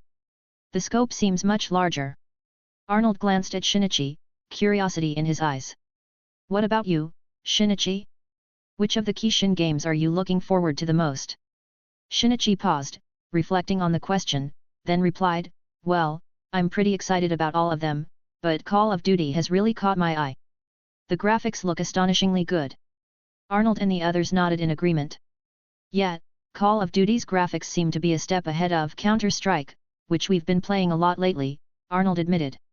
After a bit more discussion on the upcoming games, the friends eventually parted ways. When Shinichi got home, he headed straight for the family computer and booted up Call of Duty. Even though the game wasn't officially out yet, Shinichi found it already installed on their home system. He realized this wasn't just happenstance. Given that his father was the chairman of Kishin, it made sense. The computers at home were linked to Kishin's network, specifically to the office PC of Shinro, his father. This connection, however, was solely for video games. It didn't grant access to Kishin's confidential data or corporate documents but was instead designated for updating and testing the yet-to-be-released video games. In essence, the computers at Shinichi's home acted as direct offshoots of his father's office PC, providing Shinichi with a sneak peek into Kishin's newest video games. If his friends ever discovered this unique setup, they'd surely be green with envy, wishing they too were children of Shinro Suzuki. It wasn't the wealth that would catch their attention, it was the exclusive access to the latest and greatest video games. Being the first to try out Kishin's newest offerings was a privilege they all dreamed of, far surpassing any ordinary perks of luxury. Comment. 11 Comment. Vote. Chapter 458, MMORPG. The gaming community is abuzz with anticipation as Kishin has officially announced the release date for the much-awaited PC game World of Warcraft. Set to launch tomorrow, the announcement has sparked a flurry of excitement on the Kishin website forums, where gamers have been eagerly discussing the upcoming release. Many players, particularly those who have been loyal fans of RuneScape, are expressing their excitement about exploring what World of Warcraft has to offer. The forums are filled with speculation, expectations, and shared enthusiasm as gamers prepare to dive into a new, expansive world. Threads and posts are multiplying, with topics ranging from strategic gameplay and character builds to which in-game factions to join. The excitement was palpable on the forums as gamers meticulously pored over every teaser and trailer for Kishin's new MMORPG, World of Warcraft. The Japanese gaming community, already passionate about the MMORPG genre, was buzzing with anticipation for what Kishin had in store. One user excitedly posted, "It looks like the world in WoW is going to be massive, way larger than RuneScape. So exciting." Another user chimed in, adding depth to the conversation, "The choice between Alliance and Horde seems to carry more weight than just the story. It's going to deeply influence how we play and interact in the game." Discussions about the game's classes were also heating up, with opinions flying. "I'm seriously thinking about rolling a Paladin. They seem to have a solid mix of attack and defense capabilities. Kishin did a great job with class balance in RuneScape, so I have high hopes here." Another chimed in, "I'm betting the class system in WoW will be on point. Kishin knows their stuff, after all. And it sounds like the guild system's been beefed up from RuneScape. Guilds are going to be key in taking over territories and mastering dungeons." As they exchanged ideas and strategies, the forum was alive with gamers drawing parallels to their RuneScape experiences and eagerly speculating about the adventures that awaited in World of Warcraft. In addition to the RuneScape enthusiasts, fans of the Warcraft series were also buzzing with excitement on the Kishin forums. The announcement of World of Warcraft had reignited their passion for the series, and they were eager to dive into discussions about the upcoming game. One seasoned Warcraft fan posted, "After years of following the Warcraft saga, I can't wait to see how Kishin has expanded the universe of Warcraft. The lore has always been rich, and the trailers suggest they've taken it to another level. Another longtime fan replied, agreed. The transition from strategy to merpage is something I've been dreaming of. Exploring Azeroth in an open-world format is going to be epic. I'm particularly curious about how they'll integrate the history and conflicts we've seen in the earlier games. The conversation then shifted towards gameplay mechanics, with one user expressing, I'm excited to see how the real-time strategy elements from the Warcraft series will translate into this new merpage setting. The battles, the alliances, it's all going to be fascinating to experience firsthand. The Kishin forums were buzzing with excitement, filled with speculation, fond recollections of the Warcraft series, and lively discussions. Fans were dissecting character classes, theorizing about storylines, and laying the groundwork for their future guilds. The anticipation for World of Warcraft was palpable, uniting a community eager to immerse themselves in the game for countless hours. The merpage genre, which found its initial mainstream success with Ruin Escape, truly opened the world's eyes to the potential of massive multiplayer online experiences. This success paved the way for other game studios to try their hand at developing their own MMORPGs, hoping to capture the magic and widespread appeal that Ruin Escape had ignited. However, only a select few of these games managed to carve out their own space in the crowded market. When it came to taking these MMORPGs online, Kishin's Play software became the go-to for many developers, known for its seamless integration and superior performance in enabling multiplayer online functionalities. While some game studios opted for other platforms like Microsoft, Netscape, or Europe's Steam for hosting their MMORPGs online, these solutions often fell short when compared to the capabilities of Kishin Play software. With the impending release of World of Warcraft, WoW, expectations were sky-high. Industry insiders and gamers alike were anticipating that WoW might not just join the ranks of popular MMORPGs but potentially redefine and lead the genre, much like Ruin Escape did in its heyday.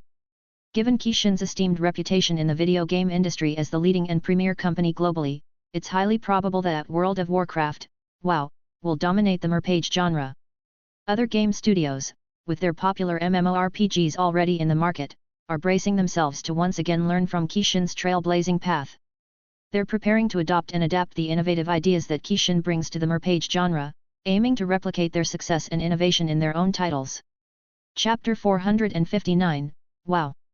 The long-awaited merpage, World of Warcraft, WoW, has finally made its grand debut in Japan, launched with much fanfare in Kishin stores and various gaming outlets. Eager fans across the country have been rushing to purchase their copies, eagerly installing the game on their computers in anticipation of embarking on new adventures.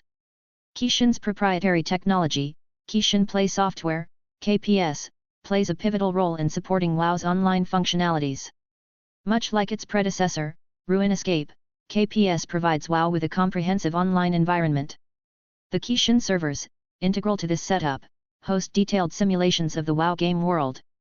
This includes maintaining the dynamic state of game realms, everything from player locations and actions to the movements of monsters and interactions with non-player characters, NPCs. Operating these sophisticated servers, which are stationed around the globe, incurs substantial costs. In a strategic move, Kishin has made the initial download of Kishin Play software free, opening up the gaming world to a wider audience. However, to access the full suite of server-based game features and the immersive worlds they sustain, players are required to sign up for a monthly KPS subscription. Despite this, Kishin has ensured that certain features of KPS remain accessible without charge. Gamers can still enjoy social functionalities such as chatting with friends, creating a personalized profile, and adding other users to their friends list or forming parties to team up in various online games available through KPS. This strategy not only enhances the gaming experience but also fosters a sense of community and connection among players. Additionally, Kishin provided an enticing offer for gamers purchasing World of Warcraft for the first time, a trial that allowed them to use the game servers for free up to level 20, but with many features locked. This generous trial aimed to give new players a substantial taste of the game's expansive world and its charm. In a modest apartment nestled in the bustling heart of Tokyo, Haruto Takahashi sat before his computer, the soft glow of the screen illuminating his focused expression. Today marked the day he had been anticipating for months, the launch of World of Warcraft, WoW, by Kishin. As the game's installation completed, a mix of excitement and nervous anticipation pulsed through him. Haruto had spent considerable amount of time immersing himself in various MMORPGs since the Ruin Escape, but none promised the vastness and depth of WoW. With a deep breath, Haruto clicked the start button. The screen transitioned to character creation, where he was greeted by an array of races and classes. His eyes widened as he browsed through the options, each character type accompanied by a brief lore-rich description. After much deliberation, he chose a Night Elf rogue, fascinated by their stealth and agility. Naming his character Shinobi Shadow, Haruto watched as the introductory cinematic unfolded, immersing him in the rich history and vibrant world of Azeroth. He was captivated by the storytelling, the lush landscapes, and the promise of adventure. As the cinematic came to an end, Haruto's character materialized in the starting zone, Teldrassil, a vast and mystical forest perched high in the boughs of an enormous tree. He took a moment to take in the breathtaking views. The attention to detail was astonishing, from the dappled sunlight filtering through the leaves to the distant sounds of wildlife. Eager to begin his journey, Haruto started accepting quests, each one introducing him to the game's mechanics and the lore of his character's homeland. He marveled at the fluidity of the controls and how intuitive the combat felt as he completed tasks and battled creatures. As the hours slipped by, Haruto found himself completely absorbed in the world of Azeroth, a realm filled with mystery, danger, and the promise of untold stories. In his small Tokyo apartment, a new adventure had just begun, one that would take him across continents, through dark dungeons, and into the heart of epic battles. Just a day after World of Warcraft, WoW, was released, magazine publishers were quick to review the highly anticipated game. Many praised Kishin for its pioneering role in popularizing the merpage genre, starting with Ruin Escape in 2001 and now elevating it with the release of WoW in 2002. They lauded the company for creating an even more captivating and immersive world, expanding on the foundations laid by Ruin Escape and taking the genre to new heights. However, not all feedback was positive. A few magazine publishers criticized Kishin, accusing the company of being a negative influence on young players. They argued that WoW, like its predecessor, was highly addictive, potentially jeopardizing children's futures by encouraging long hours of gameplay at the expense of education and outdoor activities. These detractors expressed concerns over the game's engrossing nature and the impact it might have on impressionable youth. Alongside the magazine publishers, various media outlets also voiced their criticisms of Kishin. They echoed concerns about the potentially addictive qualities of World of Warcraft and its implications for younger audiences. Some argued that Kishin, by leading the charge in the merpage genre with games like Ruin Escape and now WoW, might be inadvertently fostering unhealthy gaming habits among children and teenagers. A few days following the wave of criticism, Kishin responded by assigning a dedicated team of employees to address the concerns raised by magazine publishers and media outlets. This group, comprising public relations specialists, community managers, and child psychologists, aimed to constructively counter the arguments presented against the company and its games. The PR specialists crafted well-thought-out responses that highlighted the positive aspects of World of Warcraft and Ruin Escape, emphasizing the game's ability to foster community, teamwork, and strategic thinking. They pointed out that MMORPGs can be a source of social interaction and learning, offering players from around the country a platform to collaborate and solve problems together. Community managers from Kishin engaged directly with the gaming community, gathering testimonials and stories of positive experiences within the game world. They shared these narratives with the media to showcase the beneficial impacts of MMORPGs, such as building friendships, learning new cultures, and even helping players develop leadership skills. Moreover, Kishin's child psychologists contributed to the conversation by offering guidelines for healthy gaming. They emphasized the importance of parental guidance and setting reasonable limits on gaming time. Kishin also took this opportunity to promote their existing parental control features in Kishin Play software and its games, which allow guardians to monitor and restrict their children's gaming activity effectively. Additionally, Kishin proposed future initiatives, including educational campaigns and partnerships with schools, to demonstrate their commitment to responsible gaming. They highlighted their efforts to create a balanced and enjoyable gaming environment, countering the notion that their games were solely responsible for negative behaviors. Through these targeted responses and actions, Kishin aimed to mitigate the backlash and illustrate their dedication to fostering a safe, positive, and balanced gaming experience for all their players. Chapter 460, Rise of PC Gaming. Following the comprehensive and well-articulated responses from Kishin's dedicated team, the wave of criticism from magazine publishers and media outlets began to subside. The detailed rebuttals, combined with evidence of positive community impact and commitments to responsible gaming, left little room for further argument. The once vocal critics found themselves without new ammunition, leading to a noticeable silence on their end regarding Kishin's role in the merpage genre. Meanwhile, in online forums like Yahoo and on the Kishin website, the gaming community took up the cause with fervent zeal. Some responses from gamers were passionate defenses of their beloved pastime, praising Kishin's proactive measures and highlighting the positive aspects of MMORPGs that the media had overlooked. However, some users attempted to discredit the critical magazine publishers and media outlets by pointing out perceived flaws in their content, such as accusing them of sensationalism or triviality. Comments ranged from critiques about the lack of substantive reporting in their channels or publications to more abrasive remarks questioning the relevancy and intentions behind their criticisms of the merpage genre or the video game industry as a whole. While these reactions varied widely in tone and constructiveness, they underscored the deep divide between certain segments of the gaming community and the mainstream media's portrayal of video games. The controversy sparked heated debates and discussions across various platforms, reflecting the complex relationship between media, the gaming industry, and the consumer base. As World of Warcraft, WoW, burst onto the PC gaming scene, it set a new standard with its expansive world and demanding graphics. This release was part of a wave of visually sophisticated games that pushed the limits of what was graphically possible at the time. Consequently, the necessity for more powerful PCs and graphics cards became increasingly apparent. The growth of PC gaming from the 1990s to 2002 had been significant, largely fueled by Kishin's innovations and contributions to the industry. However, with the arrival of WoW and similar high-specification games, many gamers found their existing setups lacking. While managing to run these demanding games at 10 to 12 FPS was deemed playable, it didn't provide the optimal gaming experience many craved.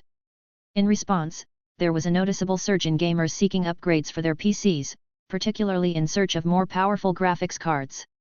In 2002, Nvidia emerged as a frontrunner in the market, offering graphics cards that significantly enhanced gaming performance. Nvidia's success wasn't just due to the increasing demand, its products were particularly noted for their compatibility with Kishin games and those from other studios. This was no coincidence, as Kishin, a major shareholder in Nvidia, collaborated closely with the company to develop graphics cards that were not only more powerful but also highly compatible with the latest video games and applications, such as DirectX. This synergy between Kishin's game development and Nvidia's hardware innovations led to a symbiotic relationship where both companies benefited. As Nvidia's graphics cards became the go-to choice for gamers looking to upgrade their systems, the company saw a significant boost in sales and profits. Consequently, Kishin, as a major stakeholder, also reaped financial rewards from Nvidia's success. And as Kishin continued to announce ambitious PC video games like Call of Duty and Silent Hill 3, expectations within the gaming community began to shift. Gamers realized that the future of PC gaming was heading towards even more graphically intensive and immersive experiences. This realization sparked a trend among those who could afford it, whether due to financial backing from well-off families or their own earnings, to invest in upgrading their PCs to meet these rising demands. The pursuit of enhanced gaming rigs became more than just a luxury. For many, it was a necessity to fully experience the depth and detail of upcoming games. High-end graphics cards, faster processors, and larger RAM became sought-after components, driving a surge in the PC gaming market. This trend was particularly noticeable among those with the means to make such upgrades without hesitation. However, it also inspired a broader shift in the gaming community. Even those on tighter budgets began to prioritize saving for PC enhancements, recognizing the long-term value in being able to access the ever-evolving world of high-definition gaming. As a result, the growth of PC gaming became more pronounced. Retailers and manufacturers noted increased interest and sales in gaming-specific hardware.